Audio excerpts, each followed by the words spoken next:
I'll do big face first.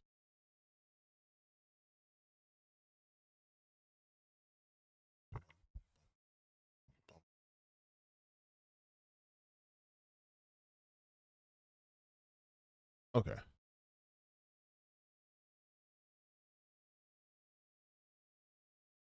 I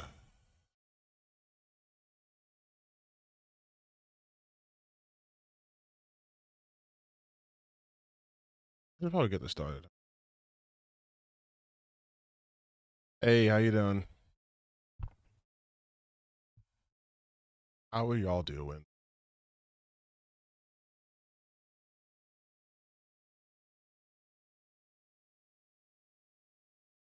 Yeah, happy Memorial Day, everybody.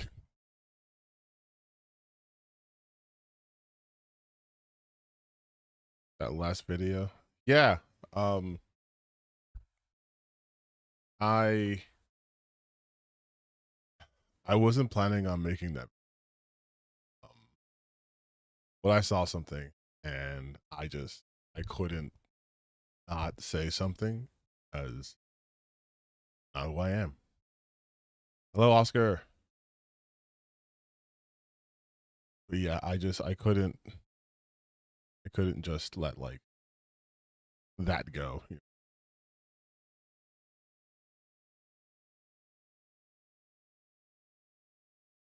It sucks though. When am I gonna play the Antichrist game? What is the anti? Oh, I'm not. If you're talking about that losers game, I'm not gonna play it. I thought about it, and even though it'd be funny to like rip into it, I don't want to. I don't want to give any sort of support to that game. Even calling it a game is very like very generous because it's not a game. It is someone's hallucinations.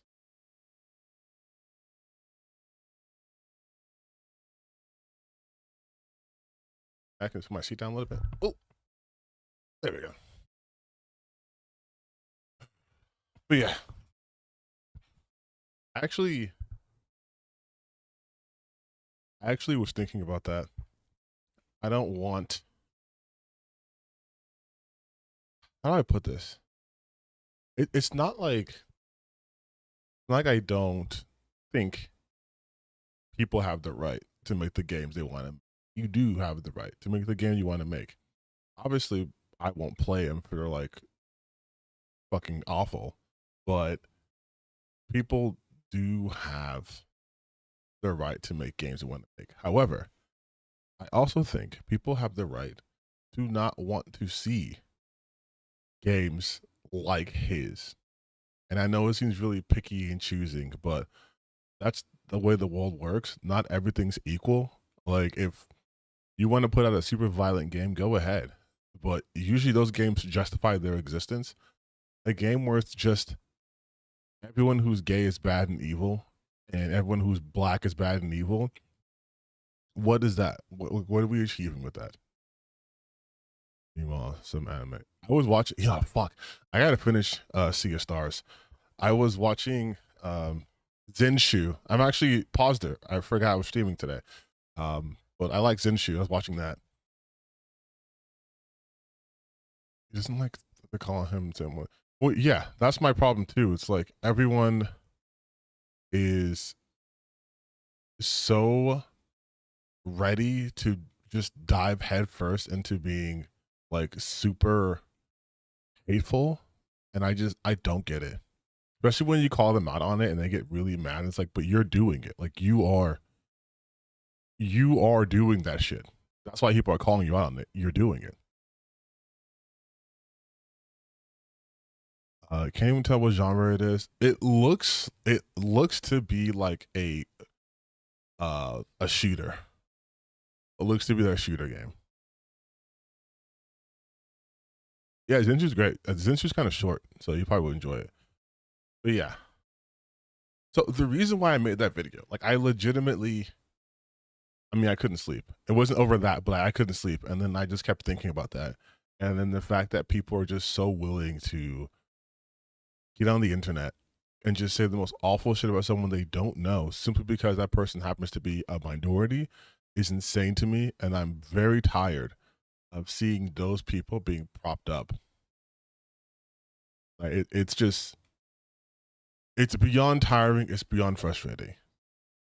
I'm seeing people getting death threats for existing. I myself was told to off myself because I was an inward clout chaser. So that's cool, I guess. But it is annoying that this is just where we are now, where I can't even like talk about anything without getting messages. So like, oh man, you're cuck, inward, this, that. And it's like, okay, dude, you're mad because I said I don't like a video game, or you're mad because I said I don't like a certain thing in a game. So now I'm like a person deserving of death. That's just where we are in this society. It's crazy.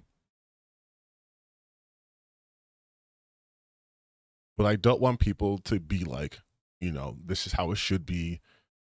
We need to do this because this is not a sustainable future. It's not sustainable for human beings.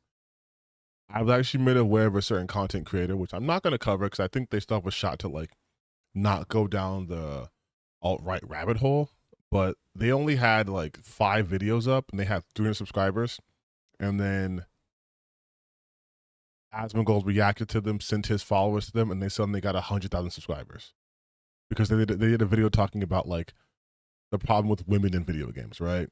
And I'm like, you only have 5 videos. I saw your other videos. Maybe you have a bit more substance than those other guys. So we'll see how you are in a month from now. But if they continue down the path, then I will definitely talk about them. What's your thought on the non-E3 Summer Games Fest? I'm going to Summer's Game Fest, so I'll let you know my thoughts when I'm actually there. I have no idea what they're going to show. I have no idea what's going on at Summer's Game Fest this year, but I wonder if I can film over there. I'm not sure if I can film.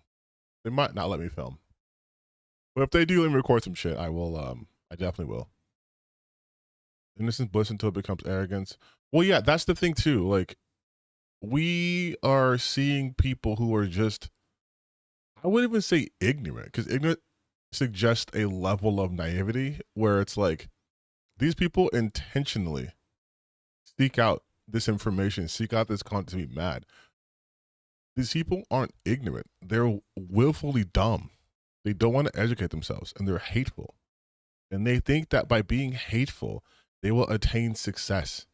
And what I keep trying to tell them is that's not going to be the case.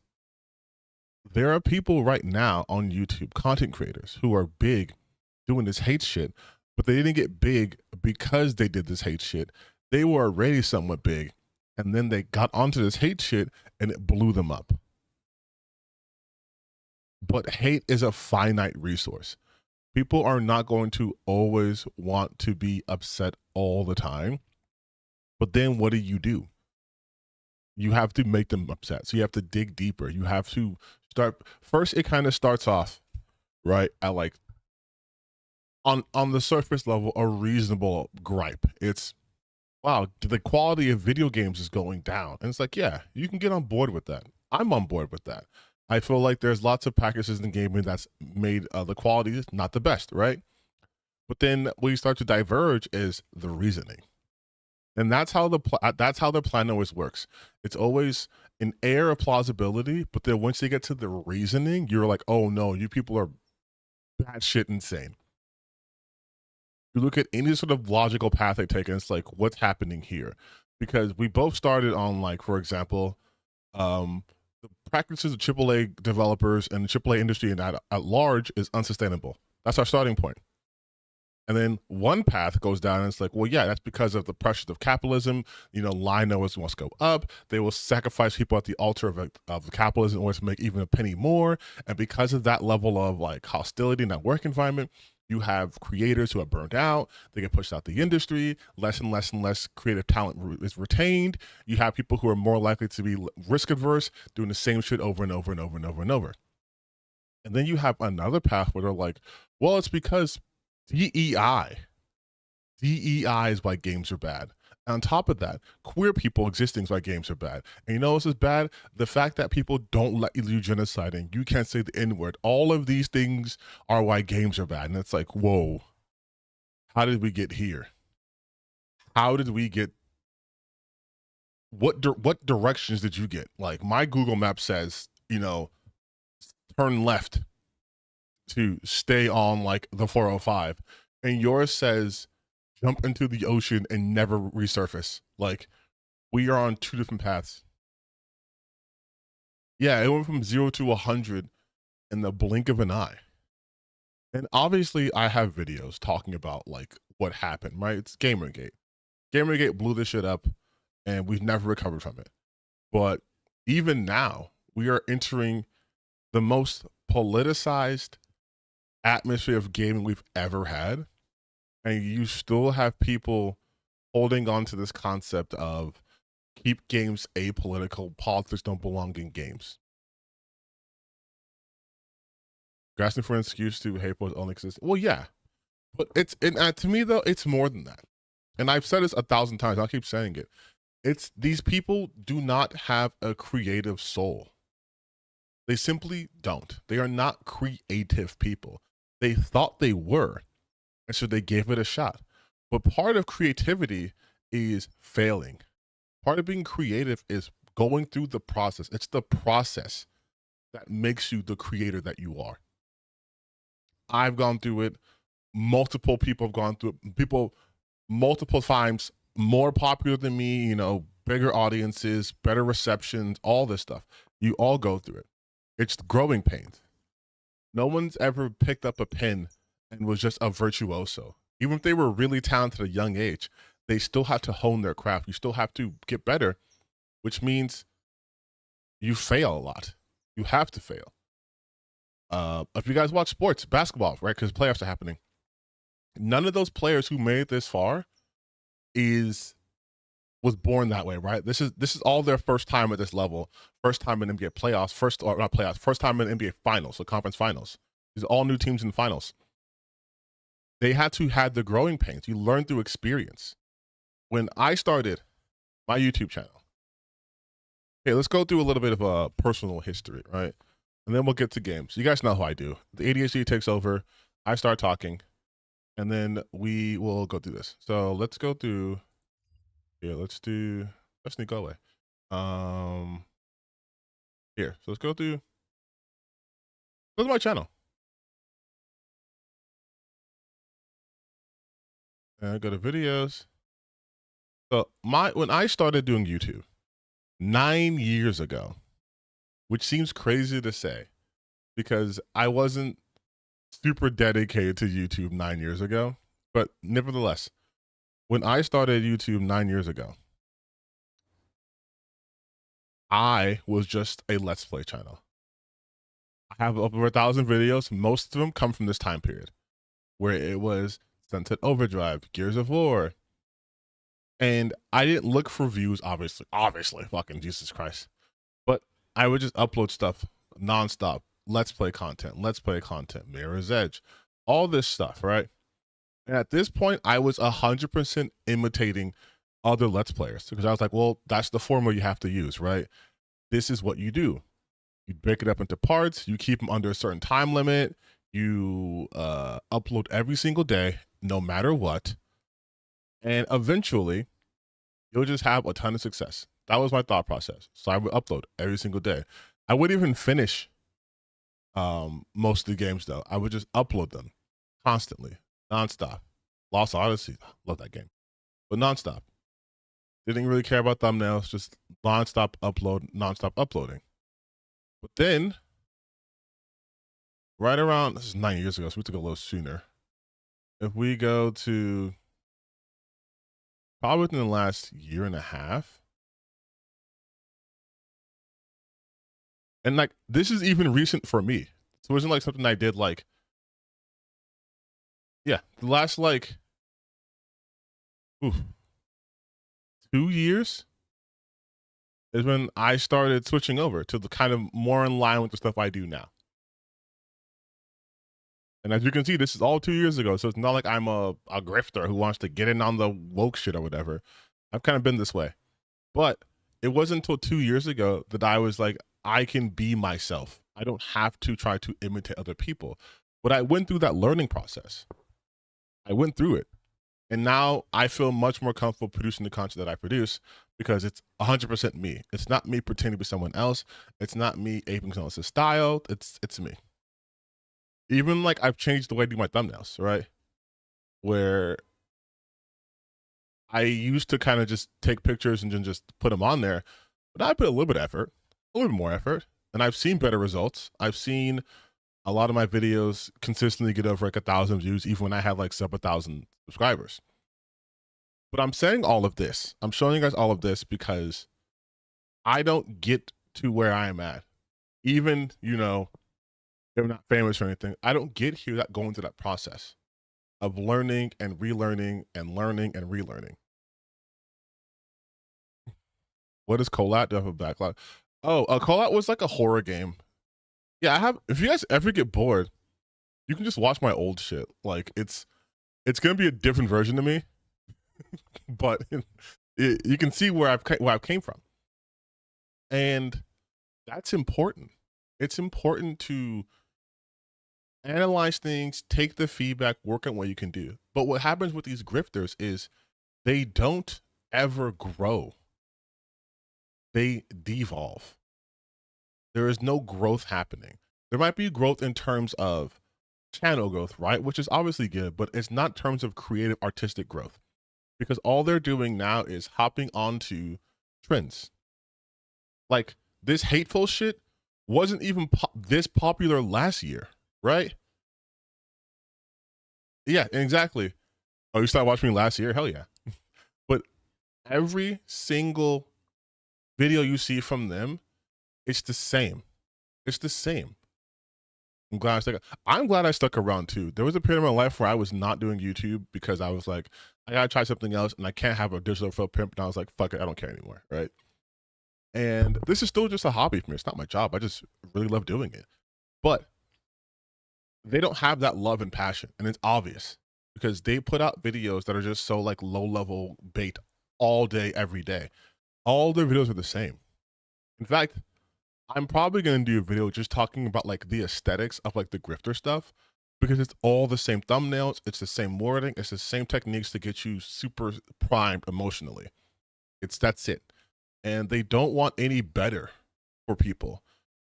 And as someone who is a creator, someone who creates, all I want is to get better. And all I want is better for people from a personal level. So it's extremely frustrating to see so many people try to hop onto this let's go grifting train when you know that the tracks aren't fully laid out. Like, you're not going to find success in something you don't believe in. You're not. And people can see it. When I did my video on Andy Pants, right? I took a page from Birdman and I went to Social Blade. And within the course of a week, he lost 1,000 subscribers. His videos aren't popping off like they used to. He got that one couple of videos, especially that one that Asmongold saw, right? The whole masculinity in gaming thing. And I got, I think, like 1 million. And they were chasing that ever since. But when you start chasing that same high, you make the same video. If you keep making the same video, people aren't going to want to talk to you or see your shit because they already know what you're going to say. That's why in my video of Andy Pants, I fucking predicted what he was going to talk about before I saw the video. And I put that in my video to prove a point. There's nothing that they can say or do that will surprise you because they're not original. They will just stick to a script. They have to mention these keywords, right? For Andy Pants, it has to be something with gay, DEI, and then anti-Semitism and satanic. He has to mention those 4 things. He has to, and he will, every single video, every single time, regardless. Their thumbnails, the same. Indiamon, same shit. Smash J2, same shit. They all do the same stuff. They want you mad. They hate you. They want you dead. They hate you. They're mad. They hate you. It's the same over and over and over and over again. And I don't understand how people can just be like, yes, let's consume this. You've already seen it. This is the rerun. They don't do anything new, and they don't have any sort of insight into anything because they're not curious people. They don't question anything. They don't even talk about the things that they like in any sort of detail. I didn't shut the fuck up about Expedition 33 to the point where people were mad at me for bringing Oblivion into. I'm like, listen, I will do what I can to make sure that game is a success, okay? People don't care about that. Like, people don't care when you keep saying the same shit over and over and over and over and over. There's a video with Andy Parents says, make you think back, a brand video with As Guy. Yeah, exactly. That's why I did that.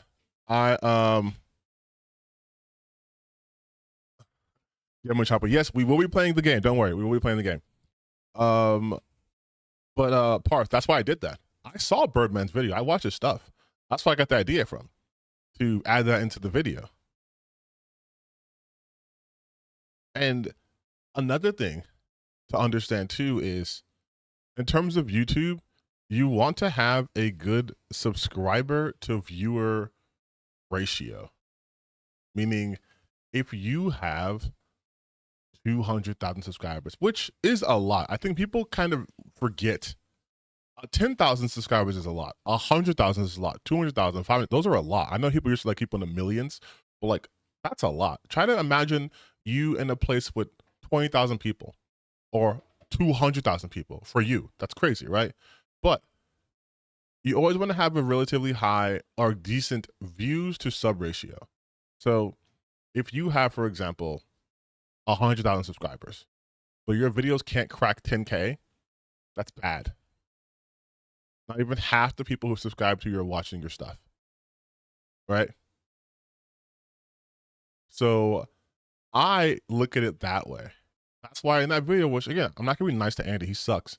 A lot of his videos don't even crack like 100K or like 50K. In fact, if I can be petty for a second, I think that video I commented on, or the video on, is still sitting at like, after 3 days, 47,000 subscribers, or 47,000 people watched it.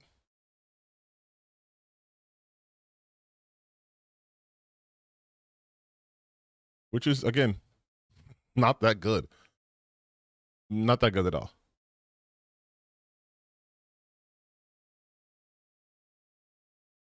Also, remember when everyone had a insider? Remember that? Going back to people being not creative, one person had an insider, and then they all decided, actually, we all have insiders now. Every single one of us has an insider. Which is insane because, that's not possible. But all of this just to say that these people are unoriginal and will just copy whatever's trending. Whatever's trending. Like, that's it. That's it. And what's trending, what's easy, what's popping right now is reactionary stuff. It's calling people pedophiles for being trans. It's calling people satanic because they're queer. It's being anti-Semitic. That's it. That's why all of these particular content creators are starting to pop up left and right. And they will make celebrities out of the most niche people online because now they have a target that they can constantly make hate content about. Yeah, of course they're all progressive at one point in time because it was popular. They themselves were never progressive. A friend of the channel, Crimes New Roman, put out a video talking about legendary drops, right? And he mentioned something there that I think was really important that I think I touched upon, but I didn't really go into detail with my video, is that these people think of themselves as apolitical. They think that politics have never shaped any facets of their core being. They think politics has no place in video games or any of their hobbies. But if you are a person, and especially if like over the age of like fucking, I don't know, 12, politics absolutely have shaped the way you do the world. They think politics is you vote Democrat, Republican, and not, people's personal beliefs and morals made into laws disseminated throughout society. So because of that, they think the games that they played growing up didn't have any politics, but now the games they play all have politics, which lets you know their level of understanding, because they adhere to this neutrality statement, this neutrality mindset, which is not possible as a human being. They're like, well, I can see things from both sides, but then they always seem to lean towards the right. They seem to always have agreements with the right and disagreements with the left, even though they're quote unquote apolitical and they therefore have no dog in the fight. And I think that's way more dangerous than people who are just outright insane right wingers, right? Because I can just like easy dunk, dismiss them, debunk them, whatever. And they're presented as such. They kind of have less footing. But when they present themselves as centrists, it's harder to combat because people just came back, well, they're just, speaking their opinion. They're just, looking at the information. But you have to remember, where is this information coming from and how are they analyzing it? To say that video games aren't political is, to anyone with any sort of thinking capacity, is an insane statement. It's an insane statement. Yes, video games have always been political. They've always have been. It's art. And while not every single piece of art is political, art in itself is political inherently. Video games are art. Not every single video game is going to be espousing some great philosophy or some great ideology or some sort of, a belief system, but video games themselves do. It's more rare to have a game devoid. Oh, thanks for the subscribing. It's less common to have a game devoid of any sort of political messaging than to have a game with it. There are more games with political messaging than not. The simple fact is, a lot of the games that are good and fun have political messaging. You probably just aren't picking up on it. Like, you're playing the Souls games, you're playing Dark Souls, you're playing Bloodborne, you're playing Elden Ring. You're ignoring the fact that these are fallen kingdoms. You're ignoring the fact that these worlds perpetuate because people who were in power decided to take, control of things to the detriment of everything else. You look at Dark Souls, rekindling the flame. What is it? I didn't play Dark Souls 2, so I can't talk too much about Dark Souls 2. Not because I hate Dark Souls 2, but because the game hates me and it bugged out and it wouldn't let me finish it. But in Dark Souls 3, you are playing the chosen undead, and your job, as always, is to light the fire, right? Rekindle the flame. And what happens? There are previous people who were supposed to do it and decided, nah, let's not do it. And you look at the world lore, and it's, well, originally, like, the dragons were in charge, and then, they killed all the dragons and seized power for themselves. And then these four lords seized power, and then they did this shit. Elden Ring. The Elden Ring existed because, of America or whatever. It's not made America, but like, I gotta watch my body videos. But the Elden Ring exists. America shatters it, and then they sealed the what was it? It was the Rune of Death, because they want to be immortal forever, even though that has detrimental effects for everyone. They continue to do so. That's politics. The fact that they're a king, that's politics.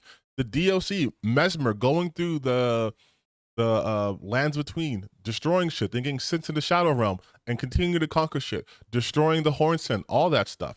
Because the Hornsen destroyed America's people and put them in jars and did all that shit, right? That's politics. That's war. That's struggle for resources. That's politics. The entire reason for Elden Ring existing is due to the political nature of that environment. If there's conflict, there is politics. Yeah, it's basically cosmic horror colonialism, right? Hell, that's Bloodborne too. Sekiro. Sekiro is probably the most inherently one because it's like most obvious political one because you're fighting against like the interior, which is basically like Ashina, and they had their shit going on. Like that's inherently and obviously political, but a ton of games are like that. Even the games people don't think are like that. It's like that because that's what makes a lot of games good. Expedition 33. Love that shit. It is political. It is a political game. It may not be the main thrust of the game, but the politics are apparent. Same thing with pretty much most RPGs, especially JRPGs, right? Persona, hell, even Fire Emblem, the Tales series, pretty much every single Tales game. Yes, everyone should play Expedition 33. I don't care about the boob censorship. You guys are triggering my ADHD, but fuck it. Let's talk about censorship, for example. Mario Party 2 implies Bowser's advocate income quality. Even Mario games though, like Mushroom Kingdom. I know it's just a backdrop, but that's still politics. Mario is there as an outsider. Yes, he does good things, but he is an outsider who comes and rescues the princess and helps the Mushroom Kingdom fight against Bowser. Bowser, their enemy who wants to control the kingdom. Fucking Legend of Zelda. Politics. Hey, what's up, Noah? We want to play Onimusha too. I will play Onimusha for you guys, okay? But you know how we start this. You know I just yap for a bit, and then we talk about shit, and then eventually get to games. We're just talking right now, though, about how video games have always been political. The vast majority of games. Most games that people consider the greatest games of all time, political, baby. They are. People love Red Dead Redemption 2. Guess what? Guess what that is? I'm playing Onimusha 1 first. A Warlord first. I bought both of them. When you are playing a game and the local law enforcement or local officials are tasking you with responsibilities, that's political stuff. So Red Dead Redemption 2 is political. So is Red Dead Redemption. So is fucking Grand Theft Auto. These games don't work. These games don't work if they don't have that tinge to it. Skyrim, Morrowind, fucking any of the Elder Scrolls, all political games. Even if they implement them unknowingly, like in Skyrim, like, cause holy shit, the whole Stormcloaks and I don't care, dude. Like, I'm not doing that shit. But yeah, Metal Gear Solid is the most obvious political one, and people still want to pretend that politics in games is bad. Next, you're gonna tell me Disco. Not only is Disco Elysium political, I have a bomb to drop here too. You know what other game is also political? Hotline Miami. Hotline Miami is political too. KOTOR, Wolfenstein. Fuck it. Doom. Yeah, that's right. Doom was political too. Why the fuck were you on Mars? Why were you on Mars in Doom?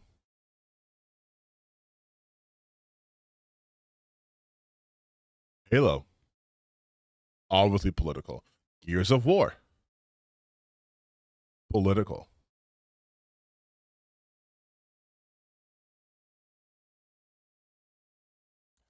So when you see these people who talk about politics don't belong in games, what they're really telling you is they're not gamers, they're tourists, or they legitimately do not understand games. Among Us is also political. Among Us is a political game too. Most social deduction games are political. We're just more involved in the politics of it, but it's political. Where the fuck is the game all about? Cold War, nuclear weapons, and censorship of the state is somehow non-political. Again, because for these people, politics is just I voted, or you're a dirty liberal. That's it. There is no deeper understanding, which is what blows me away that people will listen to them. Like these people don't even understand the medium they perpetuate that they are experts of. When they can sit here and go like, BioShock? Not political because I enjoyed it. Yes, politics is when gay and black people. Politics is when women's boobs aren't big enough and they're censored. Yeah, ironically, we are less progressive now than we were even 5 years ago, which is ironic because a lot of those grifters will come up and be like, well, we didn't have a problem with this stuff in the 2000s and 90s and stuff, but now we do. And it's like, you have a problem with it now because now there's more profit to be made of having problems with it. But the fact that these things did exist in gaming and now you're mad at it is further proof that the problem has been with the consumers, because they will always talk about how, well, no, it's just they're just implementing it wrong now. There's just too many girl bosses, buzzwords, right? There's too many girl bosses. Everything's too woke. Andy Pants. Oh, I liked Lamar Davis from Grand Theft Auto. Did it get blurry? Oh, that's got blurry. Like, I love Lamar Davis from Grand Theft Auto 5. Yeah, it was blurry. But now the blacks are too smart and I don't like it. Also, I don't know how many guys have seen my videos, but I talked about it in my Black Characters video, how they will always bring up Grand Theft Auto. They will always bring Grand Theft Auto and they will always bring up San Andreas or Franklin and Lamar. They will always bring up those black people. And it's because they can only accept black people if we exist in their narrow framework of what blackness is, which is stereotypically we're gang members, we're criminals, and we're cool. We talk like, hey, what's up, my dude? You know, what's up with poppin'? We talk like that way too. We're so cool because they want to be us. But if we exist in anything outside of that framework, then it's too woke. We can be in the military, but we can't be main characters in shooter games. We can be in Grand Theft Autos, but we have to be criminals. We can be in every genre so far as we are background, we are back support, we are NPCs. And even then, we can't be too many of them because then people will start counting like that freak did for Expedition 33, where he said that there was too many black people on NPCs. They only like us when we're stereotypes. And when you look at like queer characters, they can only tolerate them if they aren't stereotypes. I'm of the belief that people should and do exist across the entire spectrum. You can have black gang members, but you can also have black superheroes. You can have people who are so flamboyantly gay that Elton John would be like, you're doing a bit too much. When you can have people who are so not flamboyant that they straight pass easily, right? That should be allowed. But these losers cannot they don't exist in a world where people are allowed to express themselves. People have to fit a tiny box. If you are a woman, you have to have big titties and a soft voice and small arms and a frail body and basically a child. If you step even a hair out of that, they will attack you, either physically, literally attack you, or they'll come for your looks. They will consistently talk about how you're a man. Joanna Dark. Look at this shit.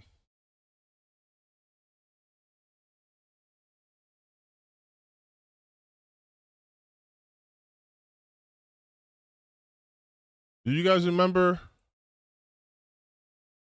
when they were talking about how Joanna Dark's new look makes her look like a man? That she has a DEI chin. Remember that? Remember all that shit? DEI chin. Perfect Dark for the modern audience. Perfect Dark looks dull and gay. What the fuck happened to me? Perfect Dark. Huge downgrade. and then and then you look at this person's face and you're like, this is a beautiful, gorgeous woman. But for them, a woman can't have a jawline, which is insane because some of the most beautiful women in the world have jawlines. Women can have jaws. It's fine. It's strange that they only think men can have these things. They associate everything with men to the point where I think they're just closeted. They're closeted and also misogynistic. Because how do you get man from this? Like, it doesn't make any sense. It doesn't make any sense to me. And they did the same thing with Fable 4, where they were like, look at this one screenshot of her where she looks kind of rough. Let's make this her entire face all the time. Even though that was, I think, either from like an earlier version of the trailer. And then they won't show you this face. They won't show you anything else. Why? Because they need you to be upset all the time, no matter what. And having you upset at a woman is the easiest thing they can do.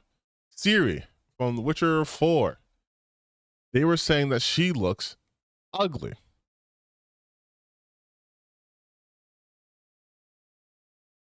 Her, ugly. Why? Because they don't even understand camera angles or lenses or anything like that. This is why transphobia is best. Yes. Ugly laws. I don't know if you guys have heard that, but there's a thing called the ugly laws, which essentially is if you do not present yourself in a way that we deem to be acceptable, we are going to attack you. There are discriminatory laws. Like it's not the like official term of it, but it's basically what it is. It used to target poor people and disabled people, right? But we can expand that to nowadays where you have people who were like, hey, you look like a man. So I'm going to beat the shit out of you because you're going to our bathroom. There was like a 19-year-old girl who got beat the shit out of her because she was a butch lesbian and it said that's a boy and they beat him up. And then you work through the logic of that. You say, we think you're a man, and you do no sort of like test or anything. It's just, I'm going to beat you up. I'm going to use this as an excuse to inflict harm upon you. Why? Because transphobia is a gateway to hatred for anyone who, again, they do not perceive as a woman. And this is what they always do. They will start small. They will look you in your eye and go, actually, we are trying to protect you. We're just trying to go after the bad people. But then who becomes the bad people? Oh, we're just going after lawbreakers. Okay, but what qualifies as a lawbreaker? Which law are being broken? If I say I'm going after people who have, I can't say I'm going after me, right? I can't say we're going after tall black people. We can't do that. But I can say we are targeting people over the height of 6'4". And on top of that, we are focusing on people who are 6'4" in this like specific region. Then I can start tightening things up to the point where I can draw in a bunch of other people who have nothing to do with anything just to focus on me. Like, hey, we got rid of the bad guys. We're deporting all these illegals. Well, that person wasn't illegal. But yes, Iman Khalif had that during the entire Olympics run. She had a huge hate campaign against her because people just thought she was ugly. Thought she was so ugly that she had to be a man. Do you know how fucked up that is? To do this to someone because you don't find them attractive. That's where all this stems from. This transphobia bullshit, it is quite simply, and let's be completely real here, right? It's mostly men who are so insecure in their own sexuality that if anything even slightly triggers something in them, they're going to attack. Their transphobia has been rampant because you have a bunch of these men who are just afraid they might be attracted to someone they deem to be a man. Oh my God. Which is why transphobia is often homophobia just repackaged. It's a safer phobia now. You can't be homophobic. Well, now you can, but you couldn't be homophobic. We're too progressive now. But trans people are hot, new, and cool. We can be transphobic now. We can say that we're doing this to protect women's sports. We can say we're doing this to protect children. But then how does that work out? How are you protecting children? By beating the shit out of a 19-year-old? What are you gonna do? You're gonna check their genitals every time they go to the bathroom? Are you gonna hire a guy to stand in front of the women's bathroom and check their genitals? How does that protect children? And that's it.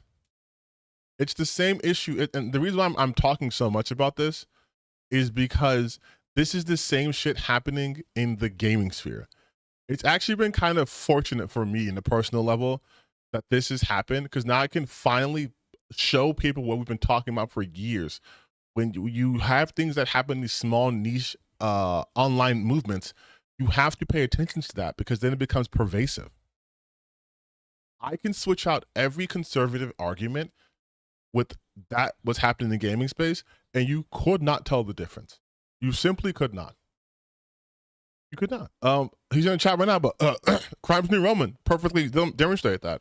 Actually, let's pull up his video real quick. Let's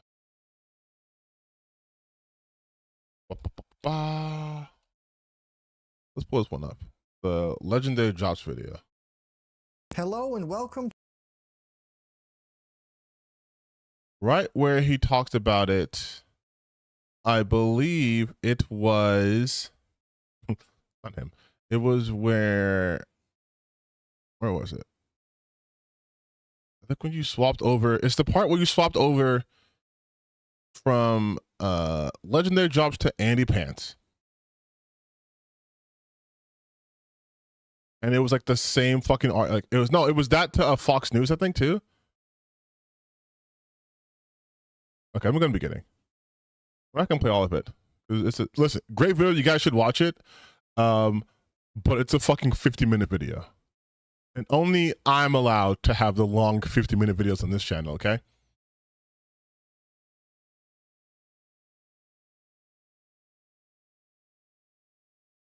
Actually, thank you. No, actually, this is crazy. Hey, since you're in the chat, do you want to just jump in and talk about like this video? If you're, if you're free, you want to just jump in?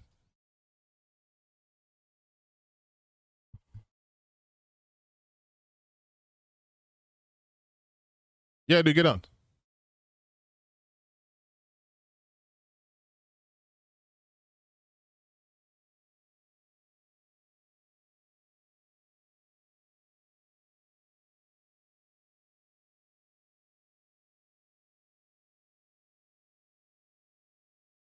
Okay, yeah.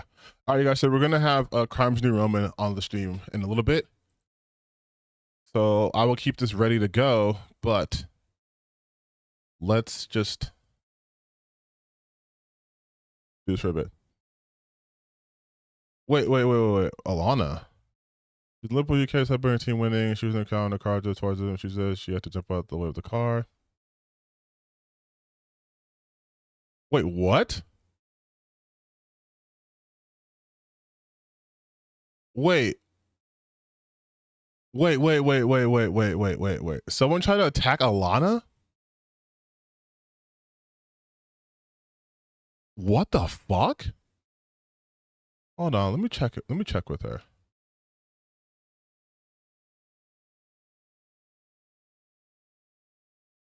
That's nuts.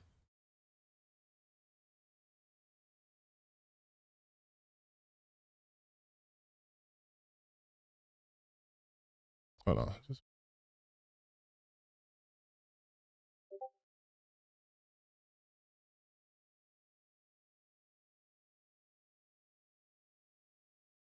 Okay. Let me try to do something cool. All right. So no, I'm gonna give you a call, and then we're gonna see if I can share my screen. This is my first time doing this, so everyone be patient, okay?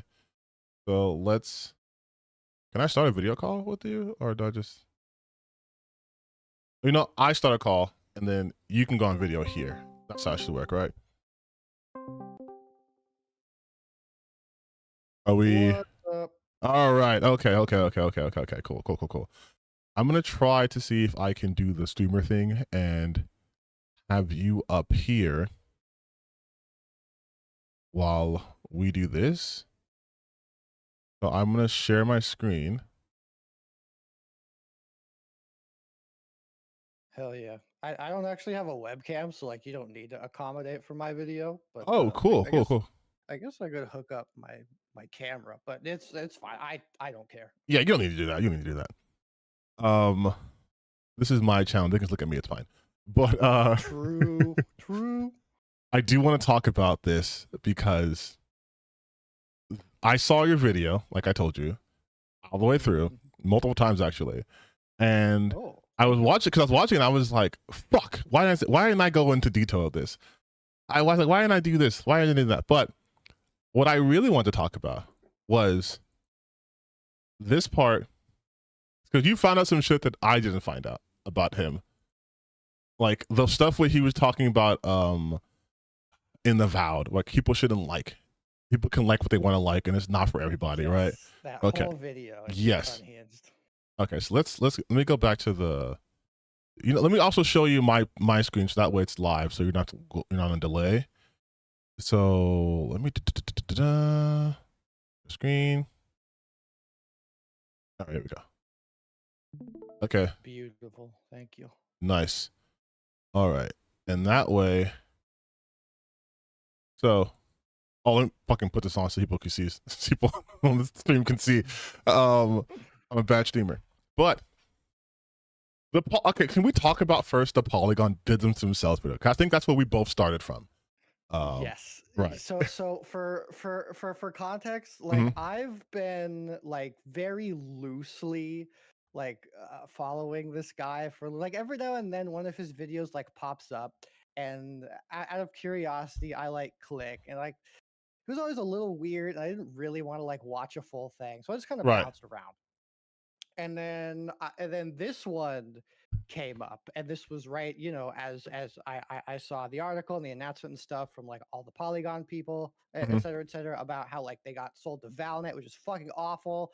Like a bunch of people lost their jobs. Yes. Blah blah blah. So I was like, okay, what's this guy's big brain take going to be on this absolutely disastrous situation? And I sat down and I watched it, and within like 10 minutes I was like, okay, I am moving back my plans for my next video because I fucking need to talk about this, or my brain's gonna explode. Okay, so we're the same person. We're the same person. Because that is Yes. so just so everyone here knows, my next plan for my video, I had 3 videos planned. It was glazing about Expedition 33. Fucking love that game. Love that game. I'm still gonna do it. Then it was talking about video game music and why it's important and its effect on people. And then I was gonna do just a small little like maybe like a gameplay video, show some like demos or whatever, right? And then I was gonna prep for Summer's Game Fest. I'm going to that next week. But then every time I plan to do this shit, I see like a Legendary's drop video because it's fucking your fault actually for this one. And then I see just like all this stuff, and then my brain goes, you can't let this go. This will now consume you, so you have to do this. His Polygon video, it's honestly he's the same as Andy Pants, which is hilarious because you also made that same comparison in this very video where you could just play Andy's audio over his stuff, and this is his over Andy's audio. It's the same shit. But they're the same in that they do not expect their audience to have any sort of critical thinking skills. And so they can just lie to them in their own videos and no one checks them. Because that part where I'm paused on right now, when he was reading the Bayonetta article and he was like, they're telling you to be ashamed and you to feel bad. And I was like, hold on. Where in that article, in the section that he shows, that where did they say that, oh, you should feel bad for liking this because you're a terrible person and you're a weird freak and this and this and that. I'm like, they never said that. Yeah, that's what's so sneaky about it. And I believe he actually says that in the clip that No, I'm trying to scroll through it and see. pulled. Yeah, no, it's at about God, I don't even remember the own fucking videos that I made. He says something along the lines of like, "Oh, they don't explicitly say this, but it's implied that Yes. you shouldn't like this. You shouldn't do blah blah blah." It's so like, oh, the Bayonetta stuff is around 11 minutes 30 Okay, seconds. so we'll do like 11 we'll minutes. do 11 like right here. What's right here? Didn't like how sexy the main character was. Not because of the gameplay, not because of the performance, because of problematic sexualization. This is the kind of scoring that doesn't just confuse people, it infuriates them. Polygon wasn't just judging the game, they were judging the player. While not saying it overtly, they were saying that this is the kind of content that shouldn't Yes. exist and you shouldn't be okay with liking it. So that entire section right there is just something he hallucinated because that's how he feels. Right? Yeah, it's pure projection. It's, exactly. 100% projection. He's the fucking IMAX. Like he is telling everyone this is what they think of you, but if you listen to what he says, just bit by bit, right? Sexualization. This is the kind of scoring that doesn't just confuse people, it infuriates them. I have a question for you, people who are watching this, and Noah. Were you infuriated? I was so mad. I couldn't sleep.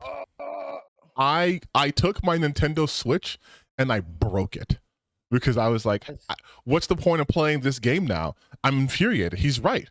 I was so full of rage. As soon as I saw that, I started pissing and shitting and throwing up uncontrollably. I was losing my mind. I could not believe they would do that. But no, but in all seriousness, I'm like, so, and the best part though I know about this shit is even in his own video, right?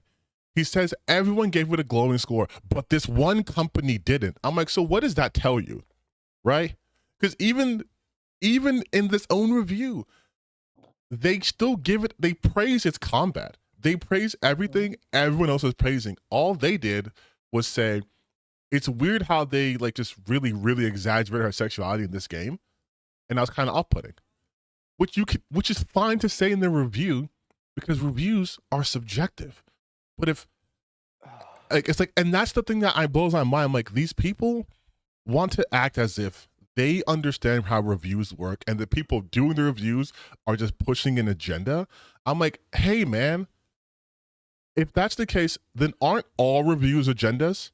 Because I'm trying to tell you that something is good or something is bad, and I'm using evidence, right? Like that's why I had to include those couple clips I used of him like specifically being like, oh, it's not an attack, it's an opinion. Yeah. When like this fucking logic literally only applies to things that they don't like, yes, as opposed to like legitimate grounded critiques. And again, shit like this isn't black and white. Like I have mixed feelings as a whole about Bayonetta as well. I'm not saying anybody is like completely correct or completely incorrect on the interpretation of the character. There are definitely some issues with how she is portrayed, which I've talked about a little bit in the past, but also at the same time, she looks really fucking hot with that short hair. So like, yeah, there's nuance to this. Oh no, you can't say nuance on the internet. You know better than that. You know you can't do that shit. God, I'm so fucking soy pilled. It's terrible. It's either the worst thing ever and extreme censorship, or it's based. That's it. There's no room. That's why Polygon did this to themselves. That's the title of the video. Fucking mind blown, dude. Let's go. And also the fact that I kept laughing while I was watching this shit. I'm not just because of the anti-copyright dance, but because like he presents himself. You know, fuck it. Let's go to Legendary Drops. Let's just go to him. We're doing some fun right now. Now we're gonna live react to. Oh fuck yeah, dude. Only real. Okay, you know what? I want to see something. I want to see. Indie games are the enemy now. Oh, Which one do you want to see? The Gears of War one, it's like the game industry wants to fail. Bungie's cooked, or indie. God, I like I said in my video, he says like the same 3 things over and over and over and over and over again, just with a different coat of paint. But like, I'm honestly kind of curious what his take is on the vagueness that is the game industry wants to fail. Because like Okay, I know okay. he loves Expedition 33, and like he has this fucking I'm gonna try to oppression keep it boner. together here. Yeah, okay. So we are going to let me close the clip. We are going to do this shit right now. This is the combo react right here. So if you want me to pause it, you can tell me pause, and I'll pause. I want to pause. So let's go. Chat, you ready? Ready for this live 2-on-1? Put this on the hub. 2-man spit roasting. Legendary trust. E-boy twink and large black man double team angry gamer. Gone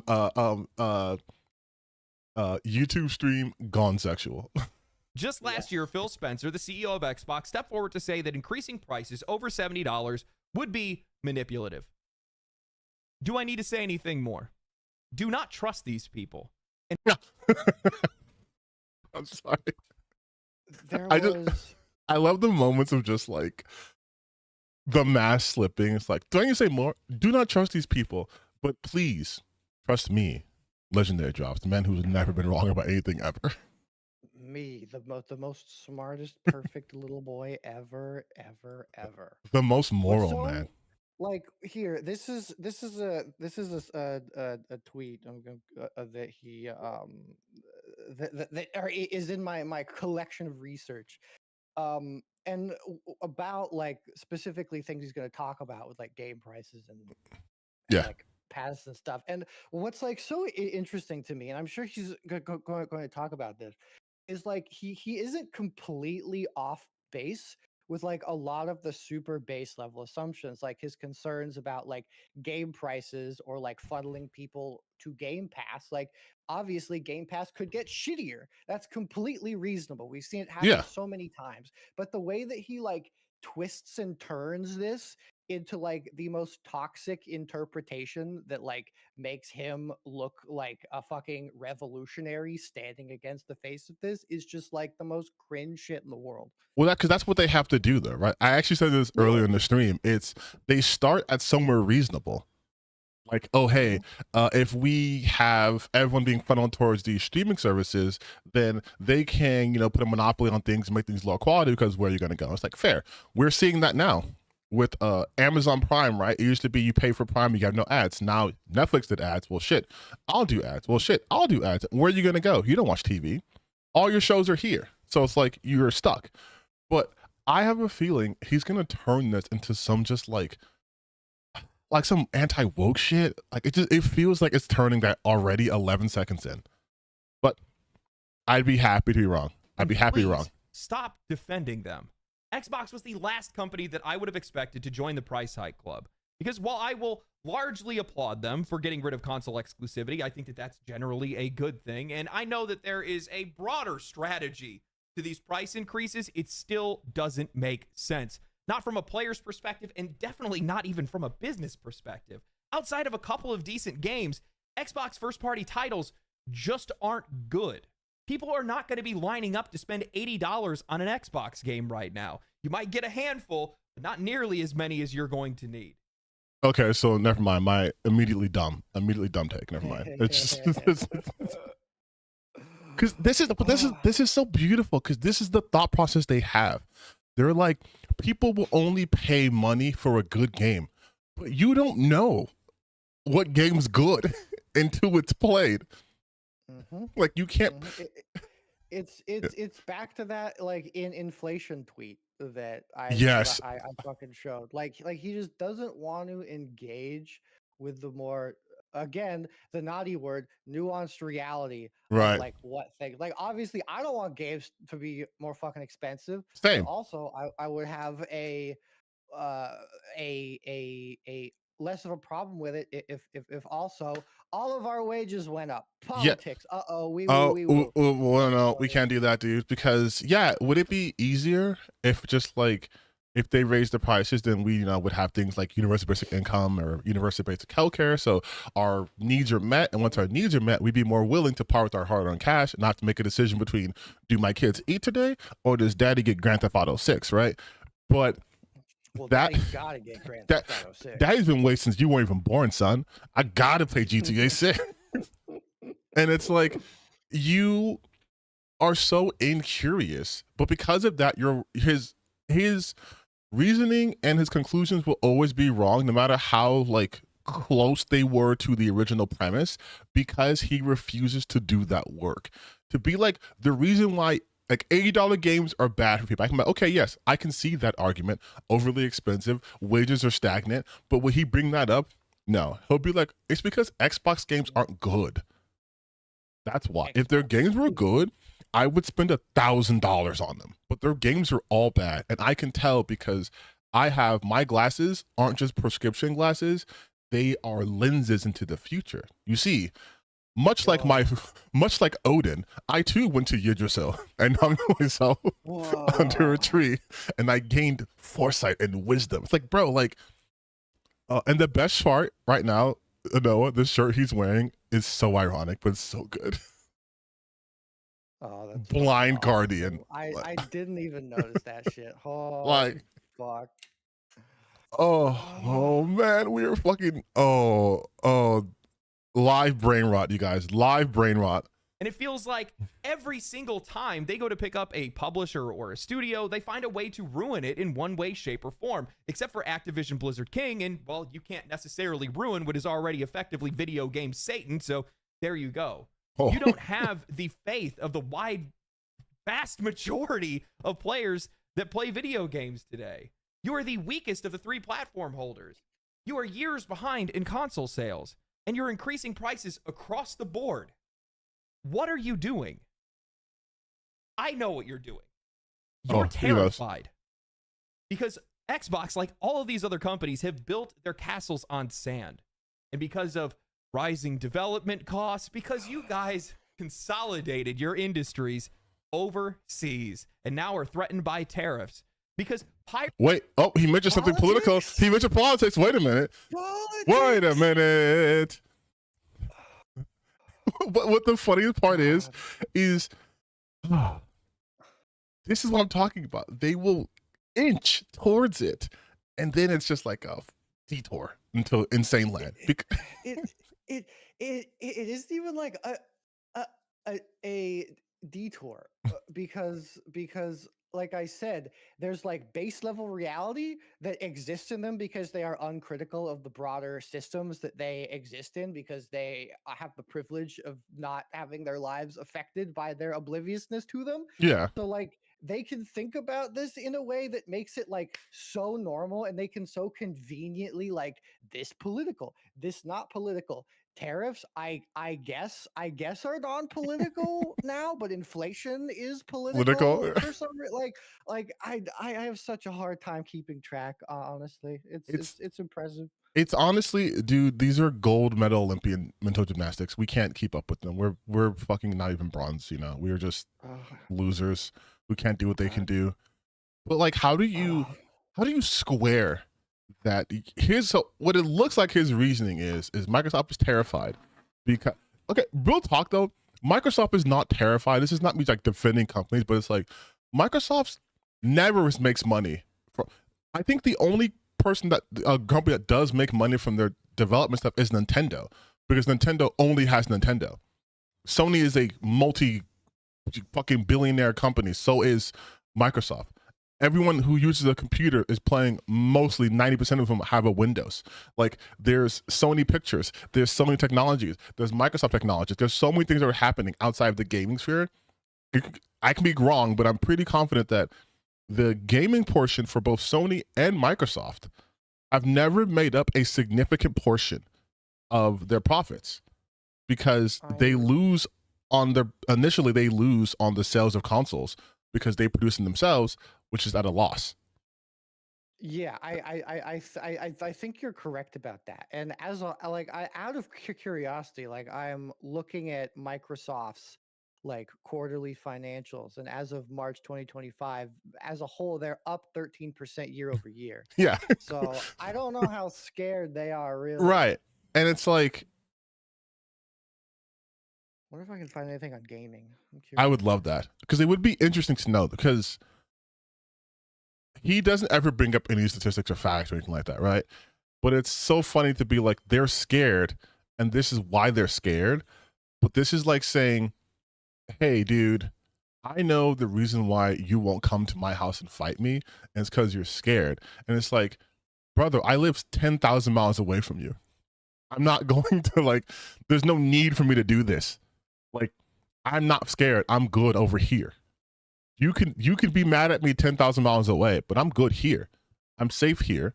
I have my food. I have my needs met here. I sometimes get on planes to go on vacation, but I'm not going to get on a plane and go to you.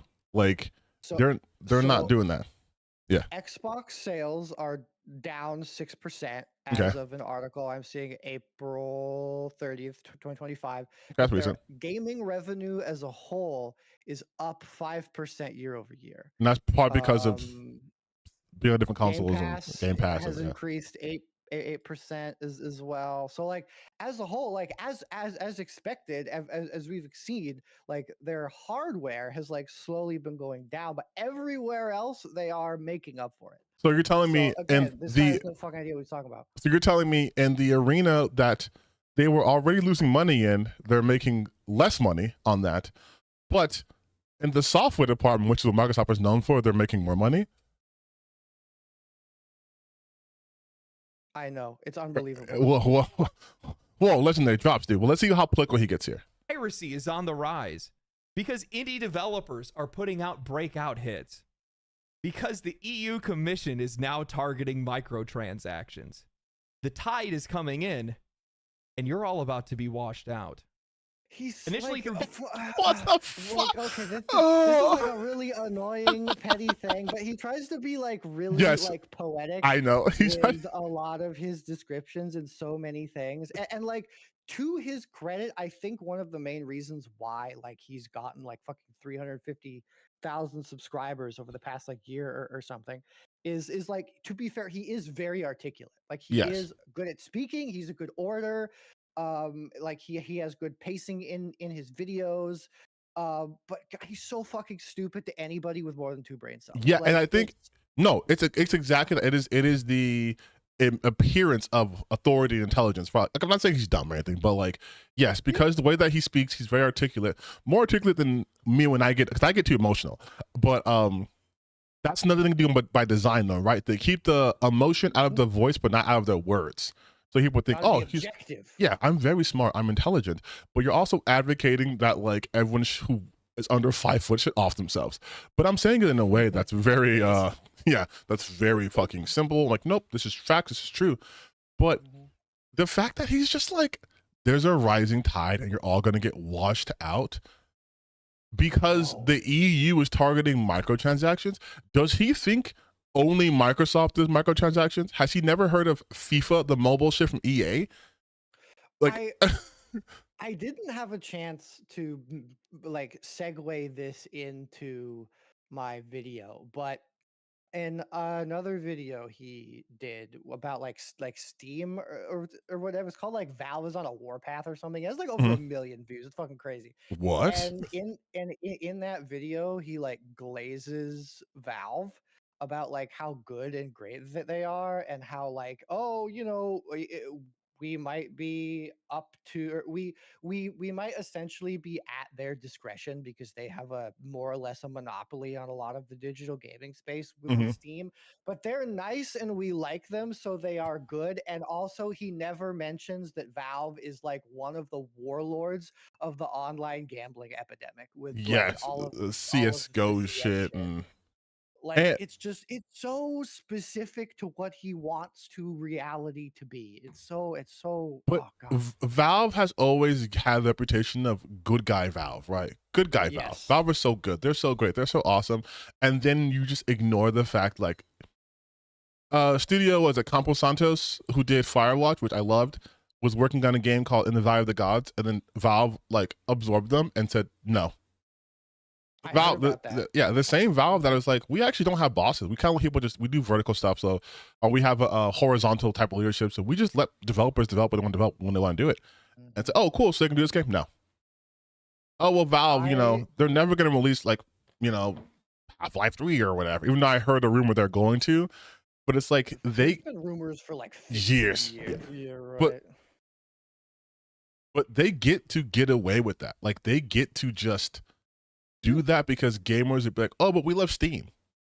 Oh, but we hate every other launcher. We hate all that shit. But I'm real off topic. Let me see what he says here. GameStop, Xbox announced price hikes across the board, increasing the price of digital games up to $80 starting next year, and increasing the price of their hardware and accessories anywhere from $20 to $30 to even charging $729 for the Xbox Series X 2 terabyte console. More expensive than the PlayStation 5 Pro. Pricing yourself higher than your competition who's outselling you 3-1 is a bold strategy and not one that I was expecting. At the end of my Oblivion video, I had said, I don't trust these companies to make smart choices. I'll give you a second.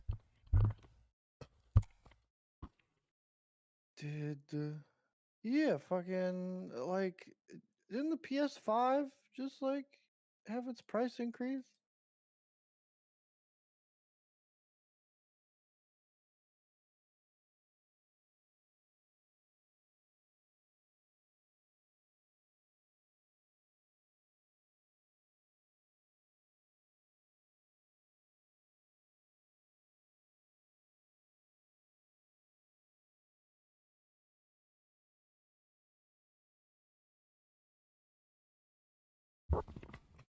Okay, I'm back. Sorry. No sweat. No worries about it.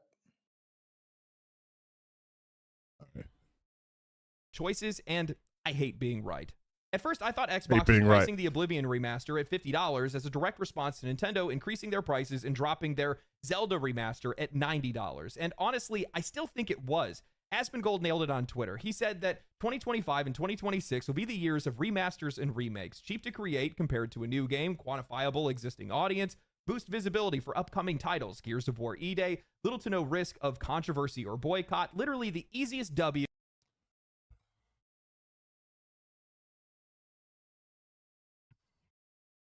Hold on again.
Ugh. Memorial Day, right? Okay. Gotta thank the troops. Oh, that reminds me. I gotta text my friend in the Navy. He fucking every Memorial Day, I always text him, "Hey, thanks for your service, man," and he fucking hates it. It's my favorite thing ever. All right, while you do that, okay, this isn't even this is like he said he nailed it. This is happening now. This is the point of remasters to begin with, though. This isn't like a new 2025, 2026 will be the year of the remake remasters. That's been happening since 2018. Like Also, the assumption that they're cheap to create is completely wrong. incorrect. Yeah. Even say Little compared to no to risk of controversy or boycott. Yeah, okay, sure. yeah, no risk of controversy and boycott. Weren't people literally trying to boycott the remake of the Lara Croft stuff because like they had the statue, or it was Legacy of Kain. They changed like the statue to make it like less hot or whatever. And to say cheap to create, even compared to a new game, makes no sense. I mean, I guess depending on what the game is being remade or remastered, but if it's like, oh gee, Oblivion, not cheap to remake. Yeah, Ninja Gaiden, like, not cheap. remade the entire game from like scratch Yeah. in like Unreal and shit. It was Yeah, nuts. different engine, like quantifiable existing audience. Again, that's not necessarily true. If I say, hey, guess what, gamers, I'm remaking Vex. You remember Vex, the game from 2003 that like was the last game from Acclaim? That's going to be a guaranteed dub. I feel like the only remasters people like actually give a shit about are the ones that are like extremely well regarded for it's why people including me, I will admit this, are still coping over a Knights of the Old Republic 2 remake. Like I would love Knights of the Old Republic 2 remake to exist, but again, if somebody remade like fucking Dungeon Siege, I mean, I would shit my pants, but 90%, 99.99% of the gamer sphere has no fucking idea what those janky ass RPGs even were. So, like, No. nobody would care. Yeah, I'm making big. Hey, bros, we're here. We're Square Units. We're remaking Dragons, whatever. Ugh, give me a second. Hold on.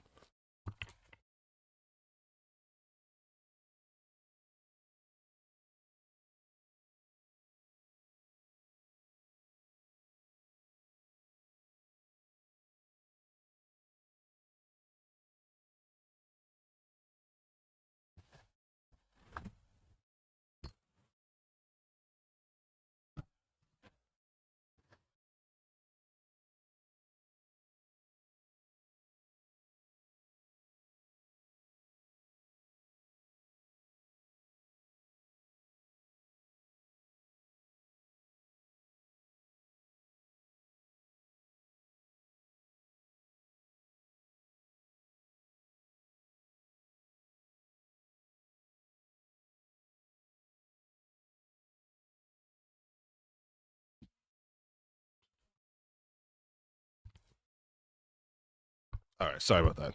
Hopefully, I could do not be interrupted again. My light went away. There we go. What were we talking about? Oh yeah, the remix. Like Remix, yeah, people aren't going to. It's not a guarantee. That's what we're getting at, right? Like, I have a question. What game was boycotted recently? Like successfully boycotted? Oh, that's a good fucking question. I mean, has there ever been one? I want to say no, at least not in the last like decade. Because the biggest one people tried to boycott, like legitimately, was Hogwarts Legacy, and that didn't work. No way, because people are brain damaged and Yeah. they see, ooh, Harry Potter. I want to play Harry Potter. Yeah, and then also you can't even. Yeah, I can't think of anything else because Assassin's Creed didn't work. Assassin's Creed didn't work. I mean, like I hesitate to even call Concord a boycott because it was just dog shit. Like that wasn't people boycotting it. That was just people not playing a game. Yeah, That was bad. Also, shout out to my boy Koi Callisto in the chat. He's my homie. He makes good shit. Oh, hello, dude. Yeah, like I can't think of an actual boycott that No. like actually mattered because I feel like the sphere of people who like actually care about this stuff is like significantly smaller than the casual audience who will just like get a thing because they think it looks cool. Exactly. Like I don't think people really truly understand. As I say this as a person whose content revolves on this shit, right? But like how small this area is in comparison to the casual crowd. Like most people didn't even know the difference between Marvel and DC. moves to come out, right? Mhm. Like people aren't gonna know difference between, oh, this is a game from Capcom, this is a game from Warner Bros, this is a game from Microsoft, this is a game from, like, they don't care. They don't care. Whether it's good or bad, people don't care. They're gonna buy a game because like the trailer looks cool. They don't give a shit if the FIFA and COD get like dog shit reviews every year, and every they're year, always the highest selling games constantly. Like, every year. So I'm like, so they think that people are gonna be like, literally the easiest W in the industry right now. The easiest W in the industry right now is just to do a sequel, not even a remaster. It'd be easier to just do a sequel because you do have a audience in the current zeitgeist that you can manipulate. A remake only has value if the IP has value. yes. In the industry right now. Honestly, I cannot believe that this guy can find time to post industry insights while also doing home improvement. Glaze. But honestly, he's not wrong, especially when that remaster is as transformative as Oblivion's, and especially if it's priced fairly. New releases are a minefield right now, plagued by creative missteps, content that nobody asked for, and player backlash. So returning to the past makes sense. Players want something familiar, something proven. Reviving these beloved games with modern upgrades is a great way to answer that call while avoiding any backlash that's been plaguing a lot of these new IPs and modern releases. Wait, I know. Listen, Hassan's not the only pause champ, okay? I know we're 3 minutes into this, but I find it always telling the way they love to romanticize the past as if there was no issues in the past, as if Oblivion itself had no issues in the past, right? There was no bugs, there was no nothing. People want what's familiar. Hey, Legendary Drops, I don't know how to tell you this, but people in 2025, a lot of them weren't even fucking alive when the first game came out. And now they're playing it now, not because they're nostalgic for it. It's because they've never played it. This is, in fact, a brand new game for them. I played Resident Evil mostly through the remakes. I've been doing back and forth, the remakes and the originals. But I played most of the series because of the remakes. And then I went to the original. I didn't have nostalgia for Resident Evil and then played the remakes. I saw this, like, that looks good, and then I played it. That's the average consumer. They're not saying, oh man, look at this Mummy movie from Brendan Fraser in 1999. Reminds me back in 1932 when the first one came. Like, no, like, you have no reference for it. Yep. Like I've seen people like talking about Oblivion, like specifically in terms of the bugs, like how a lot of them like still exist, and they almost like romanticize it as a part of the experience. Like this jankiness of the time is a core part of like that feel that makes the game that game. Whereas, you know, if there's like a bug in like a modern game or something, it's like unacceptable and people freak out. Like, oh yeah, dude. It's like, oh, I'm so much of the next video that I'm working on is talking about this like idealization of the past and like the vision of the future. I'm reading some books about that now in my book club. Shout out book club. Oh yeah. It's like the nostalgia is so overwhelming. Like it is far too much, and it is kind of like distorted our perceptions of like how we view like the present and what it should be, and the future and what it should be. And that second part to me is what I find quite interesting, is because like when there's so much like nostalgia and focused on the past and like almost these lost futures of what could be, and a lot of these people's fucking rhetoric, like you almost lose the ability to envision a different, better future that like that you can actively work towards now by like making new games, new art, new experiences that could take you into that future that you want. You know, like it's honestly kind of horrifying. It freaks me out. Well, you're right though, but the irony here is he's advocating for this, right? But was he not also just glazing Expedition 33? That game didn't come out in 2002. That's a modern game. That's a modern game for modern audiences. Obviously, it has its inspiration from past RPGs, but it is a modern game. And the reason why it works so well is because it understands its genre and it modernizes it and presents it in a way that people can attach themselves to. Because when people think of modernization, they only think of like graphics. They don't think about the way stories are told.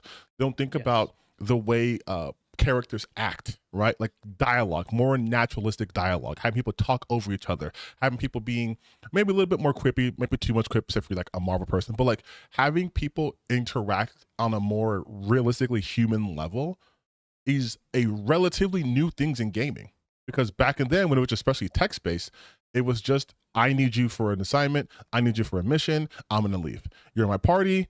Like I was just playing Final Fantasy Rebirth, right? I haven't finished it. I'm on like the last like 2 chapters. But as a person who played the original Final Fantasy, the way the relationship dynamics changed just by simply having you interact with your party members outside of who was the most optimal for this fight completely changes the experience of the game. Because now characters that were considered to be annoying and optional are now mandatory. And while they still might be a little bit annoying, at least it's by design, but you can understand their characterization. Like Yuffie in the original Final Fantasy VII was annoying as fuck. All she did was steal your material and that's it. But at least this one, because they added more context, like she's from Wutai, they're actively in war with Shinra, you understand that like she's young, but she's talented, but she's also impulsive and brash.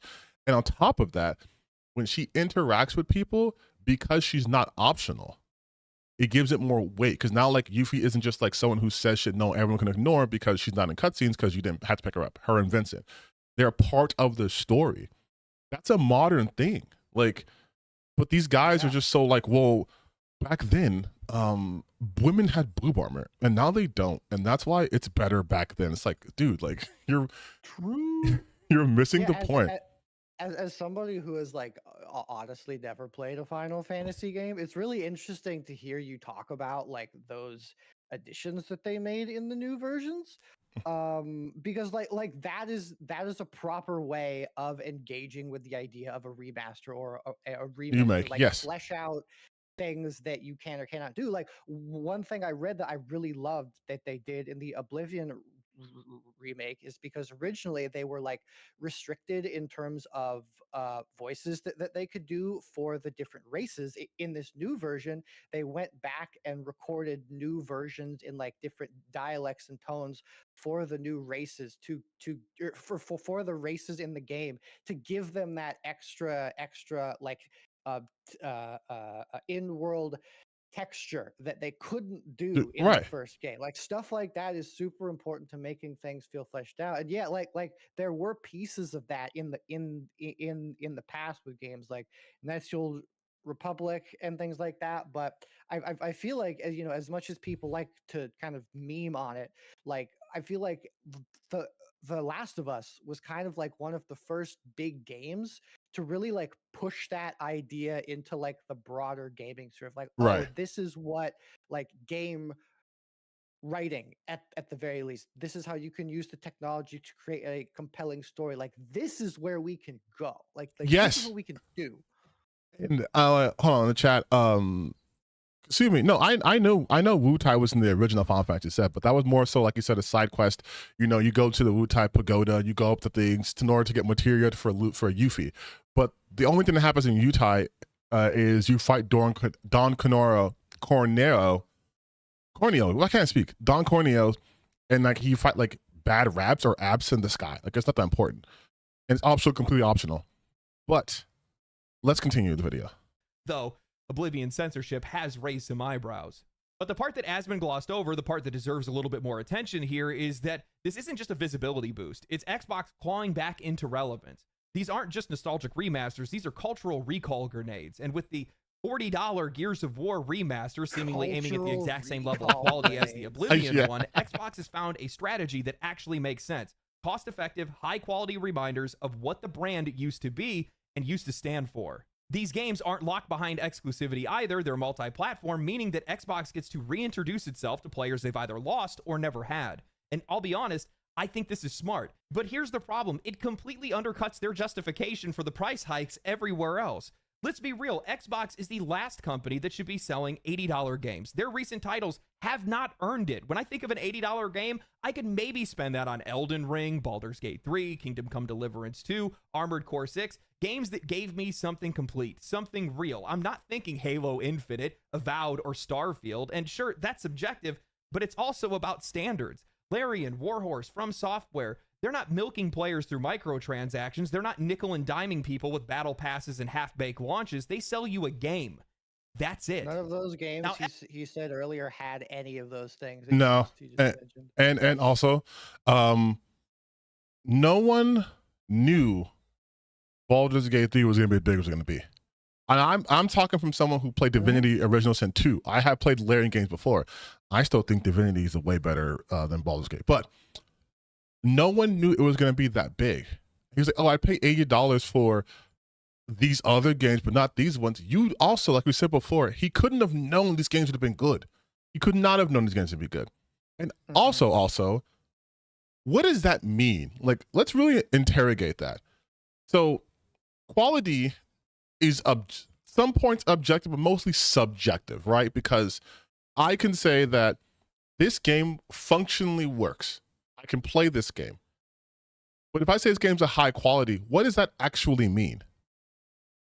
Like, does that mean, what does it mean? Story, acting, graphics, replayability? Like, what does that mean? What justifies an $80 game if that's the metric? Yeah, it's so dependent on so many factors, both like on the game itself, like what kind of game is it? How much stuff is in there? Is it good stuff? Is it recycled? How long is it? How short is it? How meaningful is it? And then there's also, of course, like the broader standards of taste and quality that we have amassed as a cultural unit and how we like view that in comparison. Thanks for subscription. And that could you're all good. Gotta shut out the subscribers. Oh yeah. And then there's like obviously personal taste. Like I like fucking for me, like games like Mouthwashing, Signalis. Oh, you have excellent taste. Viva, like I like those. I paid like $15 for Signalis, and I feel like I should have paid $60. Like, I felt like I got such an fucking Outer Wilds. I would drop $200 to play Outer Wilds in a fucking heartbeat. Like, it's so hard to justify this in any meaningful way that doesn't like descend into standards of quality that can tiptoe so easily into some like versions of quality for a hyper specific group that they feel validated in. Like, exactly, right? Because you could say, oh, this is a high quality game, it's worth $80, and I'm like, it's a visual novel. Why would I pay $80 for a visual? And it could be the visual novel equivalent of Mouthwashing, Signalis, Neva, Outer Wilds, Red Dead Redemption 2, like Expedition 33. But it's not high quality to me because why aren't the graphics bleeding edge? Why isn't the music an orchestra instead of like these MIDI files? Like, why isn't like this instead of that? So when people talk about the quality of games too, even that in itself, there's a larger conversation to be had. But these people bringing it up are trying to, they my understanding is they use quality to just simply say, I liked this game and it looks good. That's quality. That's a quality game. If it looks good and I like it, it's quality. Which, if that's their standard, that's fine. But then to say that, like, oh, but Halo's not worth $80, maybe not to you. But I think there's also a popularity element true. to quality that has popularity like kind of attached to quality in a way that the right kind of people think it's popular. Like the right kind of people like like how popular Expedition 33 is. Like, oh, this is a game for gamers. It's smart and intelligent. It's giving gamers what they want, blah blah blah. But despite Halo Infinite being like incredibly successful and well done, like for some reason, like that is not a game that is good popular, or FIFA is not good popular, or Call of Duty is not good right popular. Like, you know what it is, dude? You strike me as also a film buff, right? You watch movies. Love me a film. Yes. Right. So it's to me, it's the same thing as, oh, you watch Avengers? Oh, you like Sinners? That's cool. But have you seen this French Nouveau film? It's an art house film. It's called like Le Petit Amour de Francois. It came out in 1912. It was just like it was even filmed on a reel. It was kind of like someone just drawing pictures. You wouldn't. It strikes me as that, like, you like the popular thing, but you like the bad popular, like you're saying, the bad popular thing, and that shows you're not a real gamer. Oh, you play Madden? Oh, you call yourself a gamer? It's like, well, yeah, Madden also makes like $1 bajillion a year, so it's Call of Duty. But no, you see, this indie team made this game, which is almost as good as the things I compared to the industry standards. Therefore, it's a good game. And I'm like, okay, but you're comparing it to this standard, which is a popular game. So is popular game not good? Like, is Fortnite trash because it's popular, but like some smaller like indie game is better because it's less popular? Can they have equally good things in each game, but you just find one thing to be more your speed? Is that is that a possibility? And that conversation never comes up. It's always just people like this and it's cool, so it's popular. So I'm gonna either automatically love it or automatically hate it. And there's no nuance there. Xbox, on the other hand, survives off of the back of Call of Duty microtransactions and reoccurring subscription revenue. Their games have not hit. Their platform sales are down. And now, with the excuse of Nintendo increasing their prices to $80, opening the floodgates, Xbox is the first in line to raise their prices across the board. Games, hardware, all of it. It doesn't feel strategic. It feels desperate. I mean, just last year, Phil Spencer said that raising prices beyond $70 could become manipulative. In his words, we went through COVID. We found more ways of getting more money per player. I think that at some point you reach the peak of that. And frankly, it could go to places that are manipulative. And I'm not a big fan of that. Then Microsoft would then go on to record $94 billion in profit. They would then double their growth. Their valuation hits $3.4 trillion. Hey, but didn't you just say they were like afraid of money or losing money or some shit? No. This is different money. This is different money. Because like their platform sales are bad, but they just made $1 trillion. And suddenly we are expected to believe that they have to increase prices because of rising development costs and economic uncertainty. Snakes in the grass slither fast. I said this in my Oblivion video, and I'm going to say it again. Xbox may be the weakest platform right now, but that's exactly what makes them the most dangerous. With Game Pass and cross-platform releases, they can undercut their competition on their competition's own platforms. But instead of using that power to offer better value, they're just hiking their prices like everyone else. But that is a bet. Oh my God. We're only 6 minutes into this. Oh my God. But okay, but do you see why like my react videos to like a 12-minute video is like 40 hours long? No, It's like yeah. I truly applaud you for being able to do this. Like that's why I can like go down like a rabbit hole a month. Like I don't know how you have the fucking mental fortitude to like do this so frequently. I hate misinformation. This is my neurodivergent trait, okay? I hate it to such a passion that makes my skin boil. Because like okay, so you're telling me that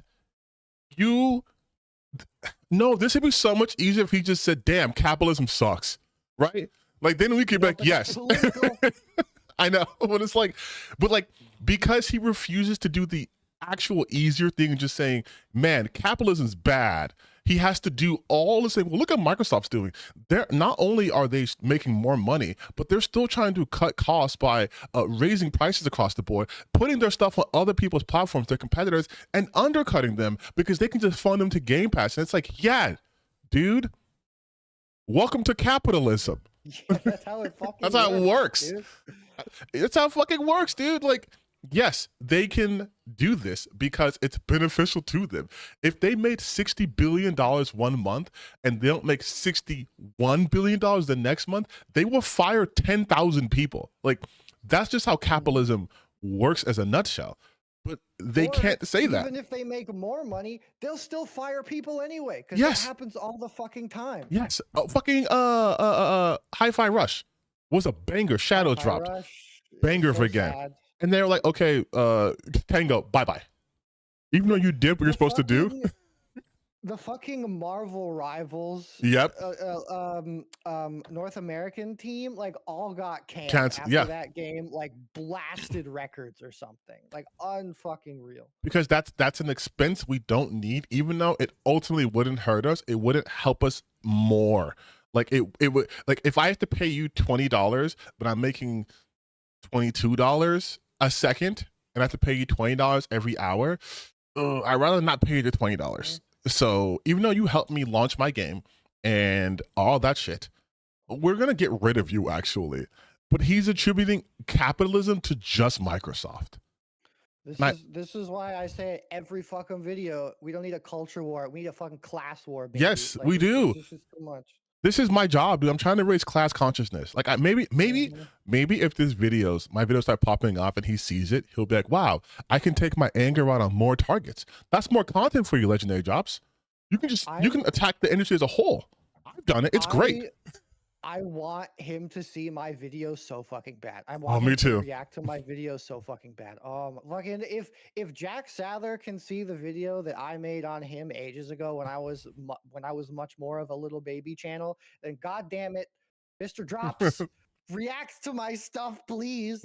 We have to, in order for this to happen, we got to get more in the mud, dude. We got to be just like, I'm trying to. My whole strategy, and I don't care if people see me saying this, is to do essentially what they do, but as a person who's debunking it, just so people can't ignore it anymore. Like, if you're sick of me making this stuff and debunking their shit, you should be sick of them putting the shit for me to debunk.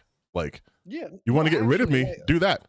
I mean, you wouldn't work because I can have the content. People like you who make like this kind of like content, I think are like super important because, you know, like people like me could like drop a fucking video essay once a month and it's like fine or whatever. But like that's once a month. And I think like having more people who can do this kind of shit like with the more urgent frequency that like these ghouls are abusing the platform. Yes. Like, I think that's super important to like have the like counter movement, so to speak. And that's honestly why I stopped because I did start doing more like calculated, like longer form. Like I did my whole video about like how the right dominates gaming, right, and how they work that in there, and that took me a while to do.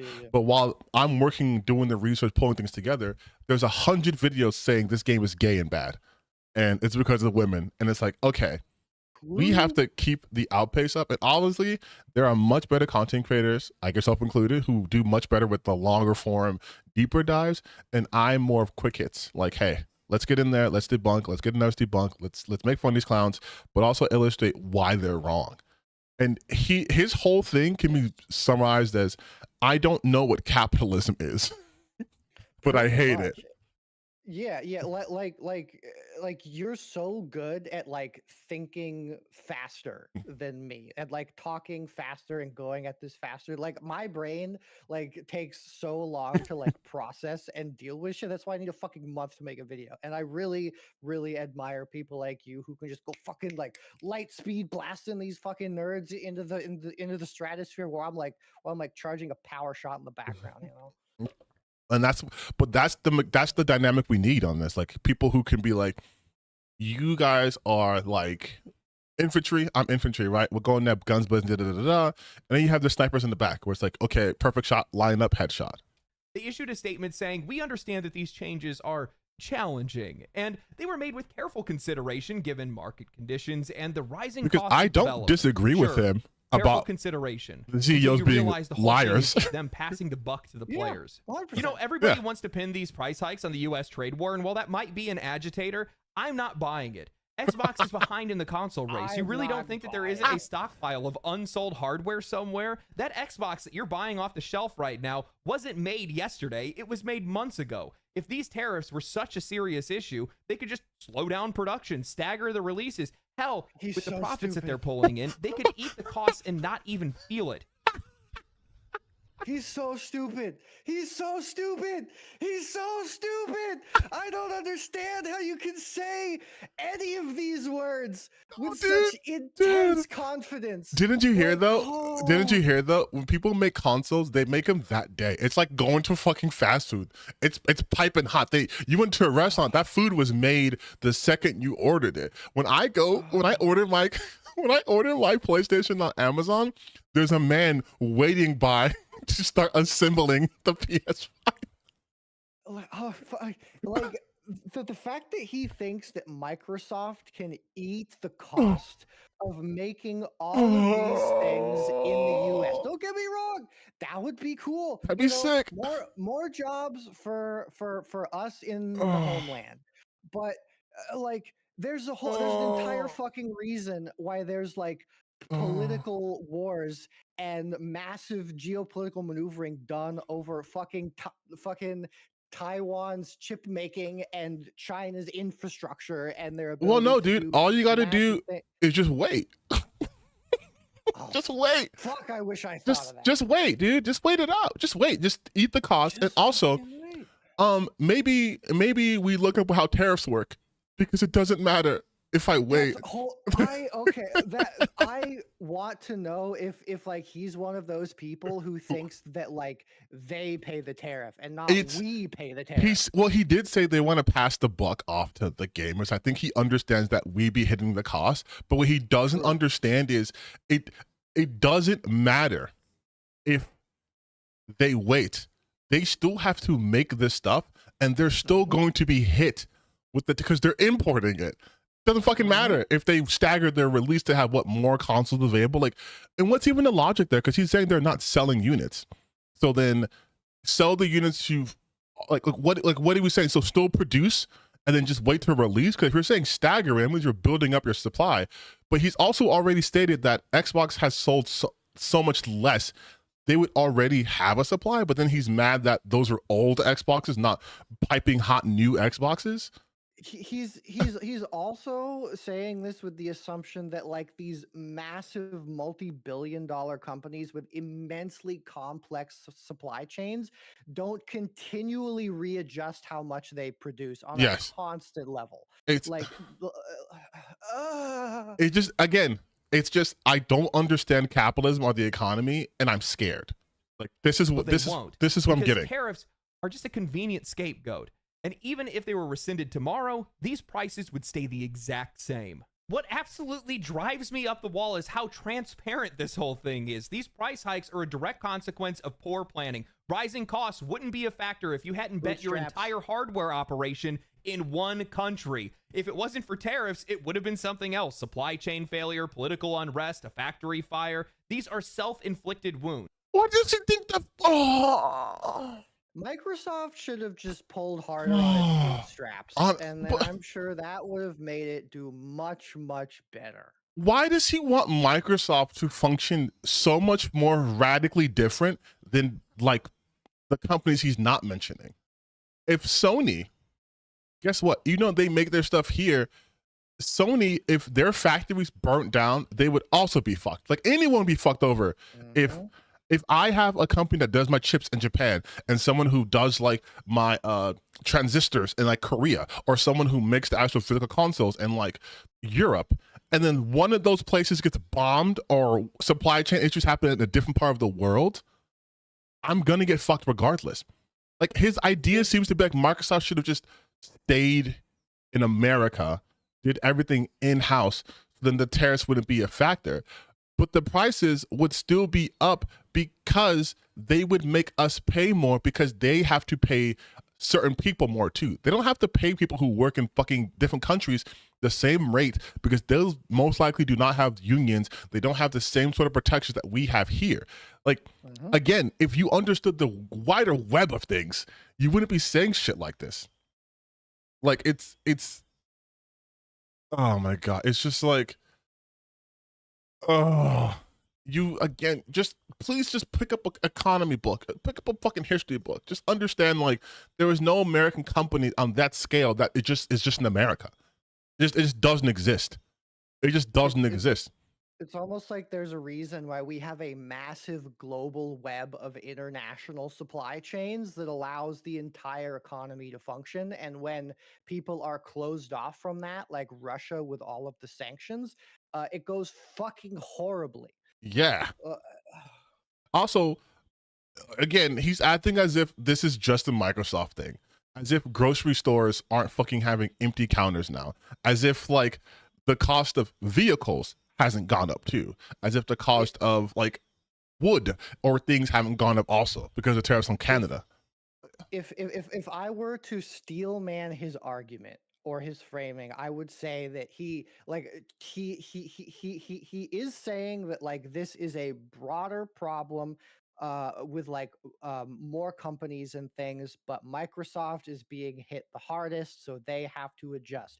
However, even if that was what he was saying, it's still ignoring the fact that if changes like that were to occur, you know, in the past, when companies have had entire monopolies on their own supply chain, that's gone fucking Yeah, that's horribly. what I'm saying. Like it wouldn't offset anything, right? It would just be like, okay, yeah, like, oh man, you guys should be able to focus your supply chain should be localized. So okay, cool.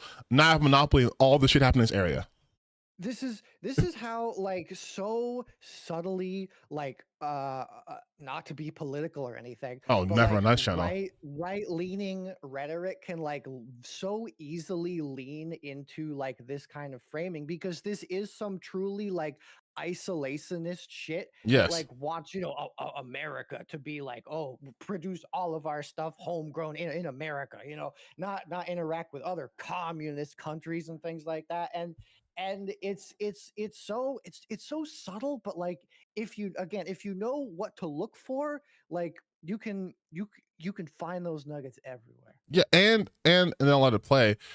Just the idea that, like, okay, let's play out this universe where Microsoft is the only company that didn't do anything out-house, right? Everything's in-house. Mhm. You are talking about how these other companies are outperforming Microsoft. Now, what do you think would happen if Microsoft would have to rely on chips in-house, which means Microsoft would have to have a whole different production line? Like, Microsoft as a company still outsources things. It still gets its stuff from other countries. That's how it works. Mostly in Korea, like most people, their phones, our computers are assembled over there and come over here. If they did everything in-house, they would be like 20 years behind, because they would have to start having a new system. They would have to onboard multiple people. Like, they would have to, and then also try to maintain their competitiveness. And again, I'm not trying to defend companies, but it's how companies work. Like, you have competition. If your competition is doing something cheaper and quicker and you're doing it slower, we were just talking about that. These grifter channels, these slop channels, right? These AI slop or just regular slop tubers can pump out 4 videos a day. If my output is 1 video a month, if I'm fucking like H Bomber Guy, where I get 3 videos a year, and you're putting out 3 videos an hour, I'm never going to be able to compete with that. The output's too high. Even if the quality is bad, the output's way too high. It doesn't matter. Like, remember when Microsoft had a Zune, and the Zunes were identical to the iPod? Blast from the past. Yeah, right? But because the iPod already had such an established base here, and they had millions upon millions out in circulation, Microsoft couldn't keep up. That'd be the same situation. Like, you would just, the company would just fail. Like, it's so like, just a lack of understanding how business works. Why are all of these companies hiking their prices, slashing jobs, and trying to gaslight us into thinking it's all for our benefit? Well, the real answer is investor pressure. Right. That's it. Gaming has become a hotbed for investors. It's not like traditional industries. Once hardware is out of the way, it's pure margin for the most part. No factories, no trucks, no physical goods, just code. And once they got your attention, they can sell you the exact same pixels over and over again. That's what they're protecting. Not the cost of development, but the rate of return. Live service games have become the golden goose in this industry. Infinite growth, infinite spend. You don't need to sell a game anymore. You sell a lifestyle. Look at Take-Two. Their entire business is propped up by 2 things: GTA Online and NBA 2K's microtransaction economies. EA, the same thing. FC, formerly FIFA, Madden, Apex Legends, 3 live service ecosystems that print money daily. Activision Blizzard, the only reason that they were worth $70 billion for Microsoft was because of World of Warcraft and Call of Duty. No innovation, no creativity, just predictable revenue. Okay, and so this is what bothers me about him. Like we were talking about before, when I said like there's like that was true. 100%. That's the current state of the AAA industry. Is we are looking at ROI at all costs. Line must always go up.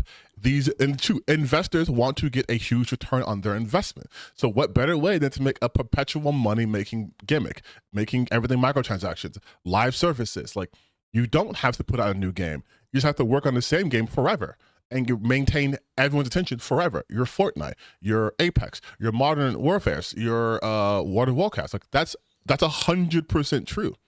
Like, that's true.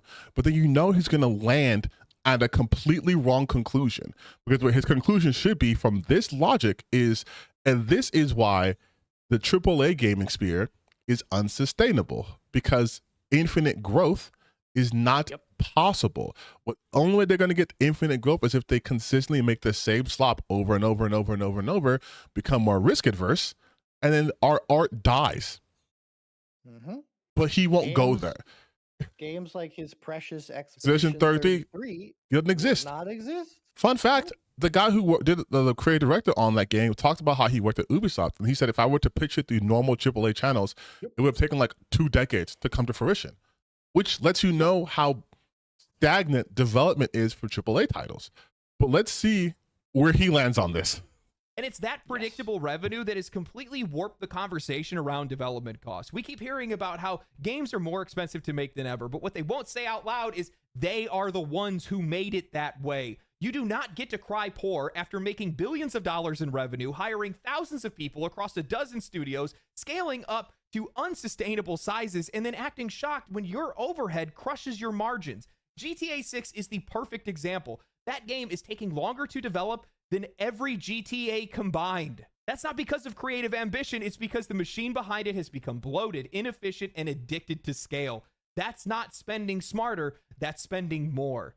And they're expecting us to pay for it. What makes this all the more frustrating? Okay, again, not completely incorrect. Not correct. Weird that this is about Microsoft though. Like you're just talking about GTA. But yes, ballooning development costs do come from the fact that these companies are getting more ambitious, but also because they think that's the way to get the most money. If they make a big open world game with a bajillion things to do and it costs $100 billion, they think they will make $300 billion back, which is not how it works, but that's their thought process on it. So yeah. It feels like Bungie is probably the best example of this because the disaster that is Destiny has been churning along, and Bungie Studio has expanded so much to keep up with Destiny. Even though, like, I'm gonna be honest, I am a D1 Destiny hater. I think that game is fucking dog shit. It never should have gotten the second game. It should have failed a long time ago. But because the core gameplay is so good and they've got so good at doing their microtransaction shit, all the gamers kept buying stuff to keep going. Yeah. So it's just like, again, he's not completely wrong here. What makes it so frustrating, because like we both know he's going to end up in the wrong result. But even with this part right here where he's kind of right, his focus is so narrow. Like his whole video could have just been AAA game is unsustainable. And it would be like, oh, banger. That's it. 9 minutes long. That's it. That's all you need. Frustrating is that this industry is not struggling. Not even close. The last 30 years have been defined by record-breaking profits year over year. All of this is shit that I've been saying. This is all I've been saying. The AAA industry is not sustainable because all they care about is money. And I'm not talking about developers, I'm talking about these investors who are behind the developer. Like they all care about money. Over year. Xbox just had its best year ever. None of these companies. Like I said that shit during when I was talking about studios being closed. There's no scaled back bonuses, just mass layoffs and price hikes because they want to keep the party going at the top while cutting off everything else or just making you pay for it. And that's the thing that they don't want you guys to think about. This isn't about inflation. It's not about tariffs. It's not about rising development costs. It's about control. Yeah, Xbox wants these price hikes. Ooh, they want them badly because if they can make traditional gaming so financially exhausting, $80 games, $700 consoles, $100 accessories, so they can herd their players towards services that they can control. Live service games, free to play, Game Pass, cloud gaming, controlled storefronts, closed ecosystems. The long game. They're just trying to boil the frog.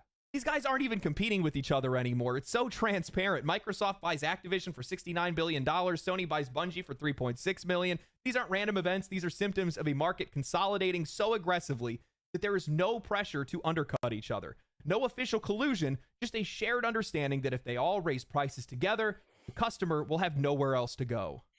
Again, it's almost like the free market. Is it really that free? This is someone walking ass backwards into like economic theory Like Mhm. not like didn't know about like the 3 studios in Hollywood and how they controlled everything, or like how like the phone industry was just like 3 companies, or really Pac Bell, and it had to be broken because of Mhm. like monopoly laws. Like this is someone who in high school just skipped all that and is just now finding out like, hey, if they just all decide to raise their prices, we don't have any other options and alternatives. Yes. Yeah. Yeah. Like this is so indicative of like the kind of larger like this. Granted that this mindset is like very rapidly dying, I feel, but there's almost this like idea that there's almost this like level of honor to engaging with the economic system, like Valve. You know, Valve is Mhm. one of the good ones. They're doing right by us gamers. They're doing good, and people assume that like capitalism, not to be political, is a system that will work, and people are doing that. But people are slowly waking up to the fact that you succeed in capitalism not by actually participating in capitalism, but engaging with it in such an exploitative way that completely goes around all of the ways that it functions to put yourself at the top and exploit the systems in ways that it was not meant to be used. Yes. Like there is no correct way of doing this that is not being used. Like this is how it's meant to be used, and that's why it's a problem. Yes, it's built on exploitation, whether of people, of rules, of ideas, whatever. If I Mhm. can make more money by putting my shit on more people's consoles and then paying people less money, I'm gonna do that. If I can make Yeah. it so that like it's, even though he went kind of schizo posted talking about like, well, it's a big space, they're making games more expensive, so you have to come to their platforms. Like, well, the games are still expensive, but it doesn't matter if even if I buy it on Game Pass, the other cost is my computer, right? Will I have a PC that can Yep. run it? Nope. Okay, now I have to buy a graphics card or a new processor, or hey, I have to get a PlayStation 5, which also costs more money because PlayStation, Mhm. didn't PlayStation also increase their prices too? Like, I'm pretty sure they did. I think you're right about that. didn't everyone increase their Let me prices? check. Uh, Like, there's discounts happening for sure right now. I'm looking at it right now. Yeah, The temporary PS5 discounts. price increases again by about 50 euro or so, Yeah. or So which is like, 80 bucks. So yeah, yeah. So even, and I think it went by Japan too. So, but I know this is American centric, but still, they're a global company. mm, Everyone's increasing their prices. So like, Microsoft is probably still undercutting the competition by not increasing as much as they could do. But again, this is just like, yes, this is how capitalism is won. This is how they do this. You're just now understanding, thankfully, how it works and how it affects people. But then you watch like his other videos, like you watch this, and then you see the Polygon video, and it's like, what happened? but You that's the thing though, is like he's not understanding it. Like he's no, not understand. Like he's like saying the things that should indicate that like there is a level of understanding, right? but then he like goes to the complete wrong Because conclusion. you It's see this video, he's like, wow. Even if they make money hand over fist, they will still do cost cutting measures to make the most money possible because these investors. But Polygon being sold off is just because Polygon sucks. And like bootstraps. there's no nothing else. It's Polygon just sucks. Even the most Polygon. basic Polygon, ew, poo poo. But even the most basic thought process would be, well, you only buy things because the brand has value. So if you can get it at a discount, you would take it at a discount. But you want to keep the brand. It's the reason why people are calling Elon Musk a moron. Well, multiple reasons. But the fact that he wanted to take away Twitter and call it X, I'm like, you bought Twitter because Twitter, the brand, has value. It has awareness. It's brand awareness, literally. By changing it to Mhm. something else, you are defeating the purpose of purchasing that app. You could have just made your own app for cheaper. Like, Yep. In this day and age of unbelievable production of everything from like physical goods to like symbols, like value is in brand. It is yes. in optics. And that is what people pay for. That is why Apple is so. That's why Apple can do everything Apple does, because Yeah. their brand is so perfect. It's so pristine. It's so well constructed. It has this aura of value, and that's why Microsoft has played their game not the best, but especially with all that fucking AI garbage, that's why the stock market's constantly going up and down. And Like Google it's fucking. it's so optics oriented. That it's all optics Yeah. oriented. If we're being real here. No, it is. That's why, like, even like Google, people, oh, Google's great. It's like Google's destroying the world with the AI, but Google like, fucking sucks. but I can search good. It's like yeah, like he does this, then he's like, it's just it's so infuriating, bro. Like it's going to benefit the industry in some way. They blame global instability, rising costs, economic pressure, but they're just using it as a smokescreen to justify whatever their next gamble is, the next experiment. All of it, every last move is designed to shift the cost of their mistakes onto you. This isn't a strategy, it's survival. It's desperation. Wait, didn't he tweet? Correct me if I'm wrong. Didn't he have a tweet talking about Grand Theft Auto 6 about like the price not mattering? Like, wasn't that in your video where he's talking about? What he I don't know if it was about Grand Theft Auto 6 specifically, but there was that tweet that he made about inflation and prices. Yes, but wasn't not mattering. But it was like it doesn't matter, right? Because like the value or whatever, like if it's good, people will buy it. If it's not, like, whatever. Like, wasn't that like the gist of what he said, or am I misremembering that? Here it is. Here it is. Send it to you on Discord. Yeah. Okay. Let me see. Let me real quick, because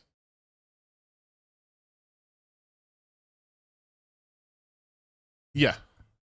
Nobody gives a shit about inflation. No one gives a shit what a $50 was worth 10 years ago.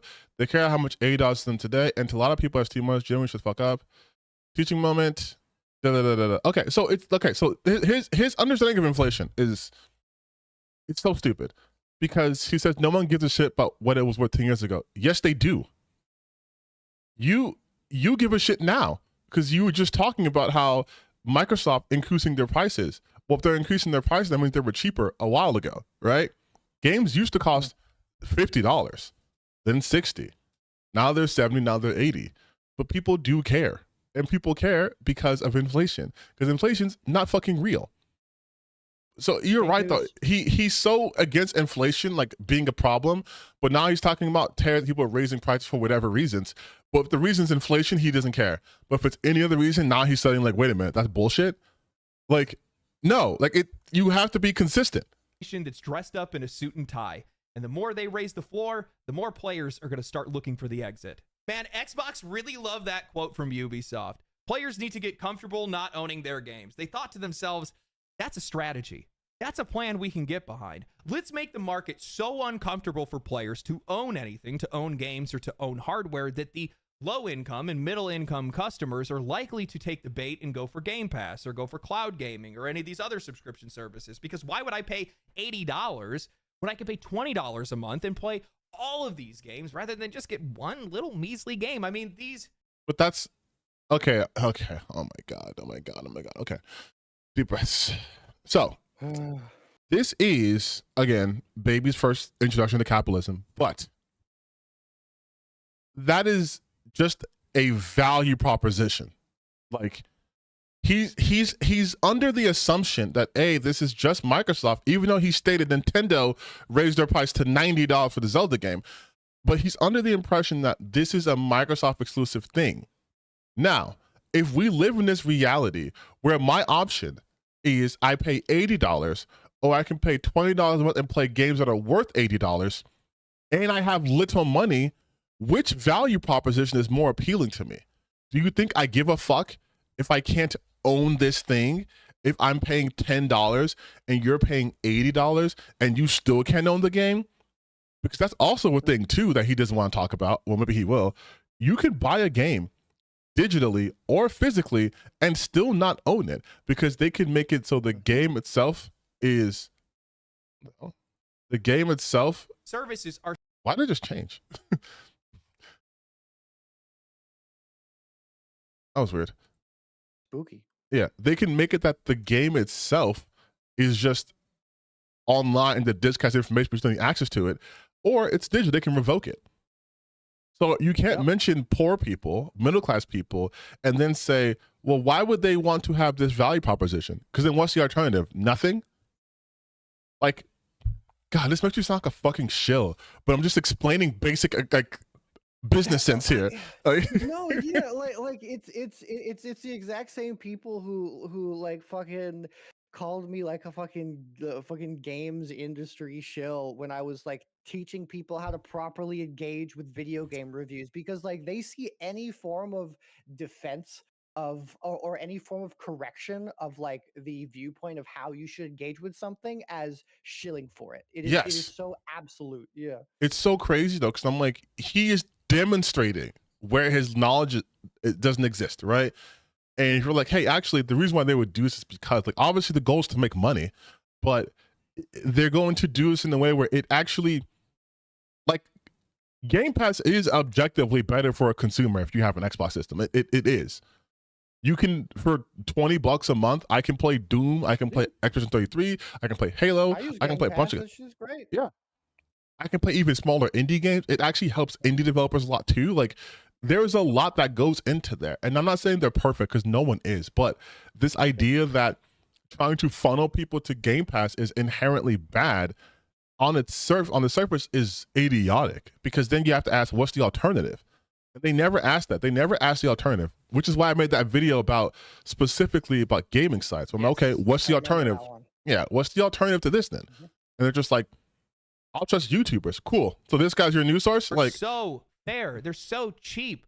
They're so effective until next year or the year after that, where because of rising development costs and economic uncertainty, the price has to go up by $10 or $15. But don't worry, because just like Netflix, we have an option for you price-sensitive customers. Game Pass Basic with ads. PlayStation Plus Basic with ads. Ubisoft Basic with ads. Then after that, they're going to start selling you frame rates and resolution. We've seen this happen before.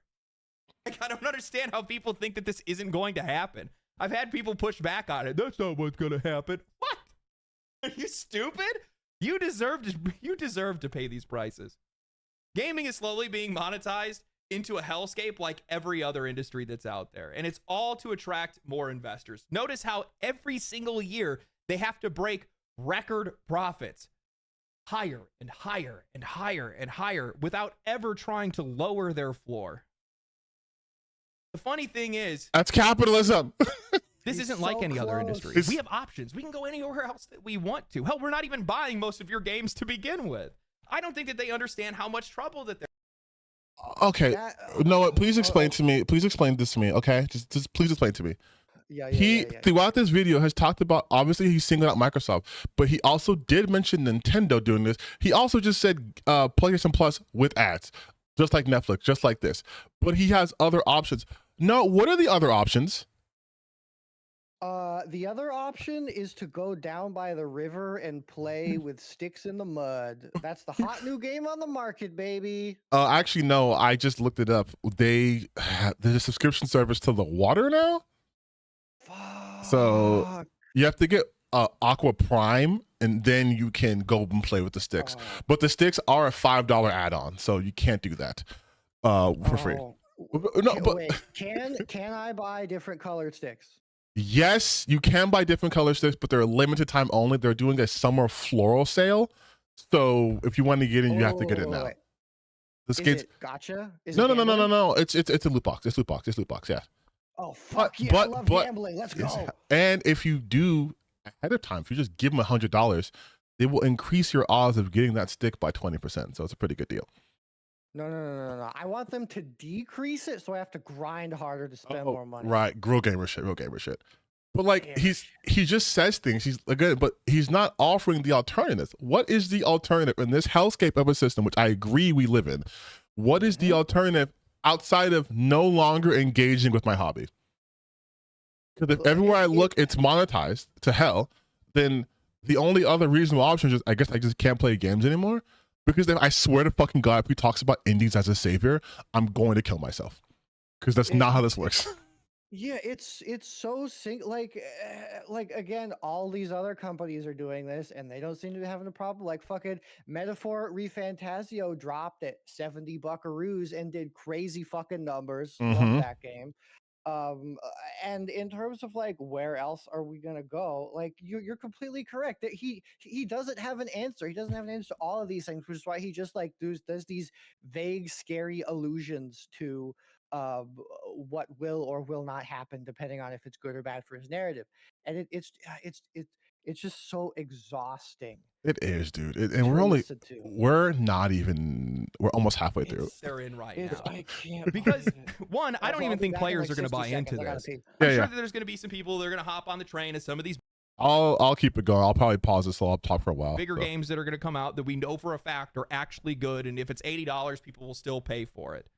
But for the most part, when I talk to other people about these price changes, Wait a minute. people will train as some of these bigger games that are going to come out that we know for a fact are actually good, and if Again, how do we know for a fact they're going to be good? This is what I'm talking about. There's like, he seems to be relying on this sort of shared information that he thinks we all know. Like, oh, of course this game will be good, right? Like, oh, well, it's by this company, of course it'll be good, because there hasn't been any instances where a company with an established track record has made a game that wasn't that well received. Oh, what was that? Mass Effect Andromeda? What was that? Anthem? What was that? Dragon Age Velgar? Even though it was considered a success internally, they still were like, fuck it, screw it. But like, there are so many companies out, so many developer companies, so many publishing companies that have put games out that, going by their track record, you think would be bangers and absolutely weren't. So how do we know that this is for 100% gonna be a banger of a game? You don't at all. Okay, I'm back. What Yeah. stupid shit did he say? This people that are going to hop on the train. One, I don't even think players are going to buy into this. I'm sure that there's going to be some people that are going to hop on the train of some of these bigger games that are going to come out that we know for a fact are actually good. And yeah, I was saying, like, how does he know for a fact they're actually gonna be good? Because other companies have released games that weren't good. That, I mean, fuck it. Arcane Leon, right? They did. Was it Leon or whoever was in Texas? Arcane Texas did Dishonored 1 and 2. Great games. Did Prey. Great games. Austin. Austin, yeah, did Prey 2017. Great game. And then they released Redfall. Right? And it's like, well, we should have paid $80 for that because we knew for sure it was gonna be good because it came from that company. But it wasn't good. Oh, fucking Prey like, is one of the most underappreciated games of like 100%. fucking like 15 100%. 100%. But he's talking in these absolutes where he's like, well, we knew it was gonna be bangers. I'm like, well, you don't. Did you? if it's $80, You people don't. will still pay for it. But for the most part, when I talk to other people about these price changes, when I see my YouTube comments or I see things that people say on Twitter, it's apathy more than anything else. They don't care. Okay, I wasn't going to buy it anyway. That's the attitude that I'm seeing. I mean, all of this price pressure that Which we're is seeing true. right now If I see it on YouTube channels and Twitter comments, that means it's true. is coming from AAA, which nobody's really buying right now. Sure, a couple of those games are doing well, but the vast majority of them are not. Why would I want to spend $80 to play Fable next year when I could use that money to buy 2 Expedition 33s? Fucking. I hate being right. It's a curse.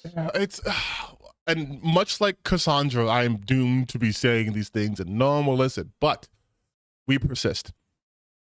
You could buy. Did you know Expedition 33 was gonna be a banger? Like, for sure knew that. Like, you 100% knew that. Why would I buy a game that hasn't come out yet when I could buy a game I've already played and I liked? Dummy. Ooh. Why do that? Hey, why would I eat this new food when I love peanut butter and jelly sandwiches? Even though I had to also at one point been introduced to a peanut butter and jelly sandwich and I liked it. Why would I now want to try this game?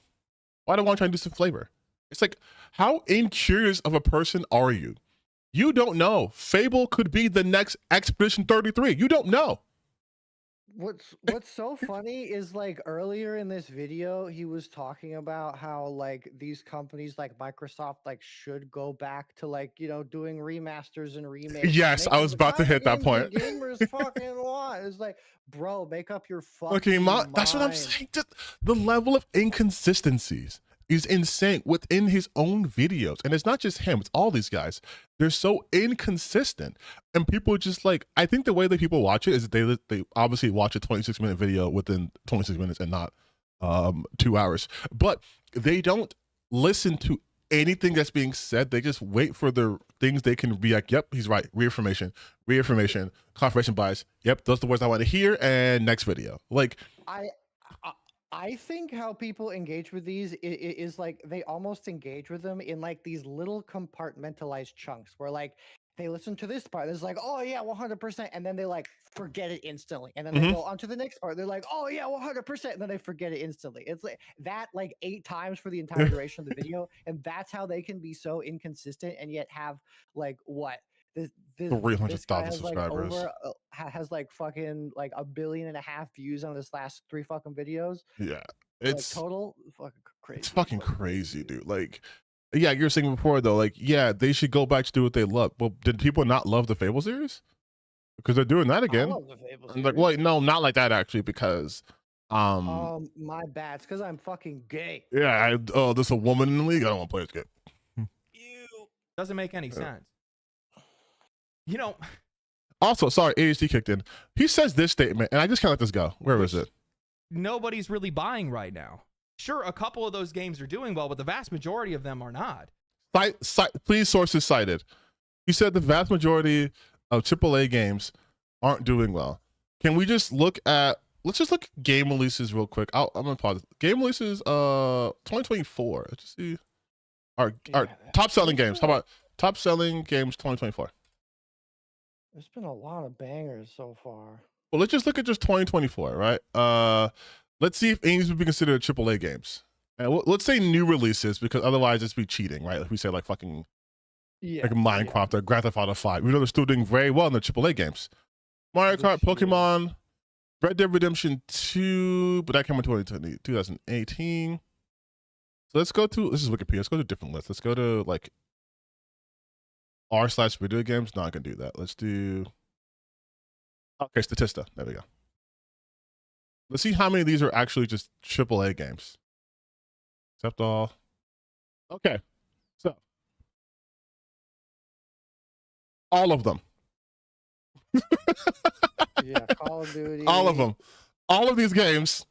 I think, okay, maybe Helldivers was I think technically it's a AA game, maybe. Okay, so we'll take off that Dragon Ball Sparking Zero with the full price. That's AAA. NBA 2K25 AAA, and Madden AAA, Call of Duty AAA, EA Sports AAA, Elden Ring AAA, EA Sports Hogwarts Legacy, Dragon's Dogma, WWE. There's also Monster Hunter Wilds and Assassin's Creed Shadows, and that's which is not on this list. But this is for 2024. So if we, I want to see a full list. So NBA 2K24, Marvel Spider-Man 2, Tekken. So besides like Minecraft doesn't count and Grand Theft Auto 5 doesn't count, all of these are AAA games. Every single one of these are AAA games. Yep. Every single one of the AAA is good. Yep. Top games so far, 2025. Indiana Jones game. Yep. The Hogwarts Legacy is still making money. Persona 3 Reload. It's technically a remake, but I fucking love that game, so I don't give a shit. Red Redemption 2. Okay, Madden NFL 25. Grand Theft Auto 5. Forza Horizon 5. That's AAA, yeah. Silent Hill 2. The Shin Megami Tensei game.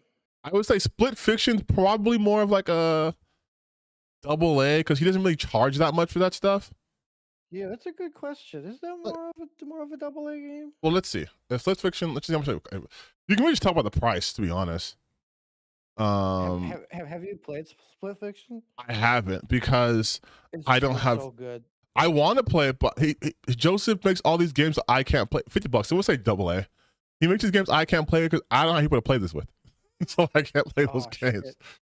I'd play it with you. That shit was fucking great. Oh shit! Then yeah, we should do that one day. Just set that up. I have it on my account, and I don't know if you know how it works, but if one person has the game, the friend pass. Person, yeah, the friend pass, so you can just like download it without having to pay any money. Oh fuck yeah, let's do that. Okay, but I'm looking right now. These are all AAA. Kingdom Come Deliverance 2 is a AAA game for fucking sure. That's not even debatable. Oblivion Remastered, Assassin's Creed Shadows, Monster. Yeah, so he's saying the AAA games are doing pretty bad. And even though his video was, in fact, a couple of weeks ago, 2 weeks ago, these games were out before then. I would love if he just brought sources for that, just to let me know. Like, why would I want to spend $80 to play Fable next year when I could use that money to buy 2 Expedition 33s? Doesn't make any sense. The worst part is they need to charge a lot more than $80 because the EU is about to pull the rug right out from underneath these guys. Politics? You know what I find interesting? Nope, can't be Players politics. aren't yelling anymore. Not like they used to. We've been through the same outrage cycle so many times that the tone has shifted. When people are talking about $80 games or $700 consoles now, it's not anger, it's apathy. The reaction isn't don't do this to us, it's go ahead and destroy yourselves. I think that's where I am with a lot of this right now. I find their missteps to be more entertainment than their games are anymore. The bad games, the price hikes, the censorship, the controversy, sitting back and watching PlayStation continue to chase the live service ghost as Marathon and Arc Raiders drop their alpha tests right next to each other, and the contrast between the two couldn't be any more glaring. Marathon losing players every single day. Their alpha was out while Arc Raiders kept growing. One game feeling like it's going to be the next big thing, and the other one feeling like a trend chaser that's trying to fit in with the cool kids. Okay, so are we watching 3 different videos? Because now he's talking. Yeah, I was like, wait a minute. How did we get here? Because now he's talking about, again, it's just if he enjoys it, he doesn't care. Because isn't Arc Raiders also a fucking live service game? It's 100% a live service game. Like, yeah, I played the test. It was fun. But wasn't he just saying that the problem is that these investors are just trying to find infinite money? And by making... No. See, the problem that you're suffering from is that you don't realize that he likes Arc Raiders, and that's why it's good that Arc Raiders is crushing Marathon, which Marathon is bad because we don't like Marathon. That's right. It doesn't matter if it's the same symptoms, they're the same disease. It's just we prefer this one. Okay. My bad. Exactly. Because I'm a big dumb boy, and I thought his problem was the rather predatory practices happening in the AAA space, including investors seeking high ROI, becoming at the expense of gamers while draining them nickel and diming them, because live service games famously don't do that, right? There's no battle passes, there's no paying for cosmetics, there's none like that. So, that makes sense. Again, another game being made by a studio with half of the amount of developers. The highest levels of this industry have become so disconnected and so corporatized that they are blind to what players want. They think that our complaints are nothing more than whining. They listen to their board of directors or their sensitivity training. They're more worried about... Wait, I'm sorry. You see how you try to sneak that in? There it is, the sensitivity training. You see how they try to sneak that in? Just going like... Yeah, it's just the board of directors. There's sensitivity. It's like, wait, what? What's that last part? Sensitivity training is more important than what is that? Making money, even though they're making a shit ton of money. And what does that have to do with anything, right? And he knows what he's doing. He's trying to associate that with these are also part of the ills of the gaming industry. The CEOs, the investors, the sensitivity trainings. Like, wait a minute. Only one of these things have a direct impact on the people who work there, right? Sensitivity trading is not for like the game itself per se, but mostly for like the people who make the game, so they don't feel, prosecuted or ostracized or anything like that. This is that same thing that we were talking about earlier about like sneaking in that right-wing rhetoric, because it's something I'm sure you've noticed all the time in the news about saying like DEI, diversity, blah blah blah. That's the reason for like that fucking plane crash. That happened a couple months ago. Didn't you know? Like that's the reason. The reason why that ship crashed into the bridge twice is because of DEI. From different countries. Right? Women drivers, am I right? Right. You want to know why I was going to say something so fucking whatever. You know why 9/11 happened? It's because the pilot authority, that's DEI. Had they had white guys writing it, would have never happened. Their next would have earnings never call to happened. The customers. We've become the last thing on their minds. And when you ignore us, we start to ignore you. Your games, your platforms, eventually all of it becomes a symbol for everything that people don't want or want to support. So we start going somewhere else. And that's exactly what's happening right now. I mean, the 3 highest player rated games of this year so far are Expedition 33, Blueprints, and Split Fiction. All of them launched at $50 or less. Split Fiction just passed 4 million copies sold. Expedition 33 hit 2 million copies sold in 2 weeks. Games made with a fraction of the money in a fraction of the time with a fraction of the developers, providing exponentially more creativity and enjoyment. These aren't flukes, these are signals, and they're being ignored. Can we, okay, I'll make a note. We're at 15:23, right? That's the time right here. Can we go back to Legendary Drops talking about the Oblivion remaster real quick? I'll let him speak about this uninterrupted too. 2025 and 2026 will be the years of remasters and remakes. Cheap to create compared to a new game, quantifiable existing audience, boost visibility for upcoming titles, Gears of War E-Day, little to no risk of controversy or boycott, literally the easiest W in the industry right now. Honestly, I cannot believe that this guy can find time to post industry insights while also doing home improvement. But honestly, he's not wrong, especially when that remaster is as transformative as Oblivion's, and especially if it's priced fairly. New releases are a minefield right now, plagued by creative missteps, content that nobody asked for, and player backlash. So returning to the past makes sense. Players want something familiar, something proven. Reviving these beloved games with modern upgrades is a great way to answer that call while avoiding any backlash that's been plaguing a lot of these new IPs and modern releases. Though Oblivion censorship has raised some eyebrows. But the part that has been glossed over, the part that deserves a little bit more attention here, is that this isn't just a visibility boost. It's Xbox clawing back into relevance. These aren't just nostalgic remasters. These are cultural recall grenades. And with the $40 Gears of War remaster seemingly aiming at the exact same level of quality as the Oblivion one, Xbox has found a strategy that actually makes sense. Cost-effective, high-quality reminders of what the brand used to be. Okay, so 15:23 now. That was a while. You got that point like exactly. Like you were right fucking there. That is impressive. So let's just play it now. These publishers are still operating like it's 2016, thinking that a massive budget, cinematic trailers, and a big IP is enough to be able to capture everybody's attention.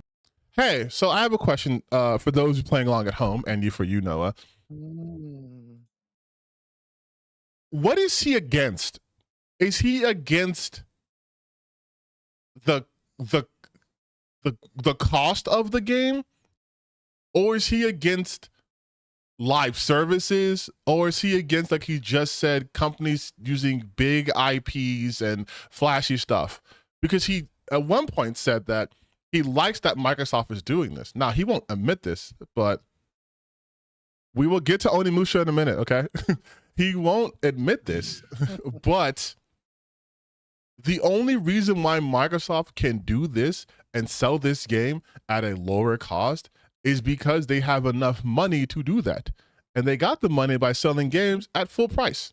That's how it works. The bigger companies, the bigger AAA stuff, allow for the smaller games to get made, right? That's always how it works. Own Game Pass. Yes. Which is what it's on. It's a massive chunk of money. Which gives them more money, right? That's cost effective. But he also states that he hates Game Pass, but that's where Oblivion is, and that's where most people are playing Oblivion. Otherwise, if it wasn't on the Game Pass and they did this, this would 100% be a full price game. It's not a small game they did. It wasn't a small undertaking.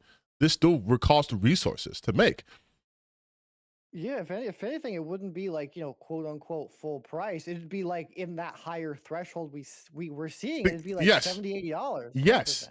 Same thing with the Gears of War E-Day, because that is also available on Game Pass. So they're getting the money either way. So they can sell it for $39.99, but you're also going to play it on Game Pass, right? That's their goal. So without Game Pass, which he says is bad, that also becomes a $60, $70, $80 game.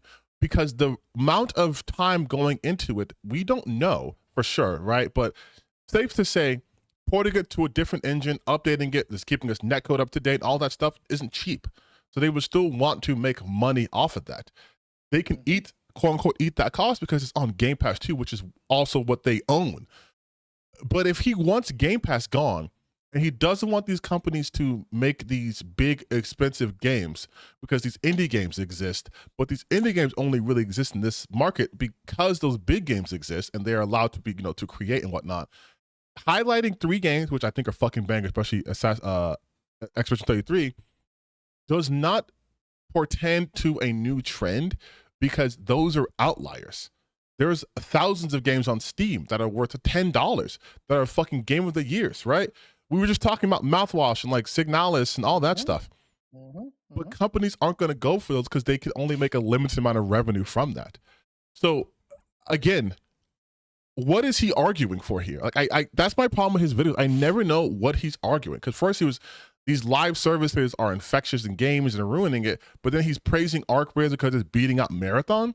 They're also both live services. Oh, but Arc Raiders is a lower cost or whatever. I mean, they have to be free to play games, but like Arc Raiders has a different small development group, so it's better because they're an indie group trying to get into the live service market. Like, so is it live service fine if it's not big companies doing it? Like, I don't understand.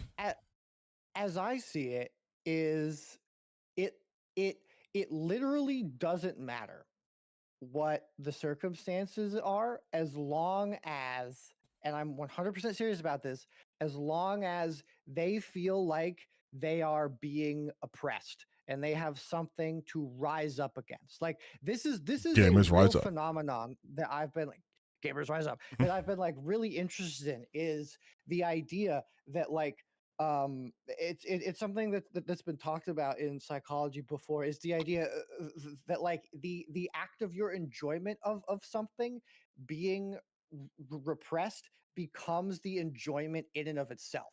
So Yeah. you slowly learn to like get that enjoyment, that satisfaction from the very act of the repression that you claim to not want to be involved under. And I feel like that explains literally every single one of these channels. No, oh my God, that's a fucking perfect summation of them, because it's true, right? Like they want to be able to, and again, I kind of talked about this in my right wing video, right, where like the gamer identity has been one of outcast and one of oppressed, right? Like you were a loser nerd playing games growing up, and now it's popular, but you still want to hold on to that. And now their new identity is, oh, I can maintain my gamer identity by being oppressed, because now I can just say these companies want us dead or this and the third. But then when you hear their actual arguments, it's just, what the fuck are you mad about? Like if you're mad about games going up, okay, be mad, but then you're not mad about game prices going up actually because you don't believe inflation's real, but also it's because, well, these game companies are greedy. Okay, I agree on that. But you also want them to release remasters, which you just said was a for sure way for them to get money and all these things, which is still greed. So you should be wanting them to make newer games, because then that would show they're more creative. But then you're saying, well, new games have bugs and they do bad, so don't make those. Do safe. Safe means guaranteed money, which is greed. So he's at odds with his own argument. I don't. How do you live like this? Markets do change. Just look at the top games on Steam right now. Most of them are cheap, old, or indie. Outside of Baldur's Gate 3, it's almost impossible to find a full-priced game that has cracked the top 10 for longer than a week. That's why these price hikes just don't make any sense to me. A study last year showed that nearly 60% of all playtime was spent in games that are more than 6 years old. The only new titles that have seemed to be able to break through are either free-to-play, Those are also all live service games. They're all live service games. Like, you're not making the argument you think you're making.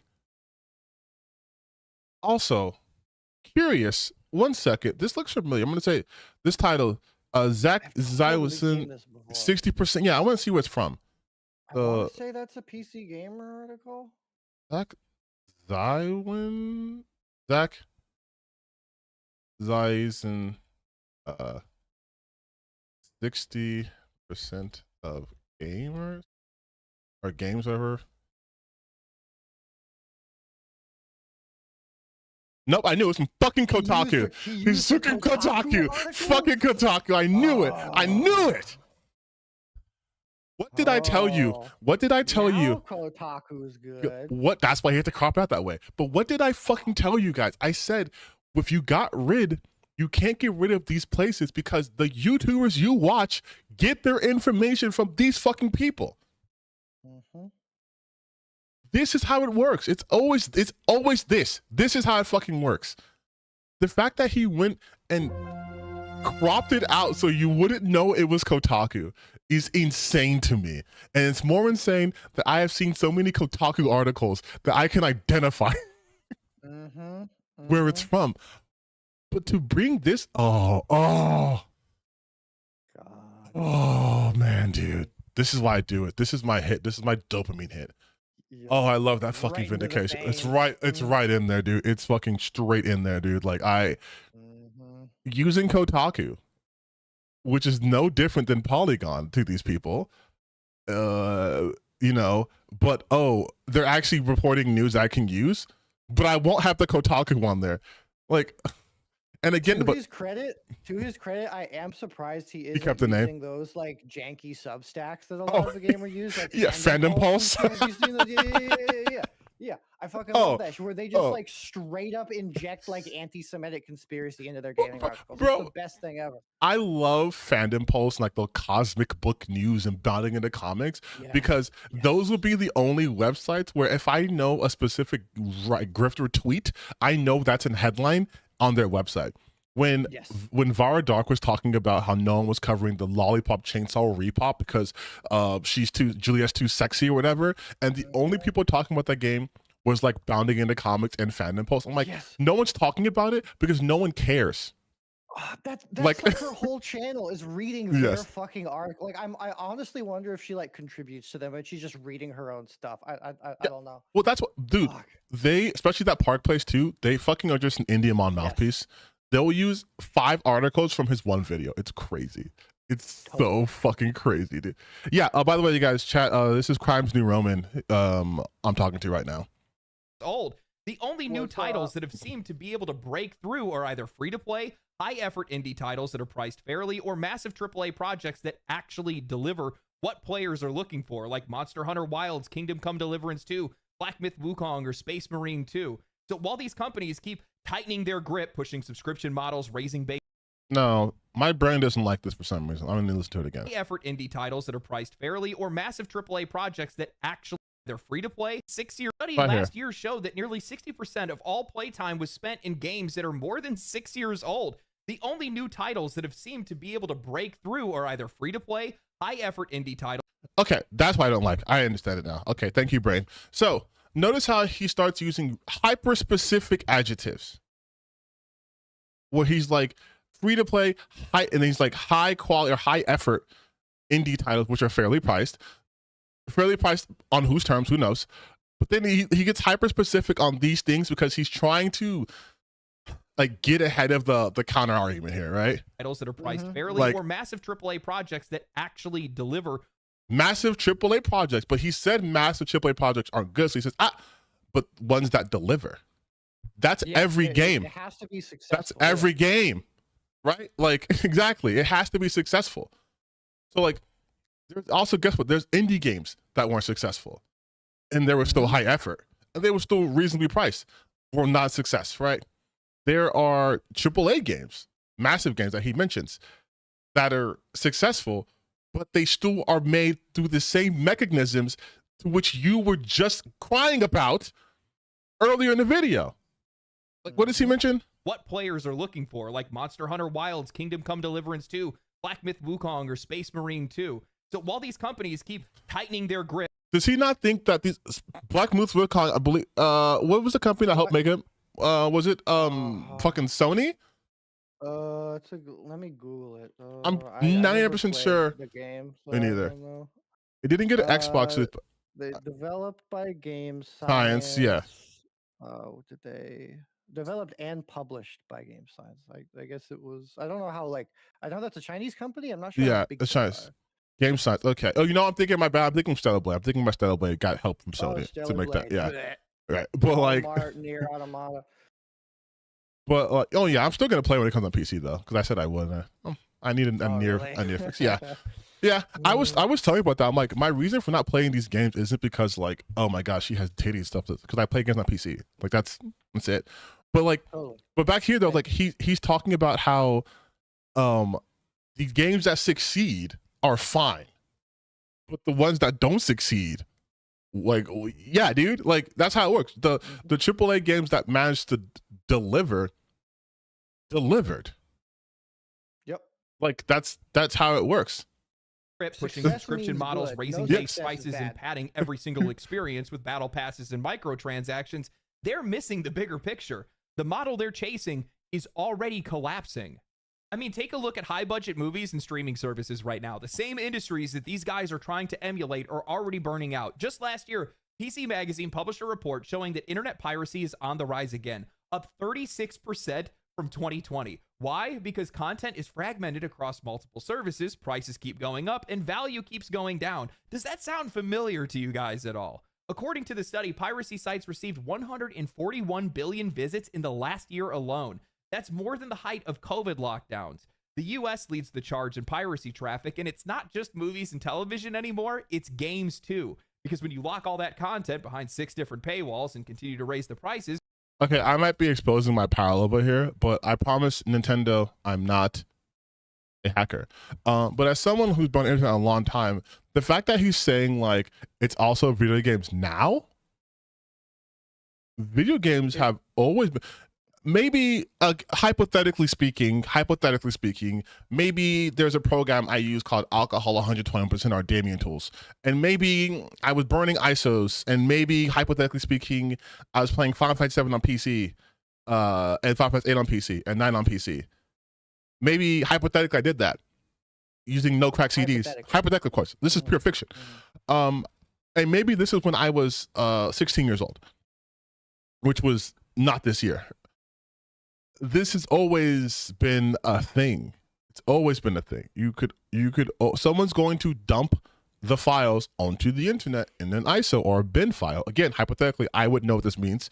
And then people are going to download those things and play games like that. That's why we have emulators, which again, Nintendo, I've never used. Please don't come for me.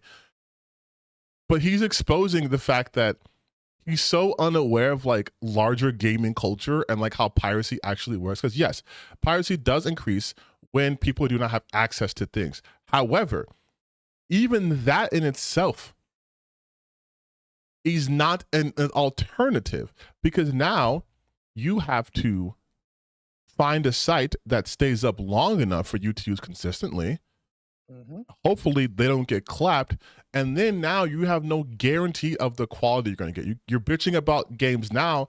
What if you get a game when they're only available in a language you don't speak? What happens when they have de novo protections and they crack it? Sure, they get rid of it, but now your game doesn't run. You didn't have a legitimate version of the game. Your computer's fucked. Like, what are you going to do now? Even outside of all of this, outside of all of these things, he's so conveniently ignoring the mountain and mountain of research and studies that have shown that piracy doesn't have any negative effect on sales of anything ever. If anything, a lot of the time it's been a boon. Beneficial for people to play something and then talk about it and be like, oh, I definitely didn't, like it's not like I regularly use websites like Anna's Archive or something. No, I download an unbelievable amount of books. I never, ever do that at all. And we're not criminals.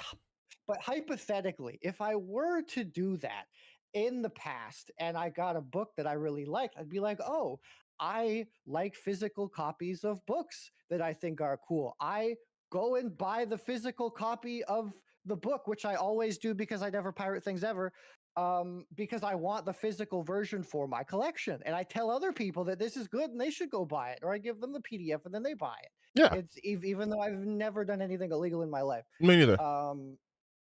Again, jaywalk.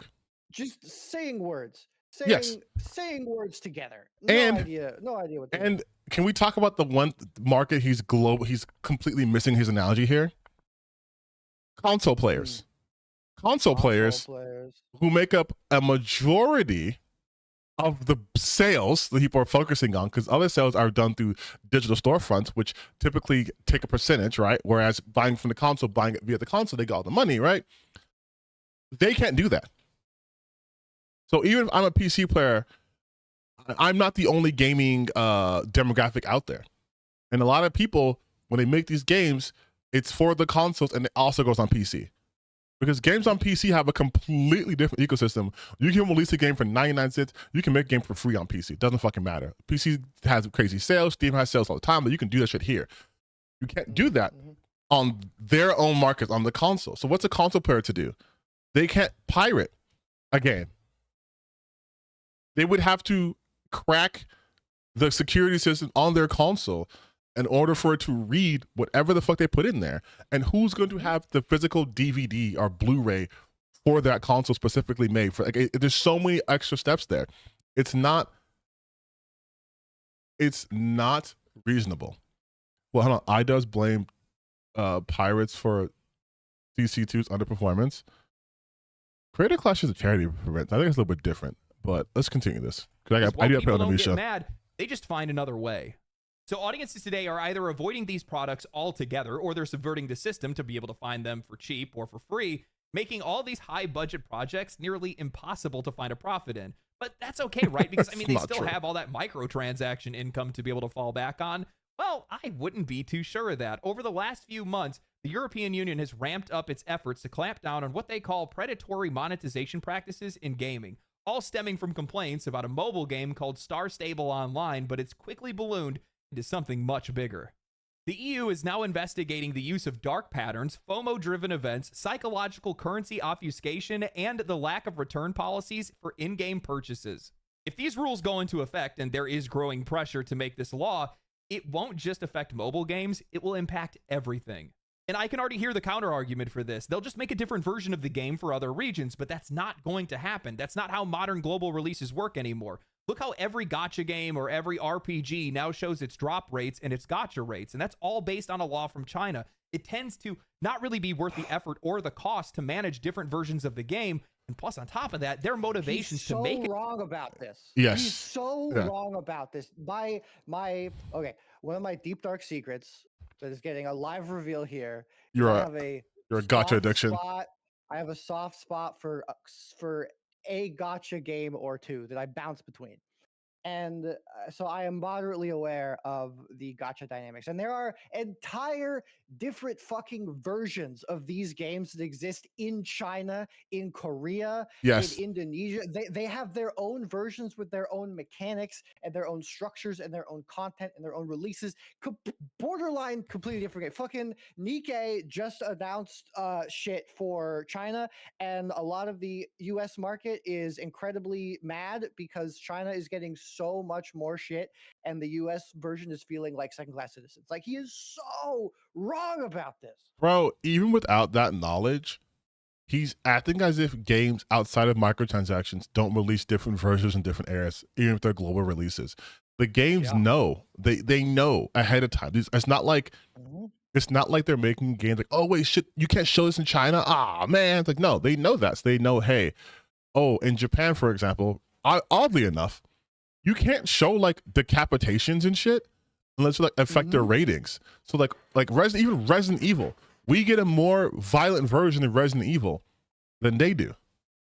And that might be a small example, but they do alter games for different regions.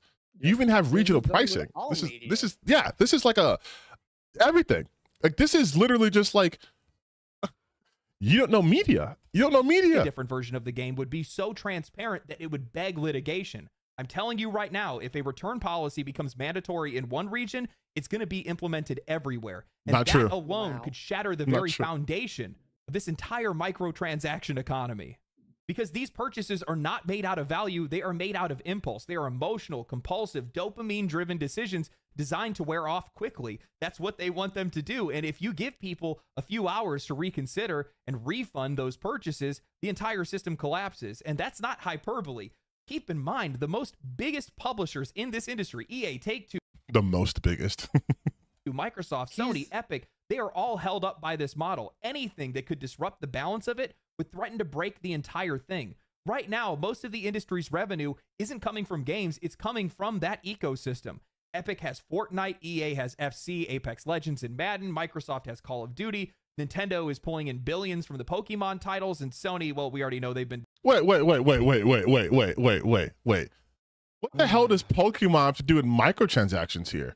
He keeps bouncing around, dude. My small brain can't handle this. I'm not a Pokemon expert. Are there like Pokemon gacha games out there? Because I'm not a Pokemon person either. I know there's like Pokemon Go. Oh, there's the fucking what's it fucking called? It's Pokemon Pocket. There's like a mobile game a bunch of my friends play. Okay.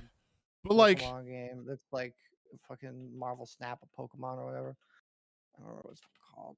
but like when you look that up, my brain just goes, okay, but doesn't like Steam offer refunds too? But they can just do what Steam does. Say you can refund this item, but it has to be within a time limit, right? Like I was just about to say that Steam has had an extremely generous and fantastic refund policy for forever, and it's had like no real effect on anything no, that he's saying at all. yeah, like I'm like they would just these companies are malicious when it comes to making money. They're not dumb though. If they knew this law was first, they'd be lobbying against like crazy. But if they knew this law was they 100% are. But if they knew this law was, and honestly, given the fact that the UK government's more right wing, they'd probably get successful with that. But regardless, if they knew this was coming, they would absolutely just do it in such a way that's malicious compliance. Okay, yeah, here's the refund, 100%. but if you play more than 6 hours with this skin, you can't refund it. If you play more than 5 ranked matches with this skin, you can't refund. They could just do something like that. Because as long as I can offer you a refund, but I can still set the terms and conditions of how long it takes for refunds, the time period. It could be an hour. I mean, because even though it's generous for Steam, right? What if I want to refund an RPG? They say, what's the Steam? I think it's like what 2-3 hours. After that, you can't refund it. Yeah, it's like 2 hours or 2 weeks after purchase. But it's like, what if the game is Oblivion remastered? And it's a 100-hour game. And I'm just like, oh, well, they say it gets good around the 30-hour mark. And I wasn't like, oh, I have fun. Well, I don't want to return it and then not get the goods. But then, oh, man, now I can't play this game. So what are my options? Like, there are still ways around it. And most people who buy these microtransactions, they aren't, like, obviously some of them are children, but these aren't like major purchases. Like that's the insidious part. They're like $2, $3, $4. You're not going to have that level of like buyer's remorse. Because if I said, hey dude, give me $2 and I'm gonna roll this dice, and if it's heads, I'll give you $4. If it's tails, I'll keep the 2. And then it's tails. You're not gonna be like, oh man, I lost $2. Yeah, totally. Like, I think like the slippery slope argument he's trying to make is like, you know, they get you one time, you're in, blah blah blah. Like I've worked for a couple of companies that have like done e-commerce shit, and like if you get like one person to make an initial purchase, even if it's small, the chances that they will make a subsequent purchase goes up by like 30%. Yeah. And like it's like if the small thing, then they spend money on like a fucking skin or whatever that they regret or something. But exactly. Like, and that's what everyone has whales, dude. Like I don't think he understands the psychology of this shit at all either. Trying to chase live service games for years, 90% of the revenue. This is the only path they have. This is their only path to growth. This is the only path that investors understand. And without them, they're nothing. In 2025 alone, Microsoft's content and services revenue went up by 8%, not because of great new games that they had released, but because of subscriptions and microtransactions. When they acquired Activision Blizzard in 2023, their overall gaming revenue jumped by 49%. Content and services, meaning reoccurring payments and microtransactions, grew by 61%, consuming the vast majority of their earnings. If the European Union cracks down on digital currencies and dark patterns, and other countries continue to regulate things like loot boxes and gambling and video games, it's not just going to be a bad quarter, it's going to be a market reset. Can I just point out the hilariousness of him using, one thing I hate people do is they just use unrelated background footage to talk over it. I might just do a podcast.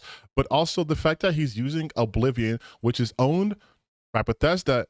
Hey Noah, who owns Bethesda? I plead the fifth. Okay, interesting. Whoever owns Bethesda, I feel like they're a company that's engaging in the very practices he is supposedly against, like their microtransactions, all that stuff too. Because I think Legendary Joss believes the money earned by a game only stays with that game. So like Microsoft making $60 trillion from microtransactions or whatever, right? means that they only keep that money from microtransactions and they don't put that into other products that he actually does like. Like, I'm pretty confident that that microtransaction money is why they could even make this Oblivion remake and dedicate resources to it. Totally. Like It's such a huge part. And like when it comes down to it, I am not completely against the idea of microtransactions. Like I am I'm not cool either. with playing a free game and then spending a little bit of my hard-earned dollary dues on like a shiny little skin or something nice to help support a company that I like their product because they're letting me play it for free. Right. It's being critical of like, hey man, are we getting a little Predatory. weird with this? Yeah. You know, Like EA did when they had you play what was it, Battlefront 2, and they would drop the loot box in front of you, and like everyone, oh boy, what did we get? $60 ass game is absolutely insane. Absolutely insane. And also, the whole CS lottery, skins lottery was always crazy to me. Like, but you guys, Microsoft does own the Bethesda. I was making a joke.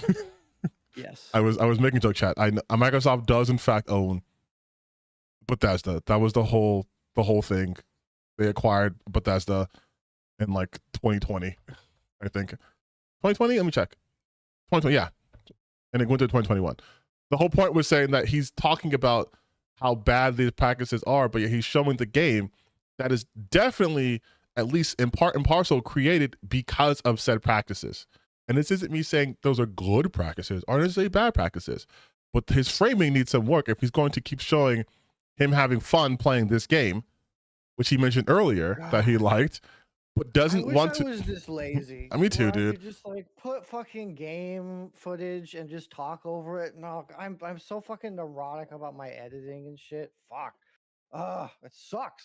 Hold on, wait. That's my ADHD brain. It's fucking annoying. You're overlooking wasting $360 million in a new game, a new IP versus remastered with 15 years of hype built up. Okay, I'm gonna say something. A couple of things. There was not 15 years of hype built up for an Oblivion remaster because no one knew that was happening.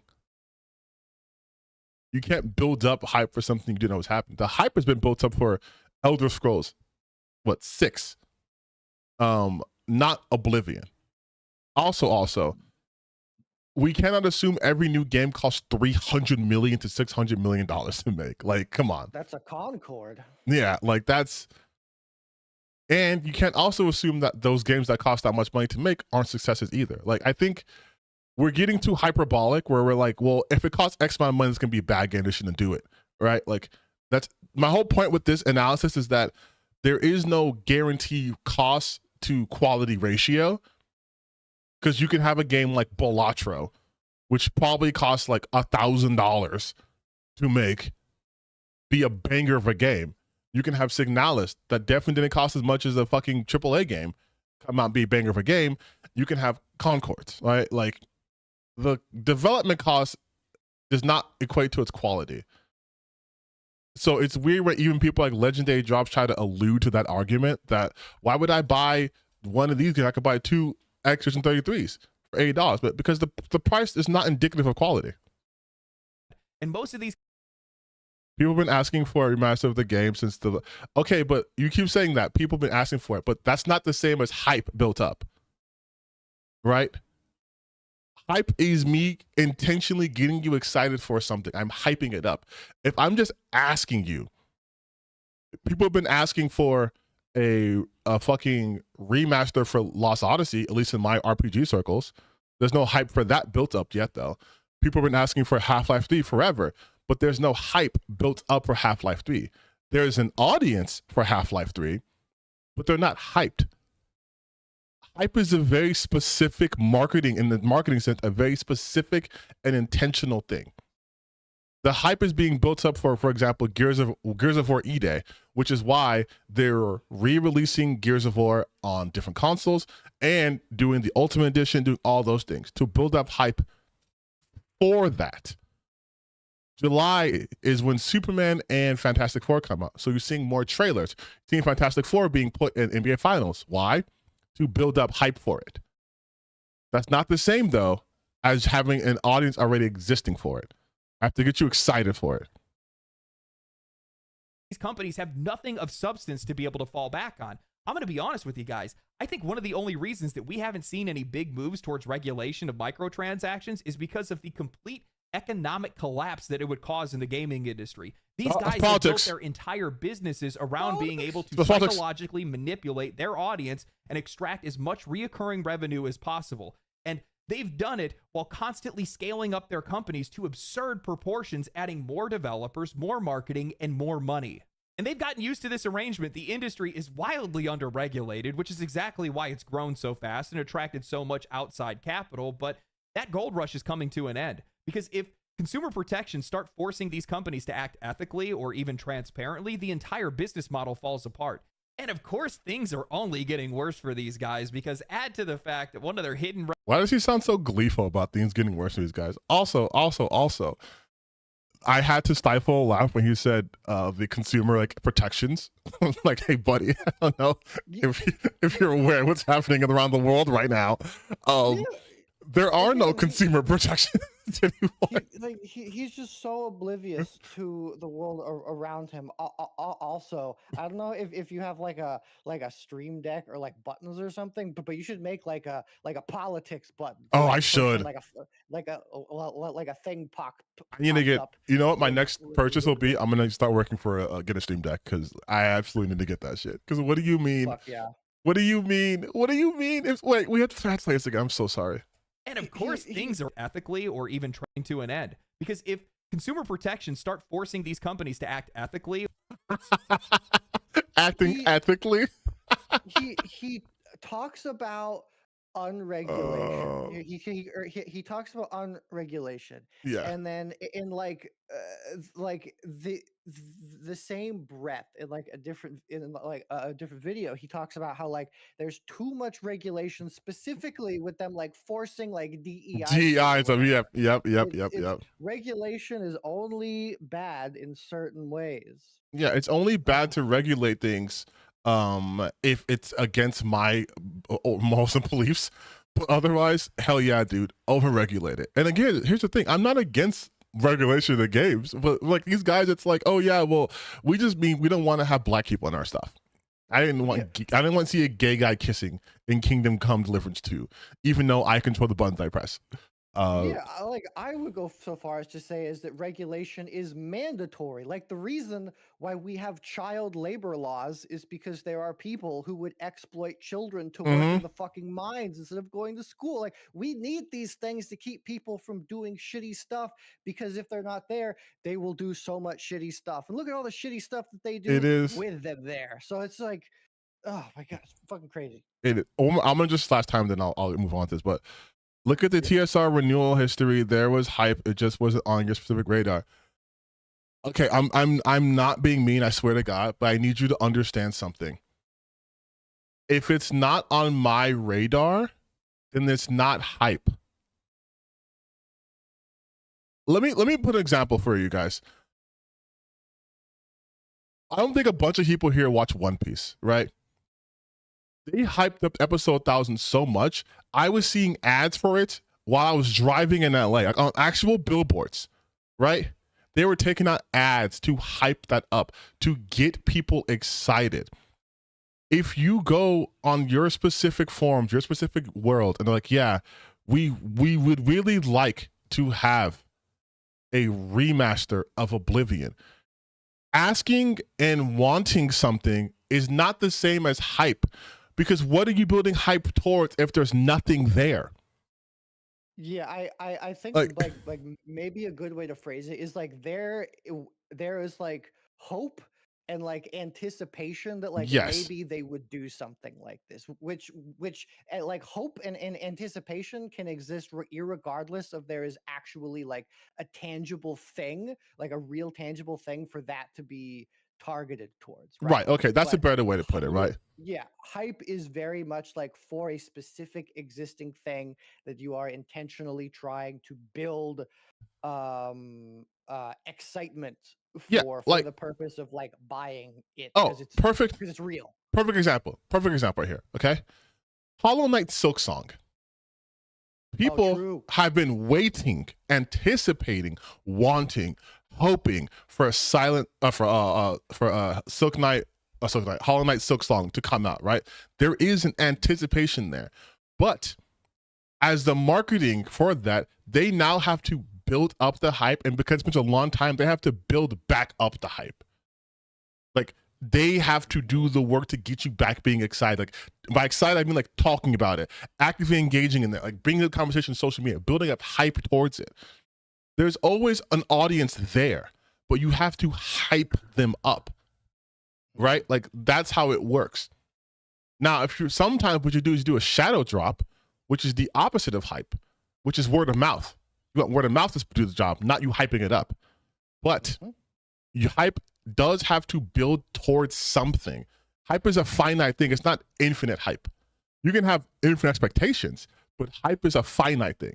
Like, I'm hyping you up right now. I'm saying you're the best. You're the greatest. When I do my lifts, not to be like a bro, but when I like deadlift, I hype myself up for that specific lift. I'm not hyping myself up in general because I need a specific target. Otherwise, what am I hyping for? Like, that's what I mean when saying there's no hype. There was no hype for the Oblivion remaster because it was not being built towards. They shadow dropped it. That's not hyping. That's the opposite. They did it without anyone knowing. And people are like, wait, what the fuck? Are you serious? Oh, holy shit. Holy shit. I've been waiting for this. I hyped up Expedition 33 on my channel. I did. By using Oblivion as a reference point. I was building up hype for a specific game. I was building up that hype. There was an audience that I'm building that up. But like, just me waiting, because I've been waiting for a long time to get, like, you know, Final Fantasy VIII remade or remastered, right? But there's no hype for it. I'm just waiting. If they ever do announce it, I'll be there. But they're not announcing it, so there's nothing to hype up. Or even transparently, the entire business model falls apart.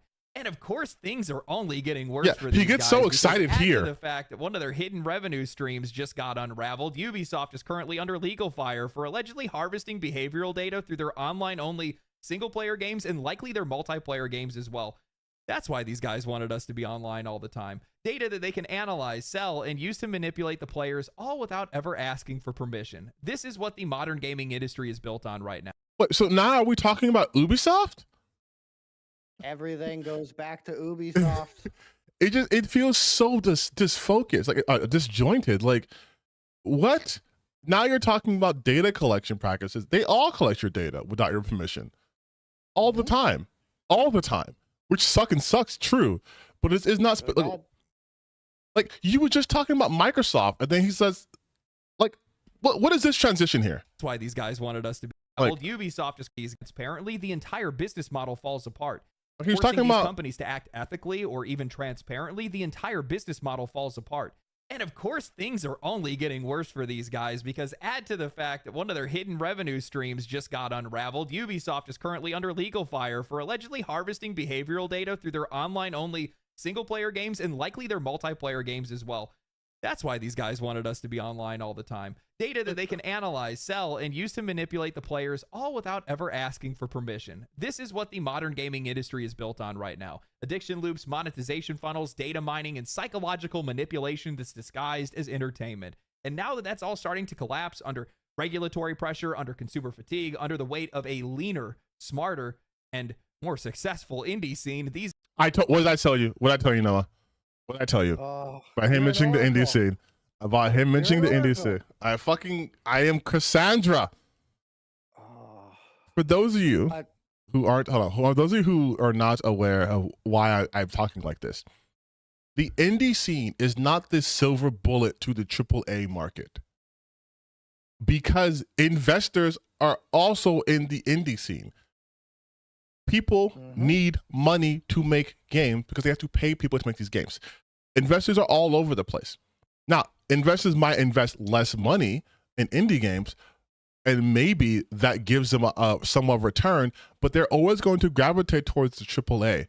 When AAA does well, the indie scene also does very well too. Most people don't seem to understand the fact that it is a symbiotic relationship. If investors aren't going to invest in the big companies and the big games, who the fuck is investing in the indie? If the AAA market fails, right, then there's no indie market.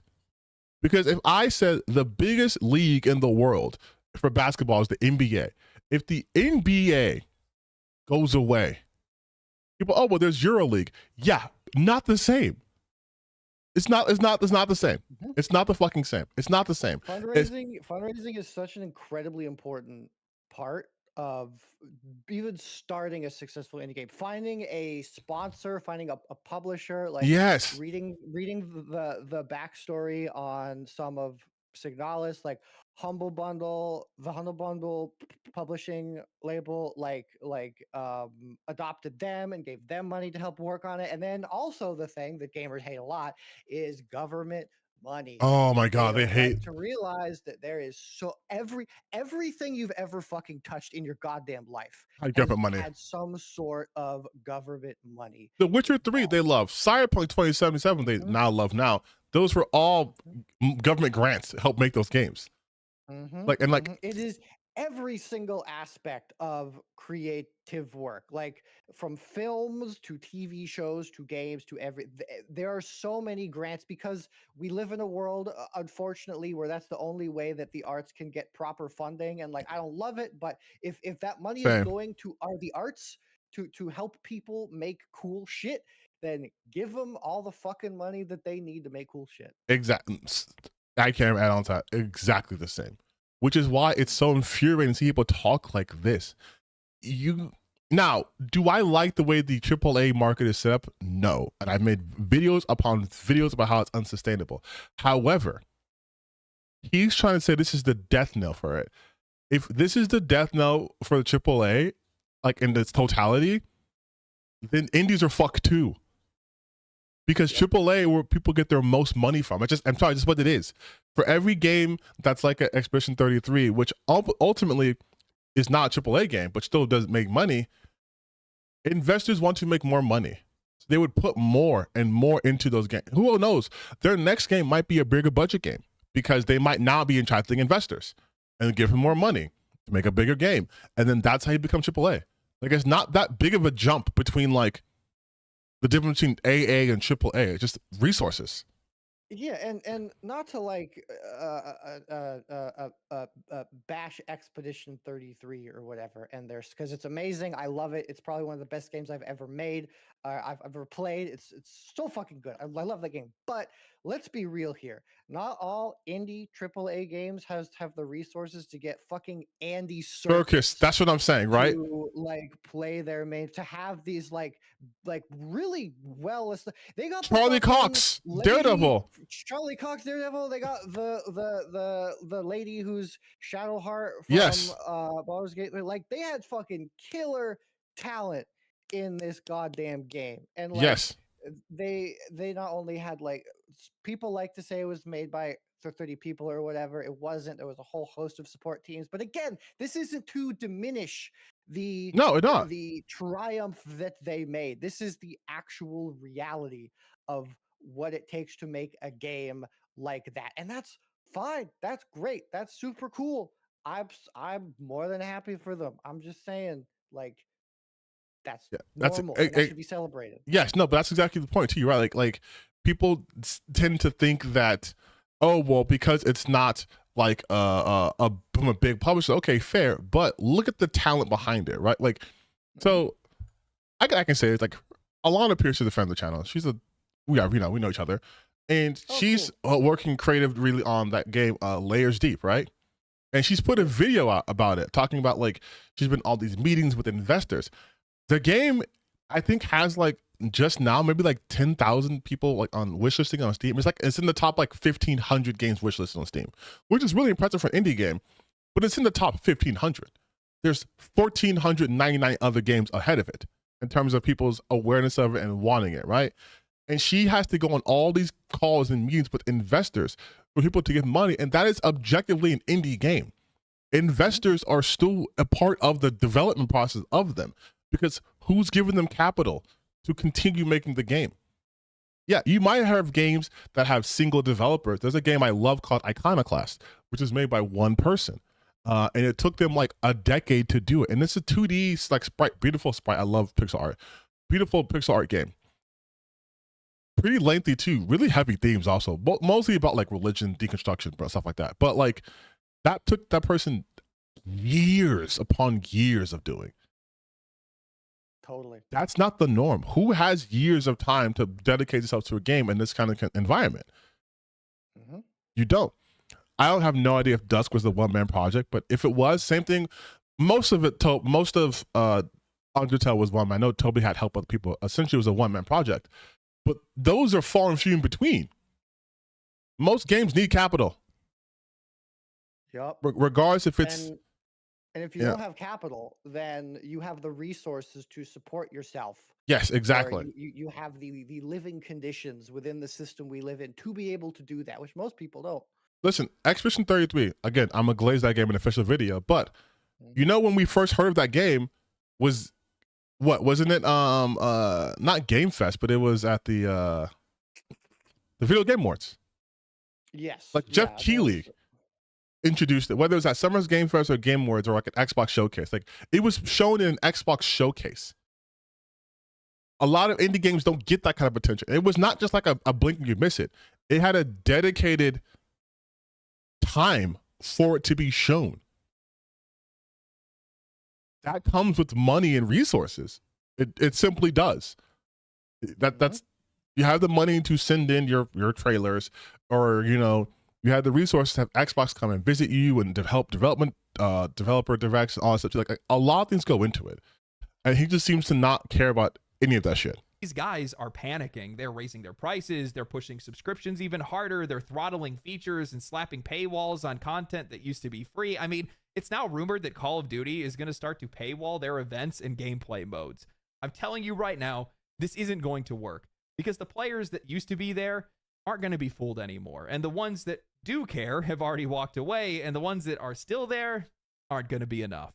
I think I might have brought this up before, but they keep trying to treat this industry like it's every other industry, which makes a lot of sense because a lot of these CEOs are coming from other places than gaming. But it's just not how this beast is built. It's just not how it works. It's the psychology of the whole thing. It's how people interact with these products. We don't even think of them as products. We think of them as games. We think of them as experiences. We think of them as worlds that we're visiting, as memories that we are having, as memories that we are sharing, ones that we plan on returning to or may return to in the future or whatever it might be. And we play these games. We don't consume them. And that's a completely different interaction than you see in a lot of other industries. No, it's not. No, it's not. Objectively wrong. You could say the exact same thing for movies, for music, for books, for any form of art. And I'm sorry, but this whole video was done through the specific lens of consumerism, was it not? He's not talking about them from their artistic standpoint. He's talking about they're costing too much money. And for me, the consumer, that's a problem. He's talking about, well, they're going to get their money taken away from the EU regulations. Again, that's from a consumerist standpoint. Where is the artistic lens here? Where is it talking about from the spirit of gaming? Where are you talking about how they've lost their way, that their creativity has been stifled? There was none of that here. You do think of these games as consumable things. Just because you call them games, you do think of them as products. You were just talking about ownership of them. You don't own art. Art is experienced. But you are a consumer. You have a very consumerist standpoint. I mean, I don't think we have to watch the rest of this video, do we? I mean, we're almost done, but like, I'm not gonna. I think I got my fill. I also want to go make dinner. No, you're good. You're good. You're good. I gotta play. But real quick, I just wanted to say, For sure. he's talking about like he's not a consumer. Yes. Yeah, Bungie is cooked. Oblivion is a warning. You can't have this. They're terrified of this game and won't let it go. They took a stand. Like in none of these, this trend won't go well. Who gives a shit? Not a lot to pot. They're winning. This is so weird. None of these videos are talking about games from their artistic merit. It's talking about how this will be the end of Ubisoft, how their Marvel Rivals is taking over, and it's a wake-up call for all that shit. Like, none of this, the real impact of DEI in gaming, how is this about from an artistic standpoint? Talk about something like, I don't know, fucking... I'm sorry, and I'll let you go after this. He says that, and then he says Zenless Zone Zero is incredible. The fucking gotcha game, the money game, the game where you gotta pay money to get cool shit. That's the game you're fucking promoting here, but you care about art. You're not a consumer. A literal fucking gotcha game. And has egregious amounts of jiggle physics. Oh my god, dude, this is so fucking funny, man. Like if he actually cared about the art, like he would talk about Avowed, not in a way that basically only focuses on the incredibly cringe amount of controversy that is around it, but he would talk about like the genuinely impressive like art direction Yes. and like Yes. of the game. Like people are so fucking stupid. People complain about like the looks of like the characters or the character creation because it does look. It's like you're a person with a fucking like mushroom on your face. That looks cool as fuck. Like, are you stupid?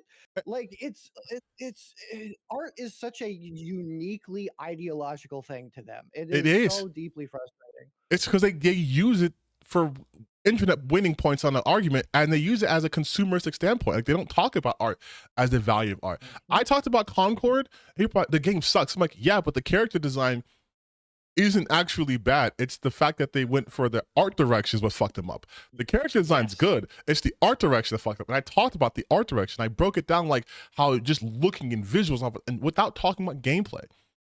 But for them, it's like, but it didn't sell well. I don't care. The concept art for Concord was really cool, and then when they translated it into their 3D art direction, it fucking shat the bed. Like there was an error there that did not work with the creative pipeline. Yeah, like I'm like, you guys are just so fucking disingenuous. I don't think you appreciate art. I know you don't, because look at the content you put out. There's no appreciation of the art, of even the art of making YouTube videos or YouTube content. You don't care about what you put out. You just want to put something out so you can make money from it. You're no different than these companies. That's why I said in my video, I was talking about how they're like, oh, these journalists are lying shills and they're paid to lie to you. I'm like, maybe some of that's true, like, but YouTubers are more incentivized to do that. YouTubers get direct money from your viewership. So they're more likely to lie to you than someone who already got paid to make an article about why this game's lore is the best. You know what I mean? Yep. So fucking. Yep. But you know what? I'll let you go because I gotta play Onimusha. Otherwise, I'm a liar. Thanks for having me. This was a lot of fun. We should do this more. Yes. It was great. It was fun. All right, man. Fun asterisk. Yeah. All right. All right. Take it easy. Okay. All right, you guys. So I'm gonna be right back, and we're gonna play Onimusha.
All right.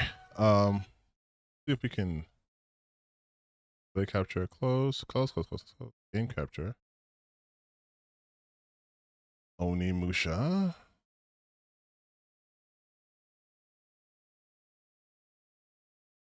All right. Let's see if this is up now. Yes, it is. I gotta push Onimusha. Can I make it? Aspect ratio, subtitles on.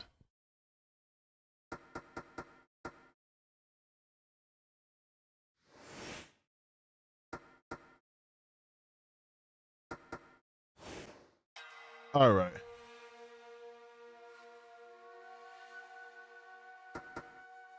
We're playing on Musha, you guys. We're finally doing it, okay? We're doing it. We're doing it. I'm doing normal. I'm not try-harding this.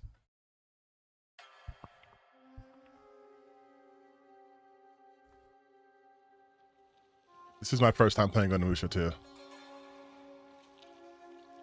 Not like Onimusha 2, but like Onimusha also. This is Onimusha. What the fuck? What is this?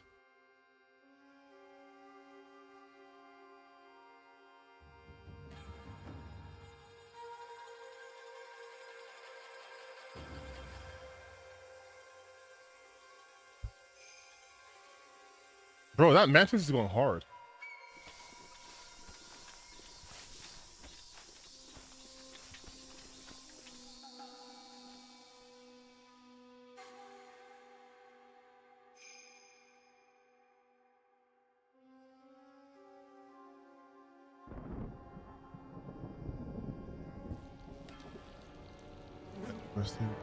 That's me. Oh, you bought this game? Oh!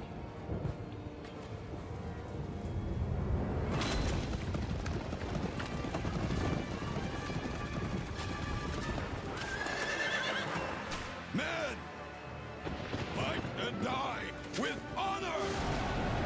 Please tell me this is not like Nobunaga. Please tell me this is not like Nobunaga, like it always is.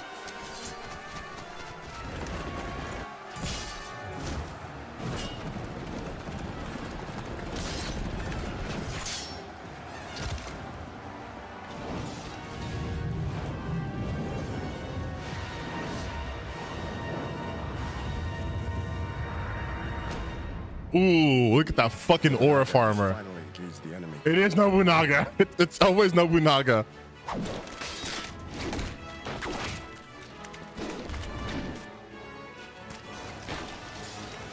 Always fucking Oda Nobunaga, dude.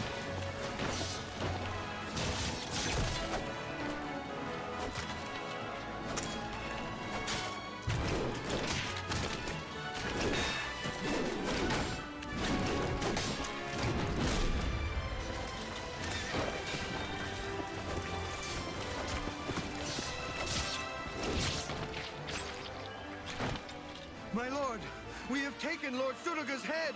Perfect. You know what game I really would love to see? Oh.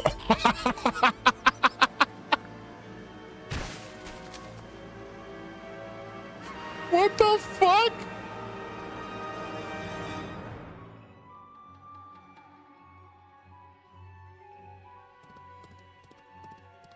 Wait.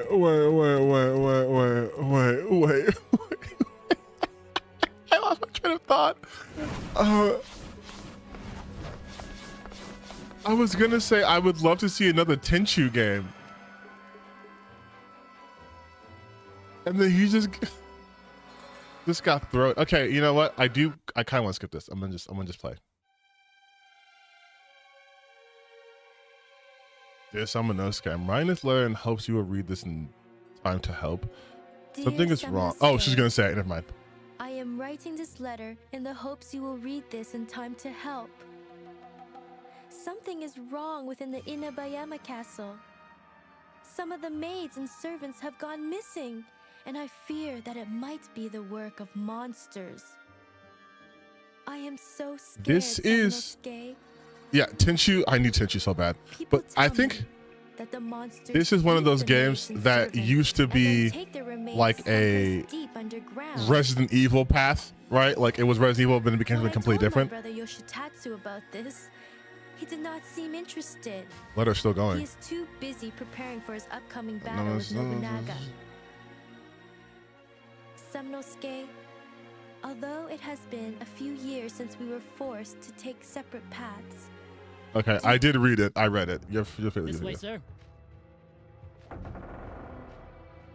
If our Oh, princess is that at the gate, PS2, there are baby. two ways to get there: the western path or the northern passage. Just nostalgia. I'll go north. You follow them through the other way. Understand. The nostalgia of having just pre-rendered backgrounds brings you back. Okay, fully realized movement.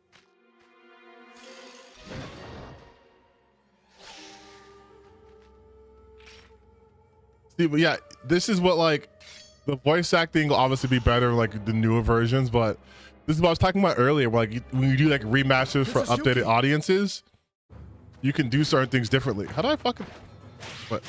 How do I block? Is it like RB or left up? Okay.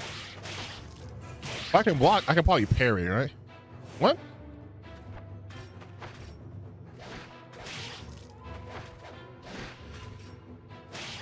These motherfuckers not gonna attack.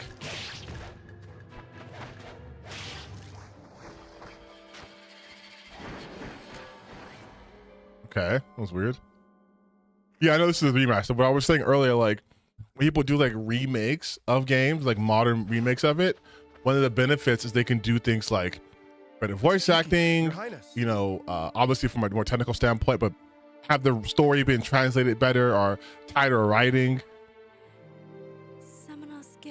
Because I'm not one of those purists who are like, they got to make sure it has the same janky voice acting and glitches in the first place. Because I'm like, there's no point of remastering it or remaking it if it has the same issues it had in the past. I have missed you so much since you left the castle.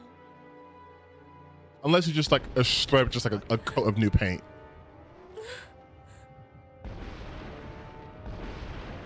The hell?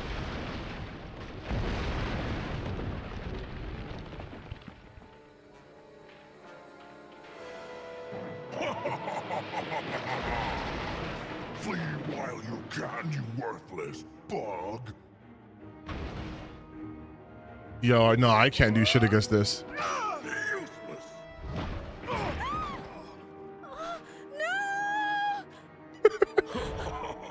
Pitiful humans. Pitiful human. Now I sleep.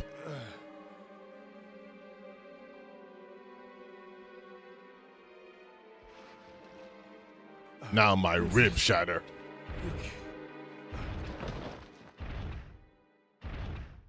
I do love the fact. Oh, Samanosuke. Wake up, Samanosuke.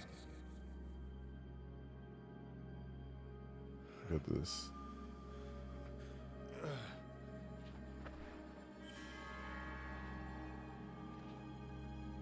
No, yeah. If Capcom remade Onimusha, it would definitely be more of a Devil May Cry tile, for sure. With your power, you are not capable of destroying demons. We will give you our powers. We are the clan of ogres that has been subverted by the demons. No questions asked. Samanosuke, defeat and seal their souls to your right hand.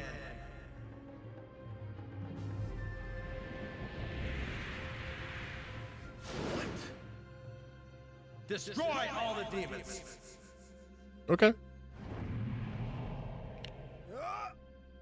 This hand of mine is burning red.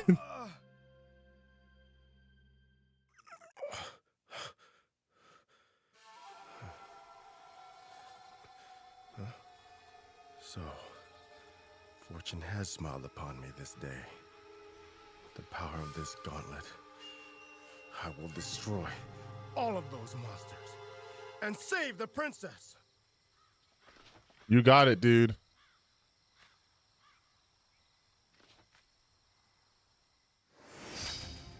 I've obtained instructions. Hold B to absorb souls that emerge to do. Soul touch red used to enhance sword and items. Magic power, yeah, vitality, magic attack. Okay, so this is like a Ninja Gaiden. Not saying they're the same, but like Ninja Gaiden type of Devil May Cry type shit, right? This is the mirror.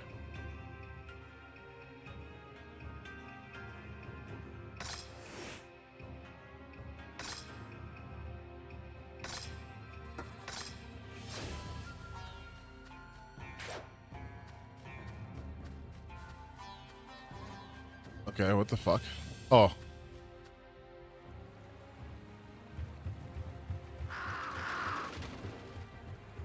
Ooh.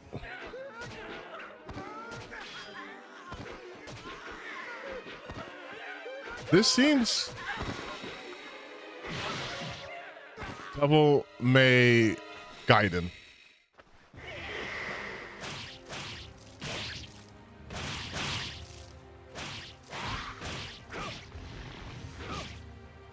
Ow.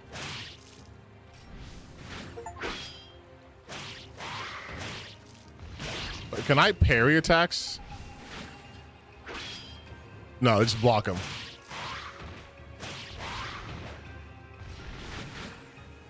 I love a good parry, though.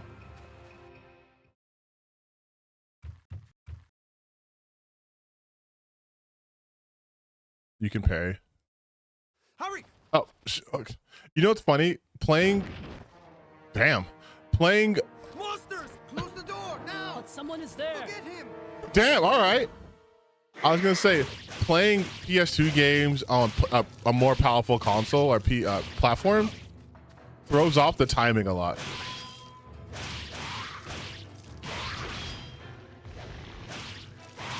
Because, like, obviously, cutscenes are timed, right? Like, I don't know if you guys know, but animations are timed. And timing's what you call animation pacing. And things are a higher frame rate here. I have a fucking 4060 I'm running this game. This game can run on my phone. So, like, the cutscenes happen, like, back to back. Open the door! Like, I've killed all the monsters. like, Killed? Huh? What should we do? look how quick everything's happening. I think it's because of this too much power happening here.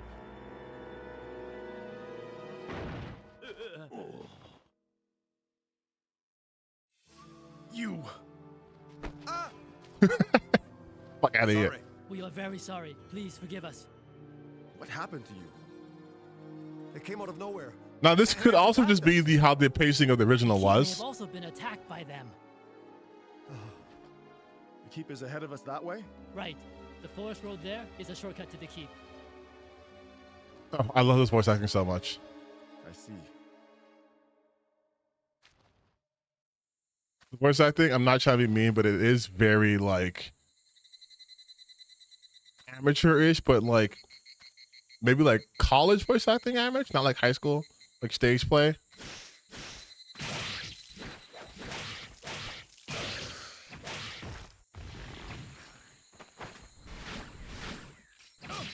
Wait, hold on. Let me get a good parry.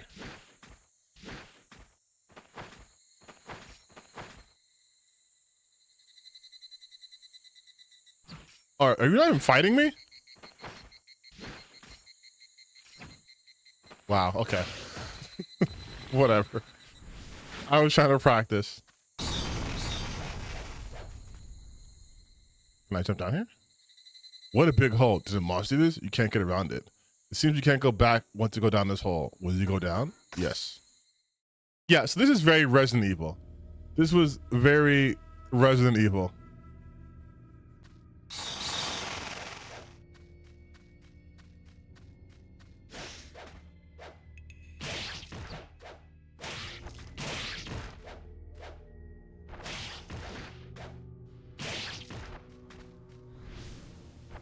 Oh, you're still alive.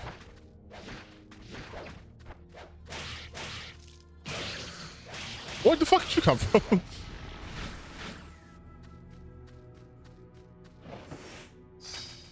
Oh, nice.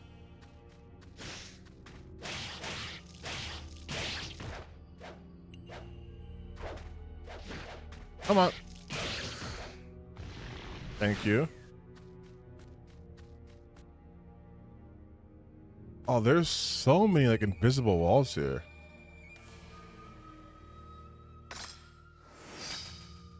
Dugan's note. To the brave ones who find this and reading this note, cast all thoughts aside and heed my words. There exists an ogre's gauntlet that draws his power. Yeah, I have that. A little late on that. A little late on that one. Anything else down here? Did I miss anything? Oh, they come back alive?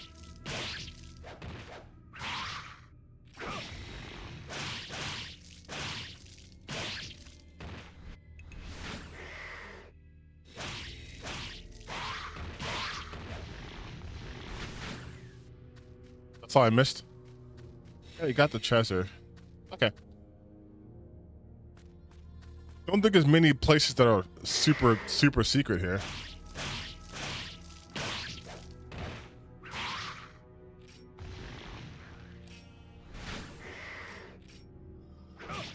Okay.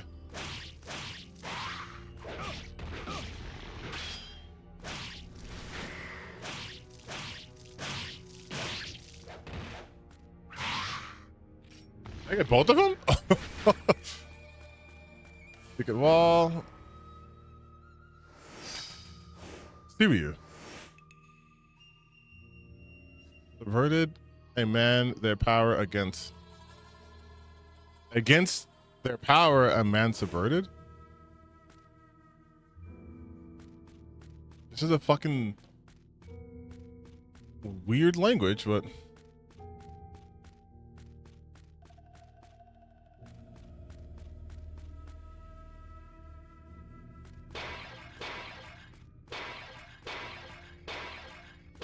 there we go.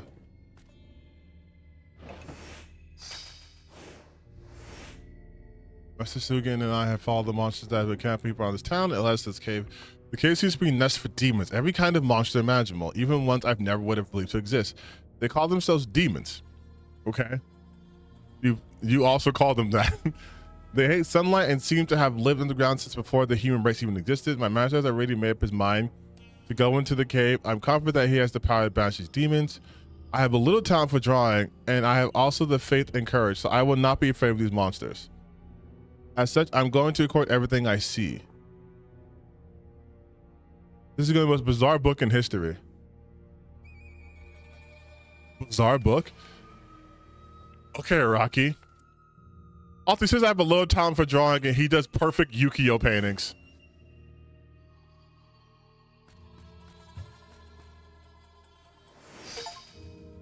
Eden. Is that magic?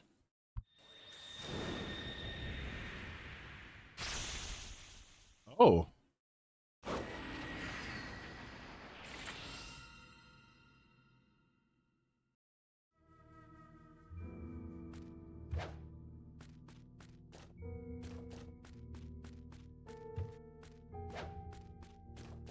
That's okay. That's fucking cool. What is this box?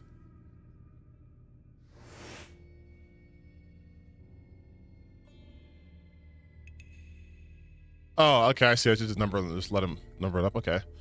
So one has to be left.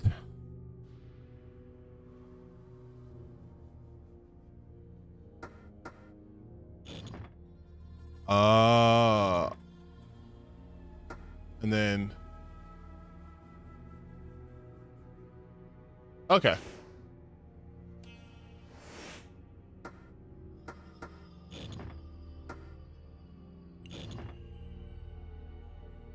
Wrong way. Fuck. I think this one goes up first. So will it always be this one turn to the right?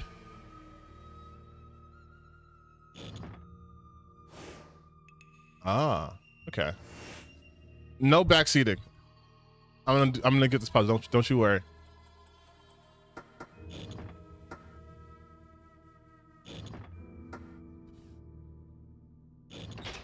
Okay, that was easy. Oh, these are like important items to get. Okay, so this is something that's like not optional.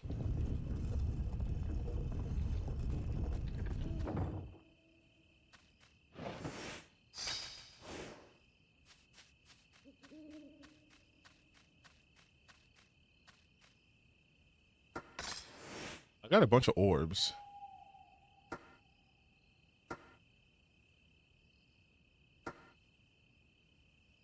Hold A to enhance his orb to break stronger seals. Should I use this? Oh, that's how it works? Oh, okay. I see.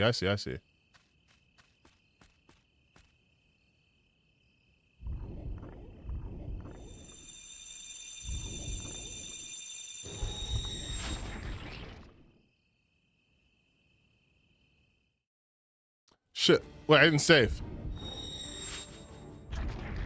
Let me go save first.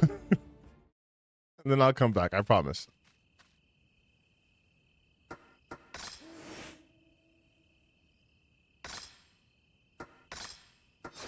There we go.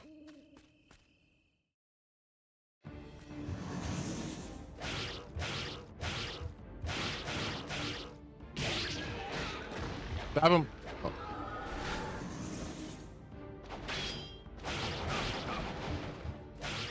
Okay, I'm not gonna lie. I did know that was an attack. I thought he was just rolling.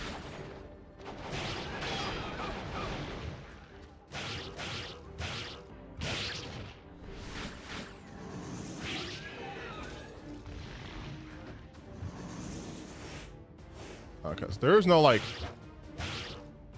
dodge roll or anything here. It's just really just attacking and blocking.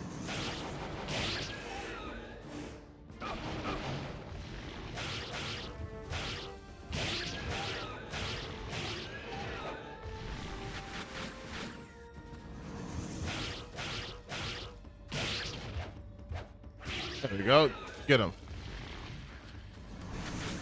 Is it just like an endless thing as long as I stay on this bridge? Okay, no, it's not. Which there is no way to like dodge or anything like that? Just like a... No, just when you block, you stay completely still. Interesting. Interesting.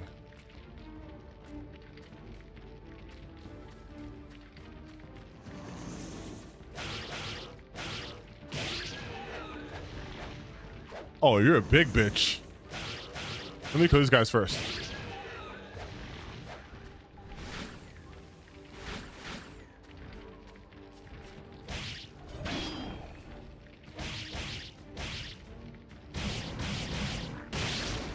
I gotta have magic.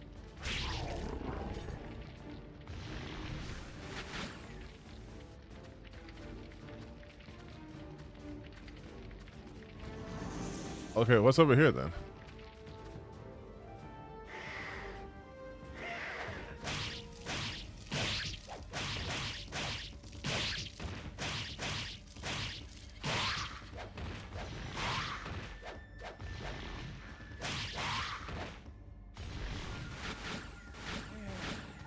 I saved you, right?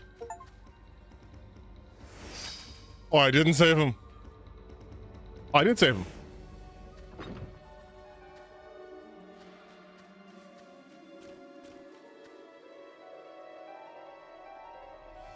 I have equipment too, don't I?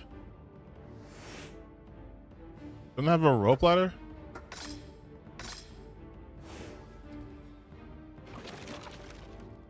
Okay, cool. First, I'm gonna go... I'm gonna go back. I'm gonna see what was in that big building. What, this is locked? Yeah, okay. No time for you. Go away.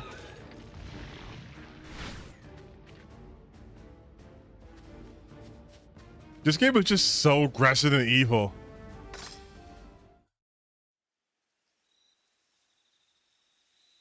Oh, if I can parry everything, then I'll get the timing down. Oh, I'm gonna fight a boss here, aren't I? Yep. Name the relic created by the clan of the ogres. That's the gauntlet, right? Oh, what the fuck? I don't. Against their power. Oh yeah. Subverted a man. Against their power, a man subverted.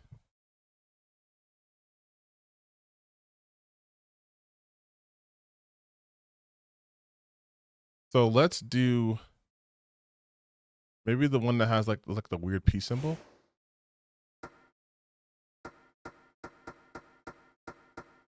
None of these did that. The triangle then?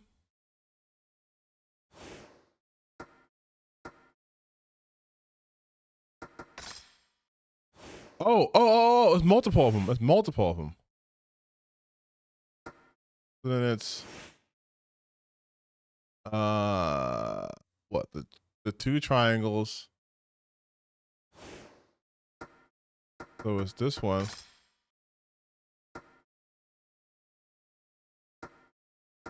There's two triangles. Then the circle, then the weird half box, and another circle.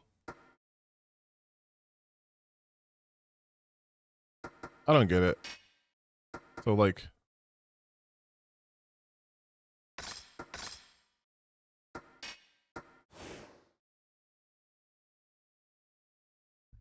oh man, this is fucking weird, dude.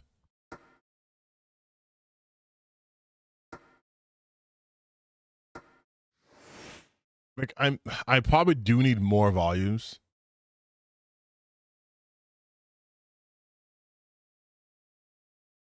Circle, box, circle. There's not even an option with the line circle, right? It's just like this. Like, I'm not seeing the symbols here. I'm seeing one of them. I'm not going to spend all day here.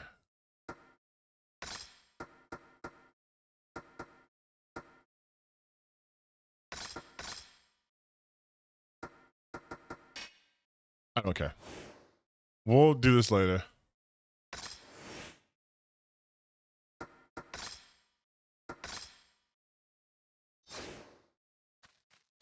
I don't have the brain power to figure that shit out right now. Huh?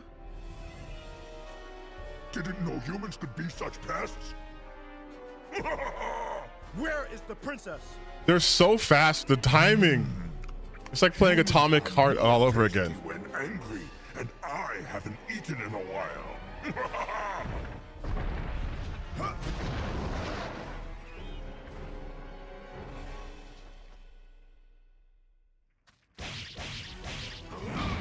Oh, okay. I can't parry that.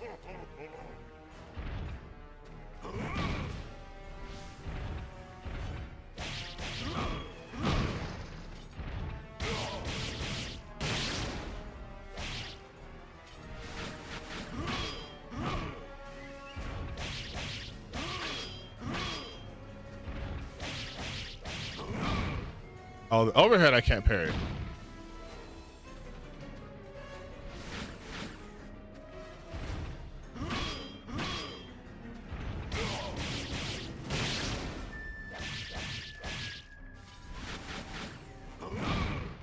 Yeah, it keeps hurting me. What about these flames? What's these flames here?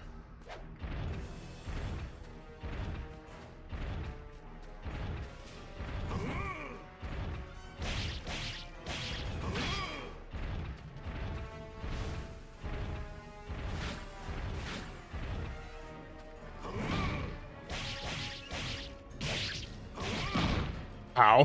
Fuck.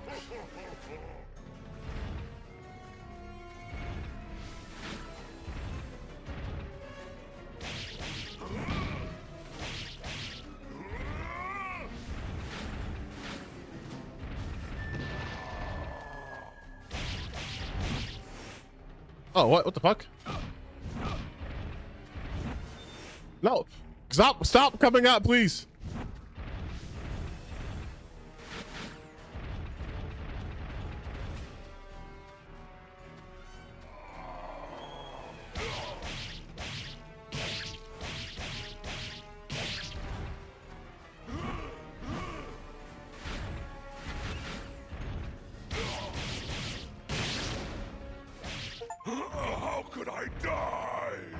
Pretty easily. Hand of a human.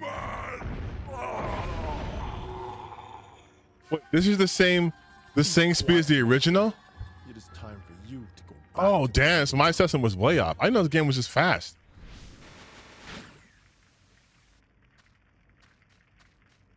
Okay, bye. I'm a sad, pathetic coward, weak and unworthy of the preset. My master was seriously injured.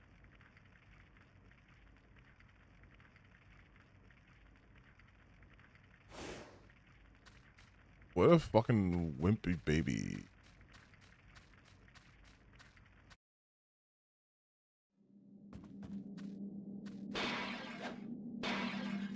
Nothing. Someone said this game is like 2 hours long. Is that for real? Doesn't strike me as a 2-hour game. Sweet, beautiful, lovely. The dripping blood and what's this? Oh, a liver. Bro. What's that smell? Who's there? A human? How disappointing. I see the fit though. I don't hate it.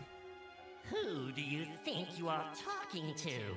I haven't seen one as foolish as you since that, Nobunaga. Nobunaga. You know him? Like personally? And resurrected that pitiful Nobunaga after he was killed in Okihazuma. He then made a pact with the demons and pledged his eternal loyalty to serve us forever as our slave. No! Oh, Thank you for the yes, lore it is drop. True. Now let me show you my most recent creation. Go, Ronaldo! Bite the belly of that maggot and feast upon his bloody flesh! Ronaldo.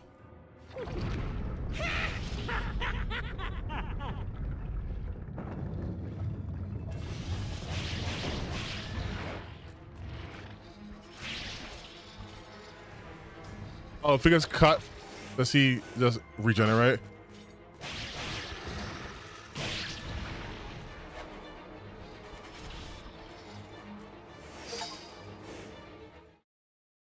I'm sure if I burn him, he'll... Yeah. If I burn him, he can't split in half, right? He can't regenerate.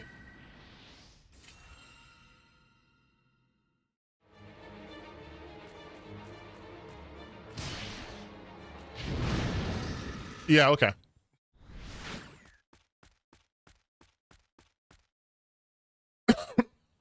Oh, I can't read it.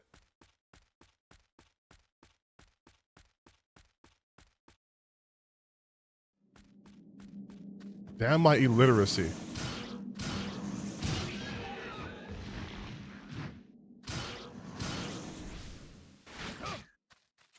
Rude.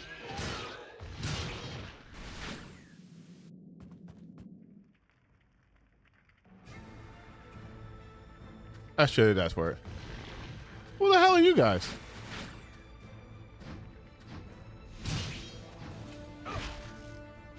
Let go. Hey, hey, hey, stop that.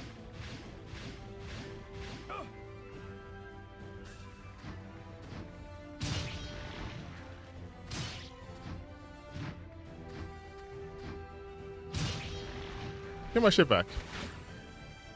Oh, it just goes to... God damn it. It goes to a different person?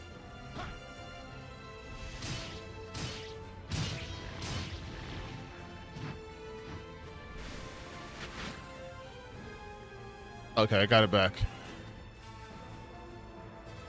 Hold on.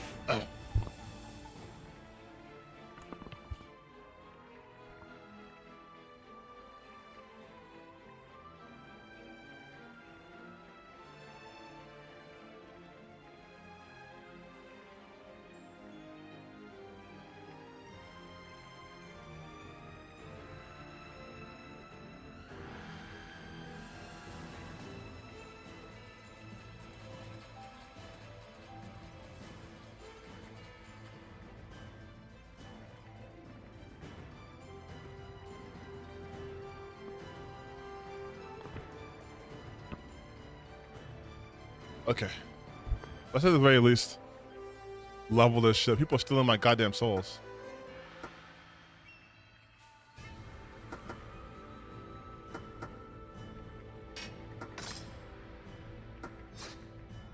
All right. Come here, burn it alive. There we go. I'll at least make it to the safe point. I do have other commitments I have to attend to, though. I'm very sorry that I took so long to start playing this fucking game. But,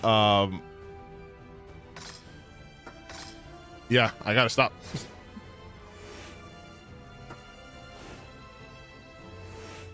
Exit, exit, exit.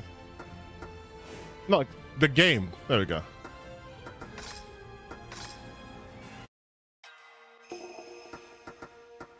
The next time I might stream on Wednesday if I get here on time, and I will finish this game. But yeah, your boy gotta go. I got things I gotta do.